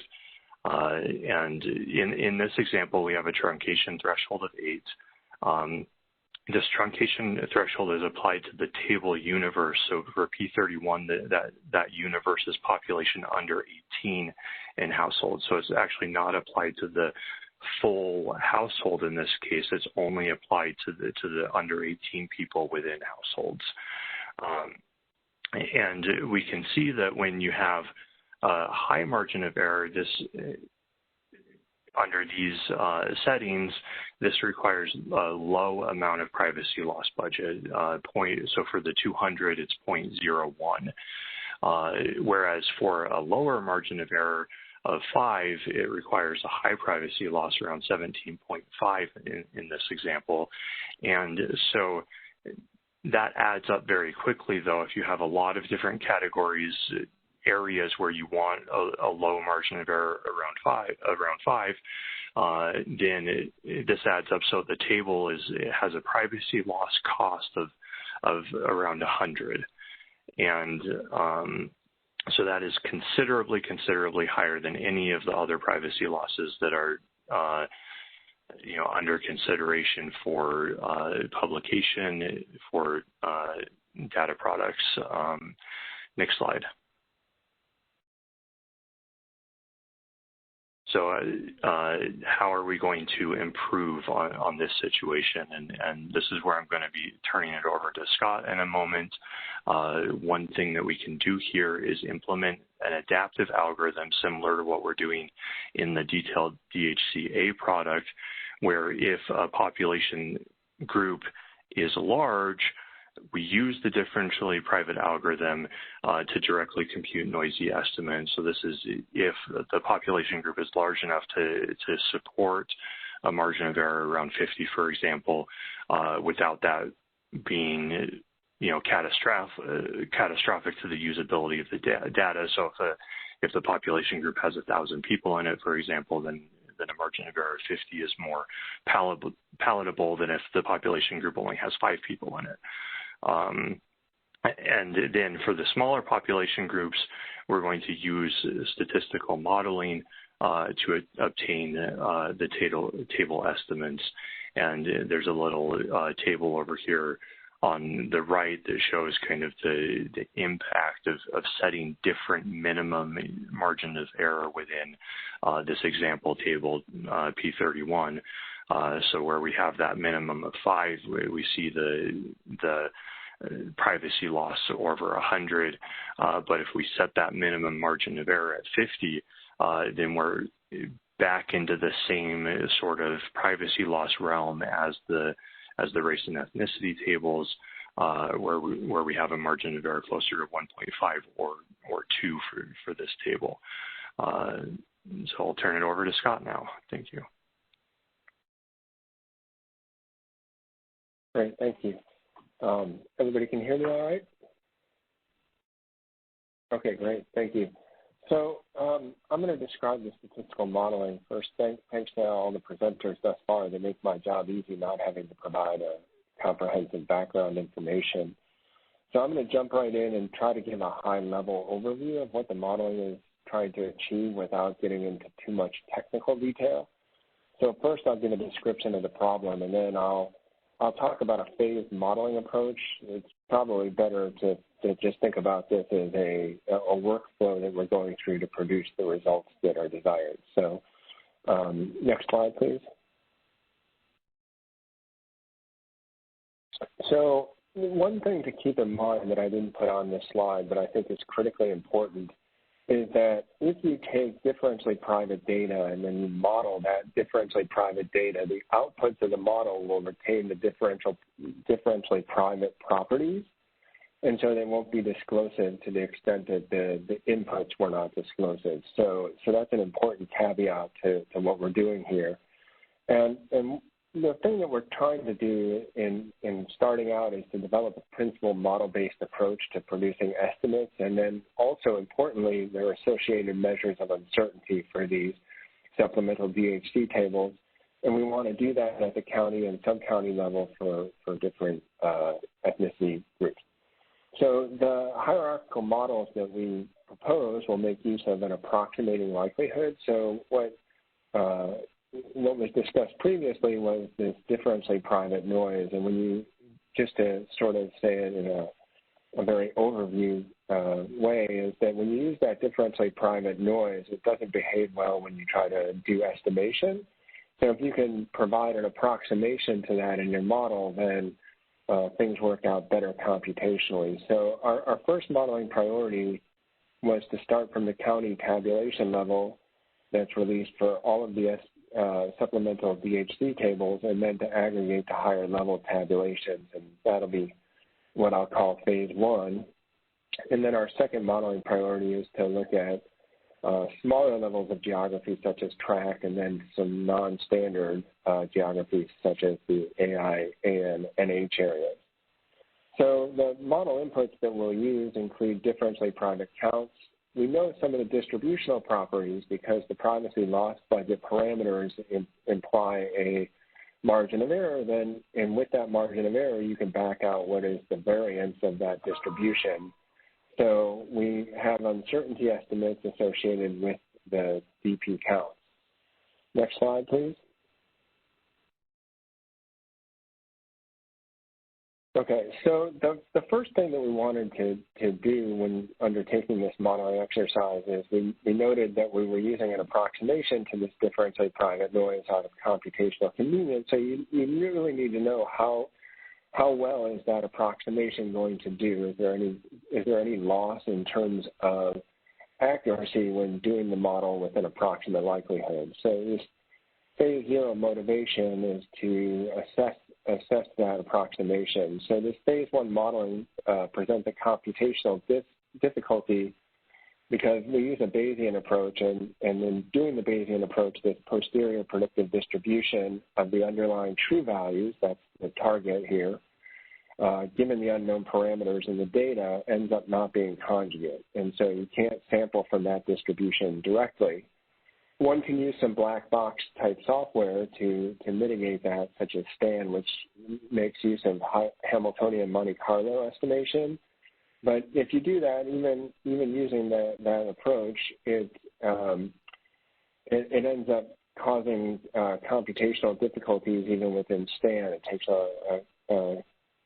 a pretty long time to run the algorithms, and so we opted to use an approximate data model under this DP, or differentially private, using a Gaussian distribution.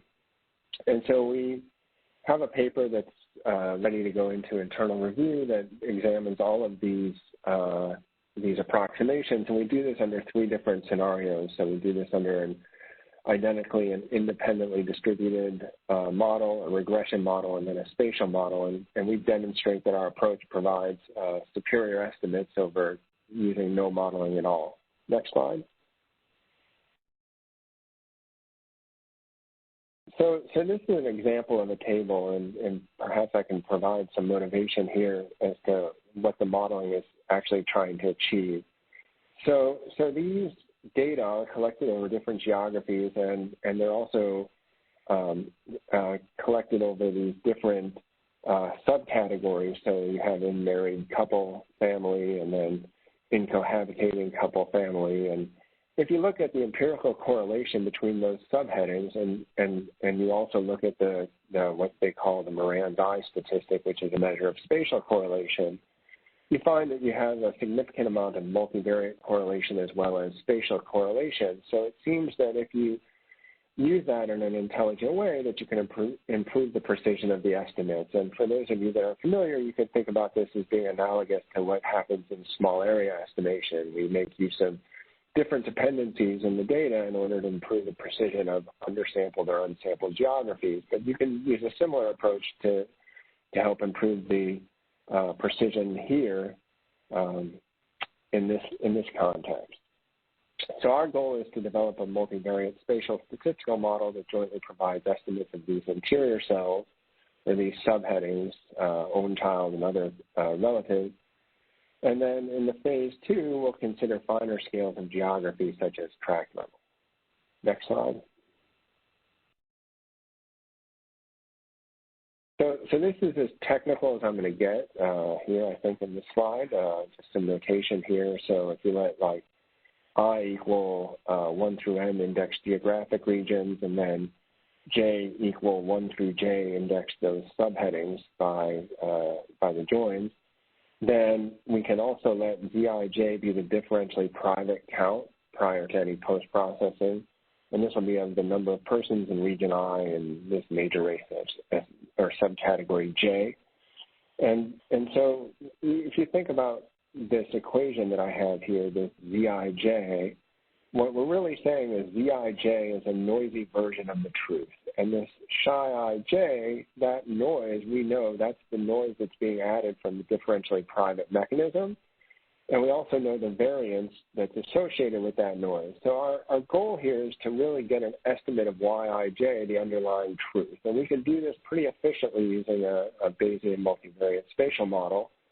And it turns out at the end, what we'll end up with is like a posterior predictive distribution of Yij, and then we can get summary statistics from that posterior predictive distribution.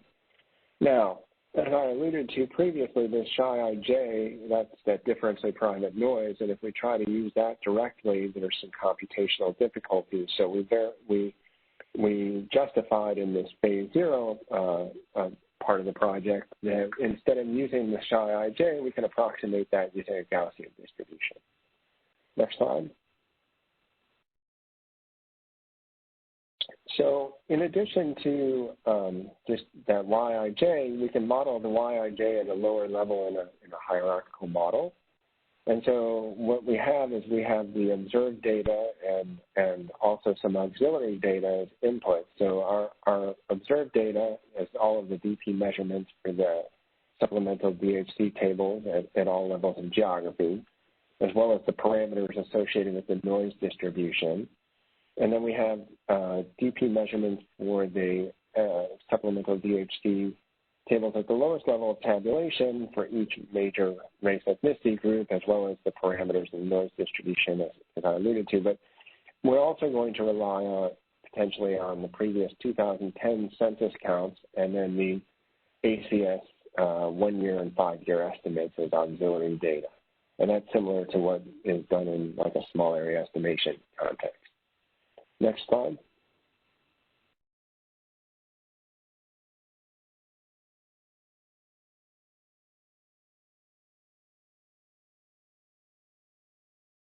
Next slide. So some of the goals to develop statistical models and computational methods in 2 parts. So this multivariate spatial county level model for DP auxiliary data, that was our phase 1.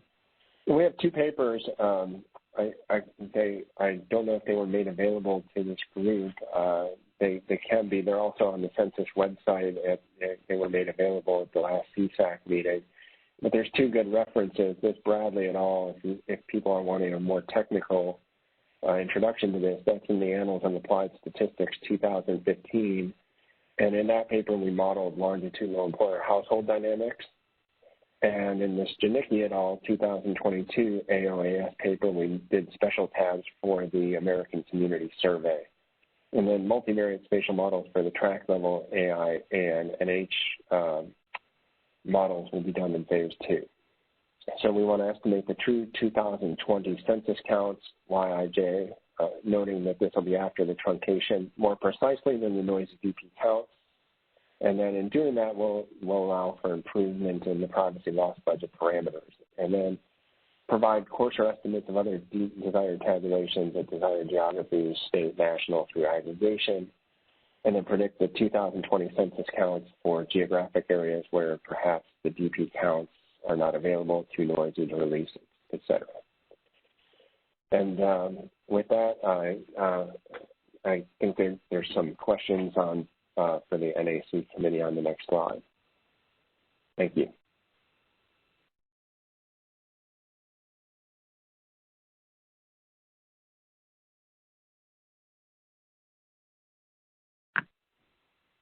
Okay, James, I think we are ready to go on to the discussant. Good afternoon. Thank you so much to the Census Bureau experts and to Jim and Cherokee for sitting down with us earlier this week to answer our questions and to help Ioma and I prepare for today.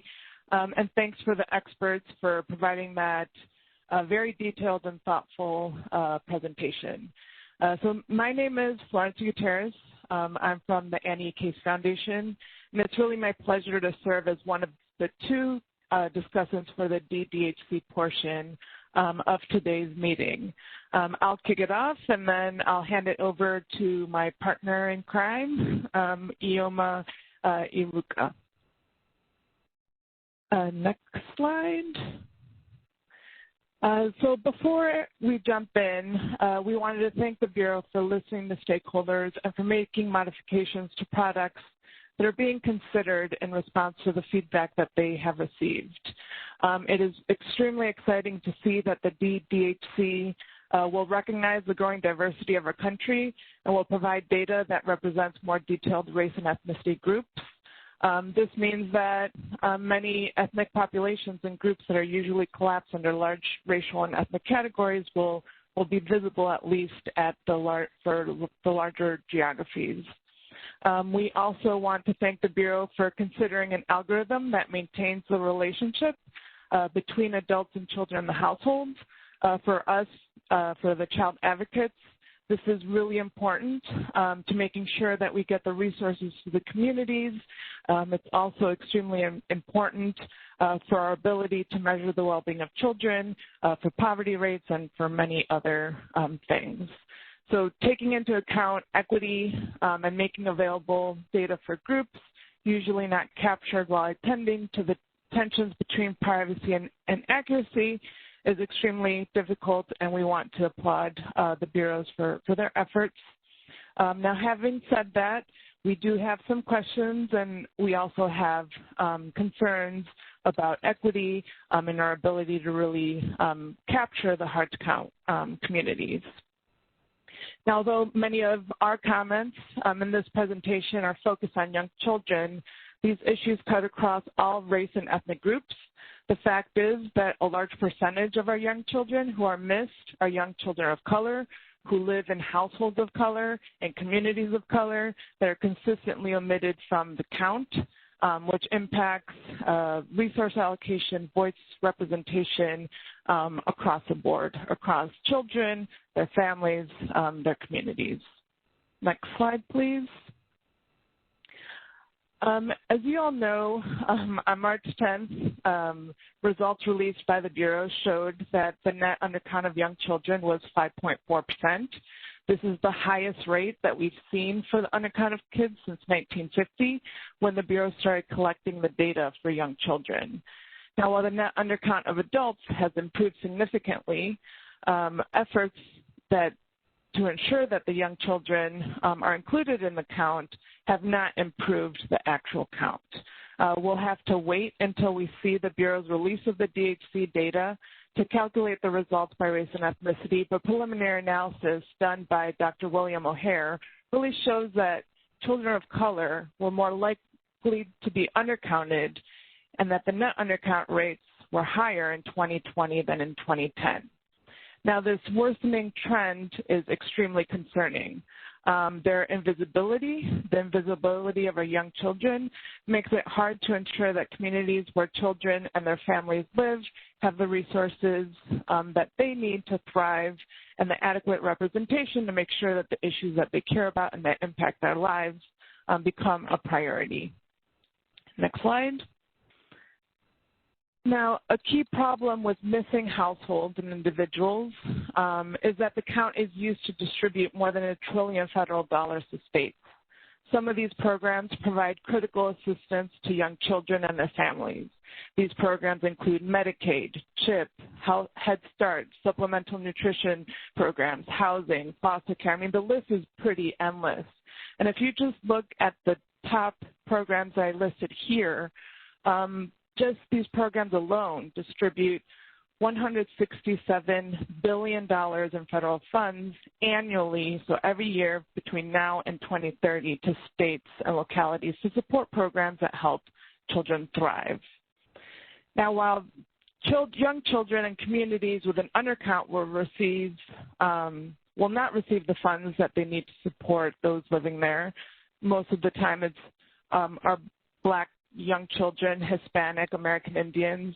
Communities with an overcount, white and Asian, will receive more than their fair share. So therefore, it's really important to not only focus on the undercount, but we also have to focus on the overcount to ensure the distribution of funds are not skewed one way or the other.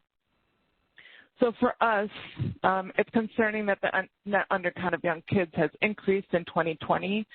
And we're even more concerned about the fact that the Bureau will be introducing additional error into data that, through differential privacy, into error that is already error-stricken. And this is true for other hard-to-count communities, many of which have higher rates of net undercount rates than in 2010. So we are concerned that this could further negatively impact the distribution of funding and skew representation even further. So we believe that more research is needed to better understand the impact of the infusion of this error into already undercounted populations, especially when you're looking at smaller population groups and smaller geographies. So we do have questions that we wanted to raise to ensure that we get the best data for young children of color, and the households and communities where they live. Next slide. Now, our first set of questions are really focused on the data products that you plan to release in 2023. We understand the need to maintain a balance between providing accurate statistics and protecting privacy. And while we're excited to see the detailed data that will be available by race and ethnicity through the DDHC, we have questions about what will be lost by the significant reduction in the number of tables. And we also have concerns about the lack of data that will be released for geographies below the county level. I know that many of us would be willing to give up some of the detail at the lower levels of geography in order to obtain some data, since, at least in my brain, some data is better than no data. So here are some of the questions that we had. How does the Bureau plan on determining which tables to drop? And is the Bureau willing to bring back tables if requests are made from data users once the tables are released in 2023? We have this idea that people who use these tables might not have submitted comments, so tables that were scrapped might actually be of use to the field. We also wonder what is lost by reducing the number of tables. Will this impact the ability to know how to improve the undercounts of certain groups and communities? And we're also wondering if the Bureau is thinking about different strategies to increase the number of tables that they release for smaller geographies. Maybe provide below county level data for those larger counties, or provide less detailed data for smaller geographies, and I'm sure you all are much smarter and have a lot better ideas.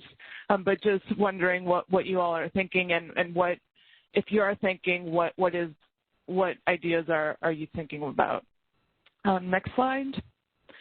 Our next set of comments and questions are focused on children. We are pleased to see that the Bureau is considering a differential privacy algorithm that will preserve the link between the adult and the children in the household. Again, maintaining this link is something that is very important. It not only improves the count for children and ensures that the right communities receive the funding to support their needs, but it's also critical for our ability to do our child well-being and advocacy work. So being able to maintain that link in the DDHC, in the DHC, and in other surveys like the American Community Survey is really vital for our work.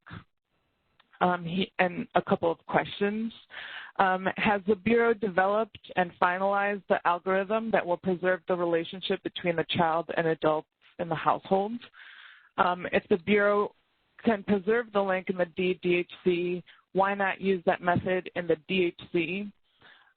Why does the family type table only provide data for own children and not all children like the household type table? And why not iterate the DDHC table on own children by family type, by race and ethnicity? And I know you mentioned that it's because it wasn't produced in 2010, but child advocates really believe that it's necessary to provide that table by race and ethnicity, and to also provide the family type table not only for own children but for all children.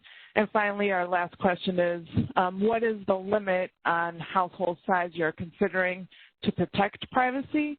And we're asking this question because many of our hard-to-count households are doubled up, they're crowded, and truncation of these households, which could include many or children, or even if it doesn't include children, if they're large households, what impact does that have on the count of those households and communities?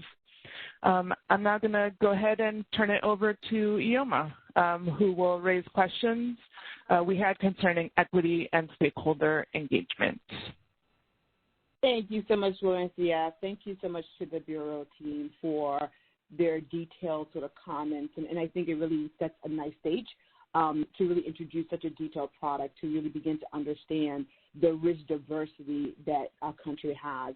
And obviously, as Florencia has already sort of articulated pretty clearly, the sort of challenges that may come from that. So before I start, again, thank you, Ioma Ibuka.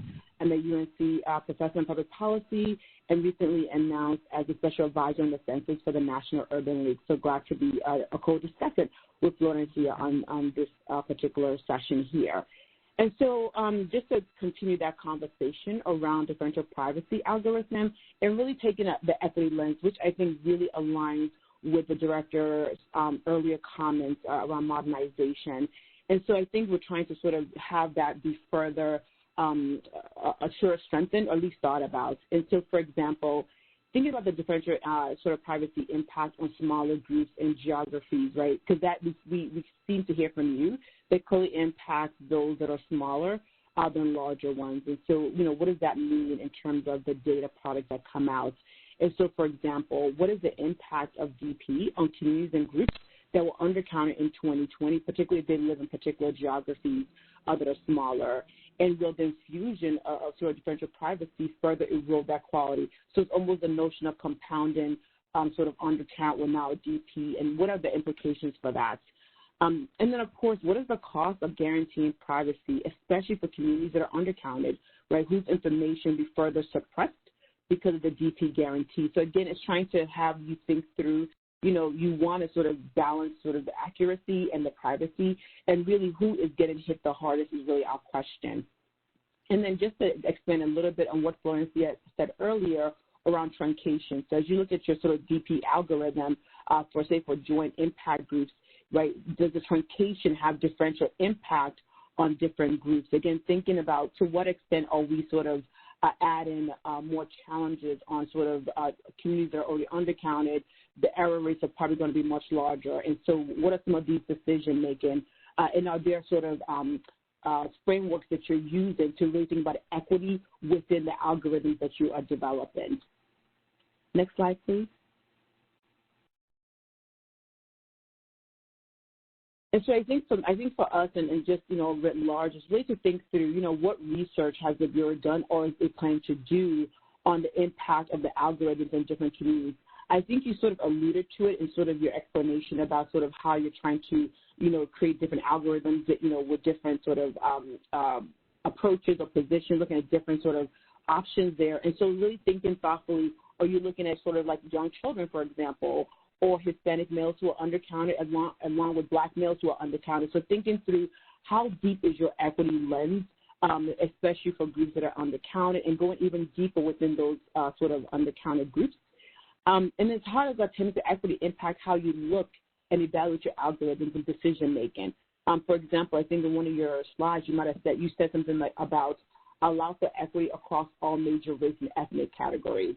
And my argument as an equity scholar is when you say all, that actually takes away the equity part, really is about equality part. So I think it's thinking through much more sort of, much more thoughtfully, maybe more specifically, how is equity really shaping the algorithm decision-making tree? How is it shaping sort of the interpretation once you kind of look at your different examples, your different options, and really saying, why are we making this decision versus another decision? I think we're trying to get a better sense of that. And so whether you have experts on your team, especially when it concerns, say, DP or looking at truncation, and then look at the detailed data products, to what extent is equity really central and centered in all those decision-making? Next slide, please. And so now I want to take a little bit turn to the stakeholder engagement and communication. And so some of my comments probably will not be shocking based on some of my earlier comments. And again, I want to thank you all for such a detailed dive into sort of your thinking around the DTHC products. And so what we're trying to really get clarity on is, what is the process that you're using to ensure there's effective communication about the use of what is in each table in the DDHC and how it can be used. Because we know that a lot of the data is really going to continue to inform a lot of different decision-making around, obviously, as Florence mentioned, all sorts of federal funding going down to communities. And so being able for each community and stakeholders to be able to use it in a way that allows them to make really data-driven decisions is really important. And so is there information on who is using the product and also gather immediate feedback, right? Because it's one thing to kind of look at a product, another thing to now say, okay, what is it that I got out of the product? What is missing? What are my questions? So just try and think through your sort of your broad stakeholder engagement communication plan. We know you will be gathering feedback this spring and summer to incorporate all the feedback in the product.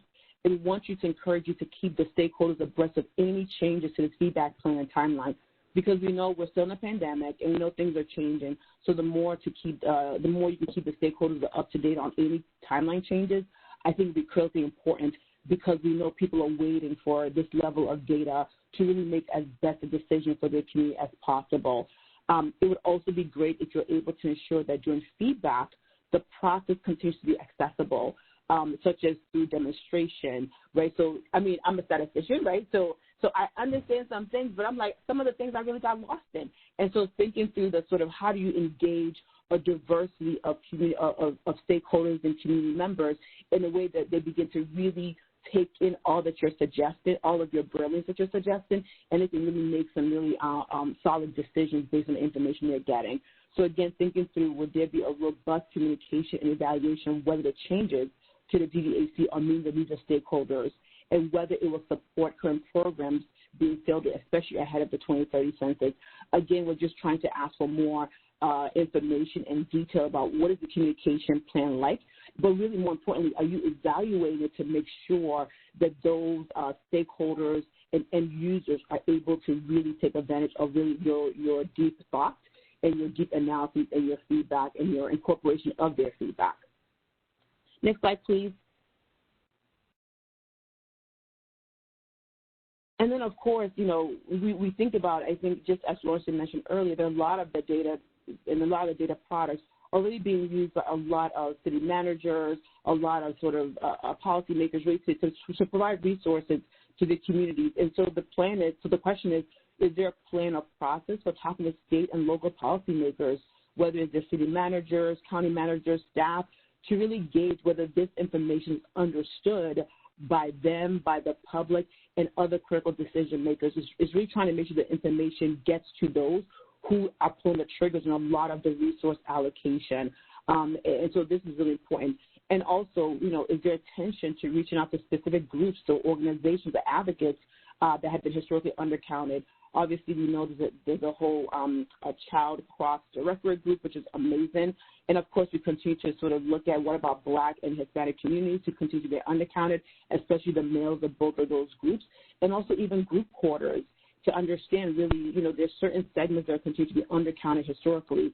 So how are you sort of making sure to reach out to advocates who are really centered for those particular groups to understand the implications of the tables that you're producing or the decisions you're going to make about tables to produce as well. Next slide, please. And then also, as I think I asked earlier, too, to what extent are you communicating with and maybe even sharing data with researchers at HBCUs, which are our historically Black colleges and universities, minority service institutions, tribal and community colleges. Again, we're looking for those who have both the technical knowledge but also the in-depth knowledge about their specific communities, right? We know there's many tribal community universities who do a lot in terms of sort of data analysis. And so being able to really engage with them on the technical side, but also on sort of that culturally relevant, culturally valid interpretation, I think is really important. So being able to bring those two lenses together is going to be even more powerful. Again, I'm not suggesting the Bureau doesn't have that, but I am suggesting that there are ways to, I think, continue to really deeply partner with many of our sort of minority serving institutions, the more we can really leverage all those expertise both in the community, but also because they have this deep knowledge about their community in ways that a lot of us may not have. And of course, in asking about what about the Census Information Centers, and we know that there's one of those centers in almost every single state, if not in almost every single major sort of communities. And so how do you begin to activate a lot of those infrastructure that's already there to make sure the information you're sharing about sort of the DDAC is really being used, that it's relevant, and it's also actionable. And again, thinking through the feedback loop, right? It's one thing to tell people about things, but it's also another thing to also make sure to receive it and then follow up with how it was received and how it's integrated in any of the updates to the products, right? So again, it's thinking through that much deeper partnership that really happens over time. And this is pretty important for many communities of color, tribal communities who are often sort of thought of as a second sort of note. And then my last slide, I think is just to sort of just, I think, continue to push the Bureau, but even for this particular focus on the detailed DHC, is to really begin to sort of really clarify who are your stakeholders, right? Are you connecting to organizations, institutions who can look at some of your data, right, especially for ethnic minority groups and children, considering the implications of some of the decisions about reduced products, decision about truncation, especially when we know a lot of families of color, particularly Black and Hispanic families, live in sort of multi-family units. So how do these changes really impact those diverse groups and then those advocacy groups of those particular groups as well? And so who are you prioritizing or who are you not, right? Everybody can be on the same plane, but who are you prioritizing? And with an equity lens, to prioritize those who are often left behind. So just in sum, we're really trying to have you operationalize the sort of diversity, equity, inclusion, accessibility that the director talked about as part of the modernization of the census. So we beginning to have detailed information as a start, right? So this DDAC, to me, is really a really great start, and I want to thank the team for sort of their thoughts about the kind of products and what's going to meet the needs of all the different stakeholders. But we know it's not the end, especially when we want to ensure that technical aspects and the process of not continuing to harm communities and groups that have been undercounted or not really accurately counted, if I can even say that. So with that, that is the end of my remarks. And then next slide is really to engage in discussion with the committee. Thanks so much, Nicholas, William, Alexandra. Scott, Flo, and Ioma, a cast of literally thousands. Because there was so much material covered, we've actually gotten several requests to have a more extended discussion.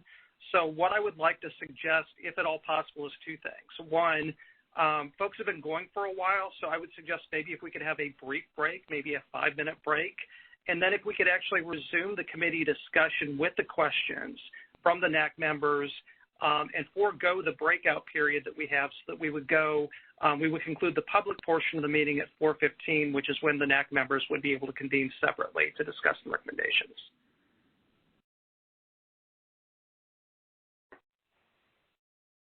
As long as I don't think Shauna will have an issue with that. So in that case, we would come back at 3:48 and resume discussion. We'll take a short break.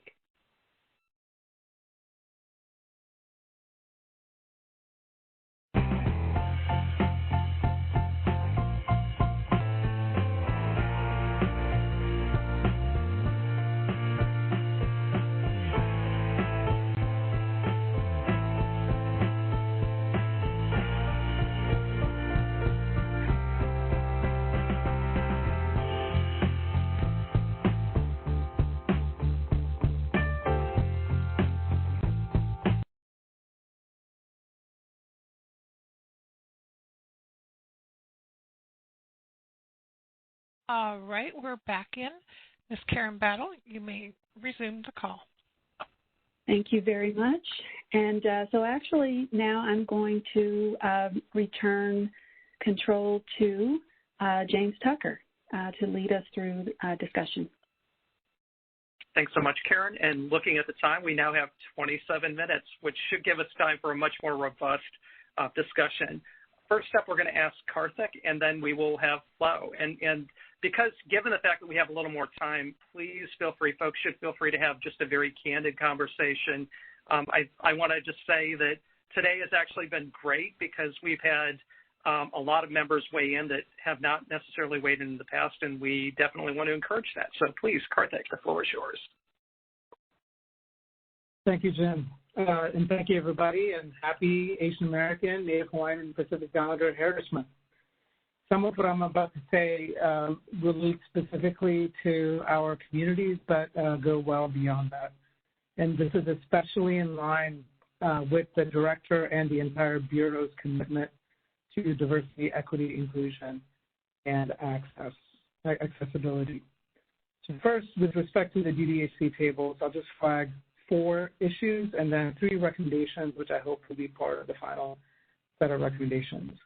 One is to understand the difference between equity and equality, especially when it comes to detailed origins, and I'll say more about that in a minute. 2, with respect to timing and the kind of customer service orientation of the Census Bureau, which has suffered tremendously with at least what looks like a 2-year delay compared to the SF1 files and the PCT tables that were released in 2011. 3rd, with respect to process, the way the Census Bureau has engaged with community stakeholders on the DDHC process up until this point has caused confusion, lack of transparency, and seemingly not as much responsiveness in terms of the timing of the release of the data as dozens of community organizations had expressed their wishes to the Census Bureau when they opened it up for commentary. And then finally, in terms of trust, the U.S. Census Bureau risks eroding trust among many AAA and NHPI community organizations that were critical to the 2020 count. Some community organizations went flat out to collect the very data that now we're going to be waiting at least 2 years longer than where our community got the data before. To say something about equity, understanding whether someone is Chinese or Filipino or Hmong is not the same as understanding if someone wrote German or Welsh as a detailed origin. Data disaggregation is so critical in our communities because we have vast socioeconomic disparities by these detailed origins. On top of that, language is not something that is provided in the decennial, so many government agencies and community organizations rely on the detailed population data to understand how to serve these communities. These would be akin to the DHC tables within many Asian American, Native Hawaiian, and Pacific Islander communities. So it is not the same thing. The kind of arguments we've heard consistently in the past speak to an equality frame, which is not the same as an equity frame. I'm hopeful that the Census Bureau introspect in terms of what it does with respect to equity as opposed to equality. Timing. The SS1 PCT 5 through 7 tables and the PCT 8 through 10 tables, as well as other PCT tables, my understanding were released in November 2011 based on the 2010 decennial. We did not even get a timeline for the release of some of these tables until very recently. That was after a lot of pressure from community and from allies in Congress. Now we hear that it's August of 2023. The community letter as well as the congressional letter clearly stated that it should be no later than April of 2023. I would like to have an answer in terms of what, if anything, can be done to at least get the population numbers by April. And the reason being is, especially with the lack of 2020 one-year standard ACS estimate data, the lack of availability of that data at the sub-state level makes this timely information about our communities vital. A couple of other things I'll say, and this will be in the recommendations, in terms of the kinds of geography that should be covered.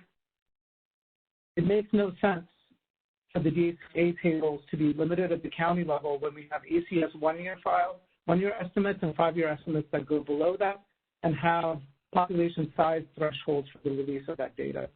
The Census Bureau should consider following that kind of standard as opposed to having some arbitrary choice of the geography. And we know counties vary tremendously in size in terms of population size. Final question that I have is the extent to which ACS one-year estimates for the 2021 data, if they're still going to be coming out in September of 2022 or sometime in the fall, whether they will be based on the 2020 population based on detailed origin, and if so, there needs to be a robust community messaging and outreach to explain the conditions under which organizations, including community organizations and public agencies, can use ACS data to get the most current and accurate numbers for detailed origin groups. Thank you.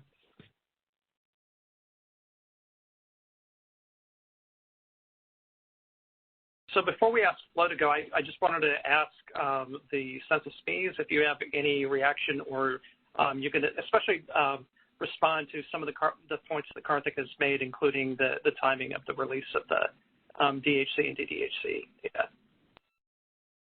I can give some high-level remarks and then allow the team to chime in with more detail. From the bigger picture perspective, the thing that is driving, my understanding is that the thing that is driving the timeline is the need to do our due diligence to make sure that the data are as accurate as they can be, while at the same time providing the utility that the data users are seeking in terms of balancing the geography and the data disaggregation.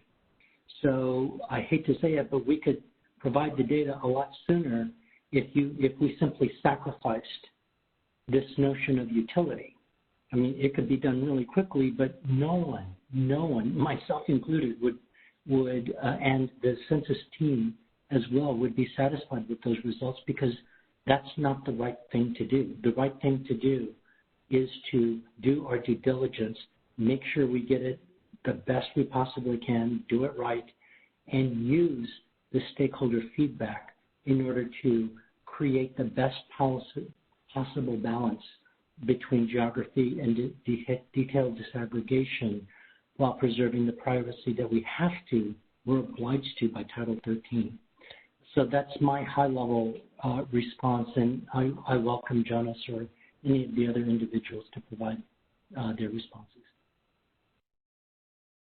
Thank you, Director Santos. This is Nicholas Jones. I was going to say something similar, which is one of the questions we posed to NAC is to give us feedback on these very hard difficult decisions that we're making. What are the parameter settings that you find acceptable or unacceptable, for example, and how can you help us with the feedback on how to prioritize them? We've put forward the proposal. We're gathering the feedback, and we're trying to see whether we can add other geographies, for example. We're also prioritizing data for the very smallest population groups in the country, which are the American Indian Alaska Native tribes and villages that don't have data anywhere else. These are groups with counts of 10, 15, 20, 50 people, and that's a very critical part of this detailed DHC proposal. So we look forward to getting feedback from the NAC and your recommendations about ways that can help us look deeper into this and think about how we're producing the results that will be important for the community.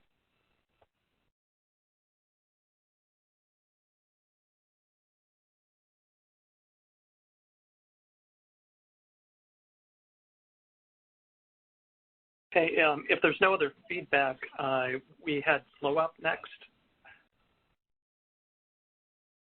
Director Santos actually answered my question. I was wondering why there was a delay in the release of the DHC, since initially the plan was to release the data in the summer of 2022.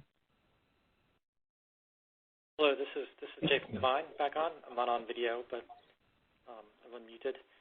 So I'm not sure what you were seeing that pointed to a summer release of the DHC. Maybe it was our initial notional timeline, which I think had us starting production in the summer of 2022, or maybe it was the demonstration product. I think it was always going to be, our expectation always was it was going to be later, towards the end of the year or early into 2023.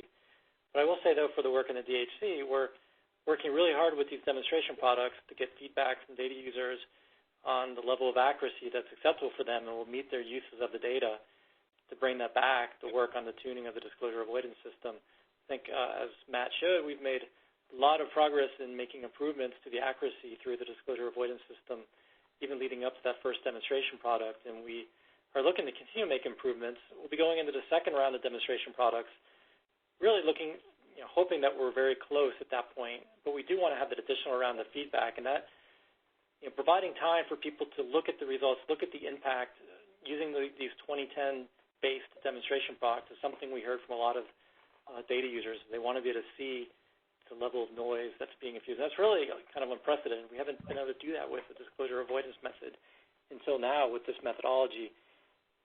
But to be able to do that, and I think Matt also talked about some of the, it's not exactly straightforward to work with these summary files we provide.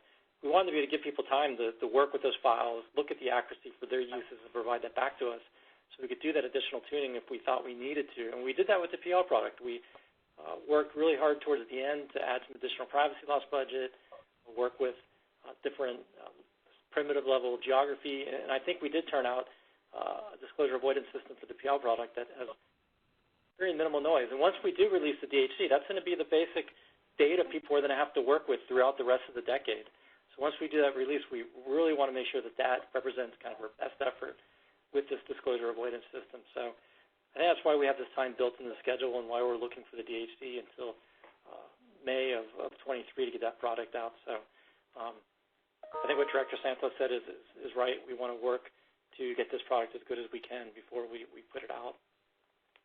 Yeah, I guess I'd like to add a little bit more that there are three aspects to this scenario or this process that's emerging in terms of developing and releasing the DHC. There was the method itself, which we've determined and we're using. There's the process by which we implement it, and there's the communication that surrounds all of that. And the committee, the NAC, has been very good about talking about all those three, especially the communication and the implementation piece.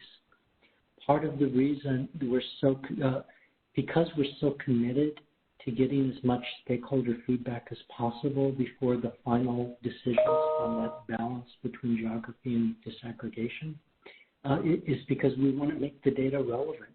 Data quality, there are two aspects of data quality that are really important. One is relevance, and the other is timeliness. We understand that we're sacrificing timeliness, but it's because there was no silver bullet to the pace at which we could go through a cycle of getting feedback from the community and then going on to recalibrate our product to make it even more usable and have more utility for you, that it's taking so long. It's a clunky system, let's admit it. However, we're looking to the future because I don't and the Census Bureau staff don't want to repeat this type of very lengthy process for future data products that rely on this elegant solution to the privacy issue. And to the extent that you could provide us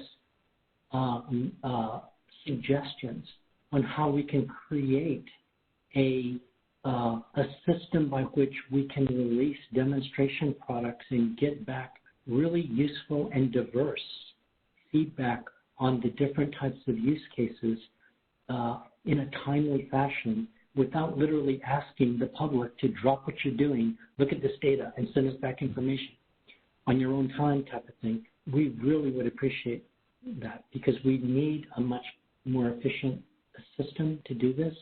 But this is what we have right now, and we need to go through it in order to make the data useful to them. And so I see that Karthik has a follow-up. I'm going to have you do that. Flo has a new question. So Karthik and then Flo. Thank you, Director Santos. I wonder if one way to potentially do this is to think about different versions. I understand that kind of tension and trade-off on geography and disaggregation, but perhaps think of a version of the file where you have a faster delivery with a low margin of error threshold, and then a subsequent version of it with a higher margin of error threshold. There may be other ways. Maybe I'm not just thinking about this right, but it seems to me timeliness is non-trivial. If you're talking about 2020 census data and you're talking to the end of 2023, and in the past we've seen a delay even on the DHC, the credibility of the U.S. Census Bureau and the decennial will be at stake if it comes out so late. So it's just something to consider if there could be a faster version with the kind of caveats. I will say there are not just members of the public, but community organizations, government agencies, businesses that serve communities that have relied on the timely availability of this data for the last few decennials and are just left without that critically important data this time around. And I do fear about the kind of message and the loss of confidence that it conveys. Thank you. Hi, this is Alexandra. I just wanted to thank everybody for your really helpful comments. There's one thing that I wanted to elaborate on, particularly for the supplemental DHC. As you saw, one of our goals is to provide accurate data for race and ethnicity iterations A through I that meet data user needs. And I just wanted to elaborate kind of what that looks like in practice.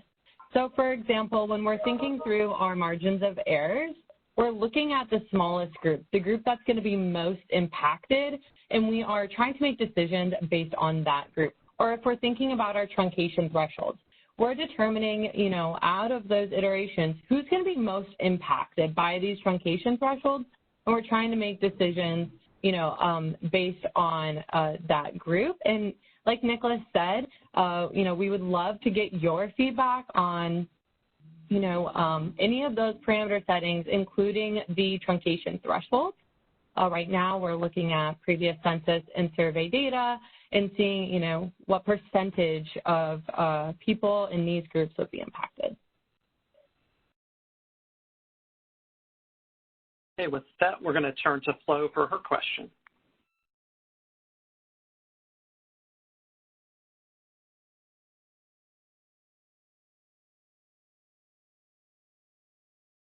Flo, are you on? I don't see you. Can you hear me now? Yes, please. No? Okay. I was just wondering if you're going to be able to maintain the join of adults and children in the DHC like they're attempting to do in the DDHC?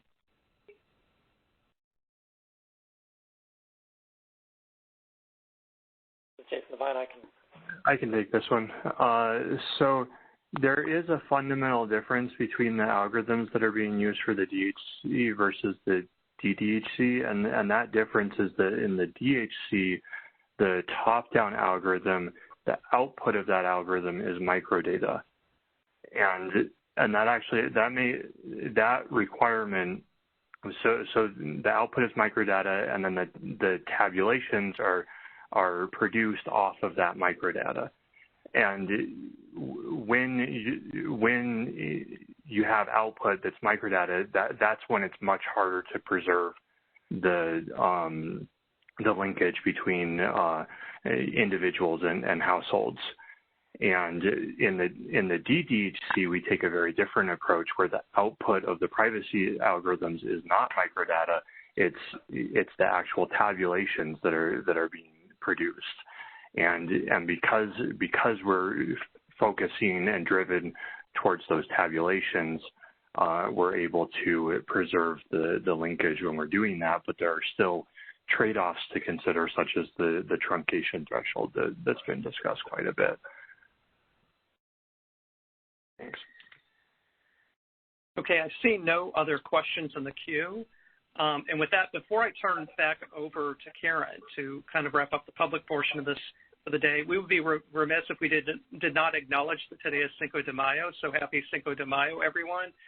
Thanks so much for a very robust discussion. NAC members, we're going to be going into the big break room as soon as we conclude the public portion of this. Back to you, Karen. Thanks. Okay, thanks everybody for, again, a great discussion, great feedback.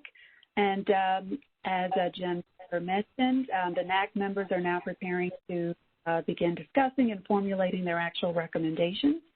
So we are now going to conclude the NAC Spring Virtual Meeting proceedings for day 1. And just a reminder that tomorrow we will begin at 11 a.m. with a presentation on the plans to explore 2020 census results to improve future questions and statistics on race and ethnicity, followed by other important topics. So the WebEx session and audio will now end, and the NAC will now have an offline discussion about today's topics. And Jim Tucker and Cherokee Bradley will lead those NAC discussions. Thank you, everyone. Thank you for joining today's call. That concludes today's conference. You may now disconnect.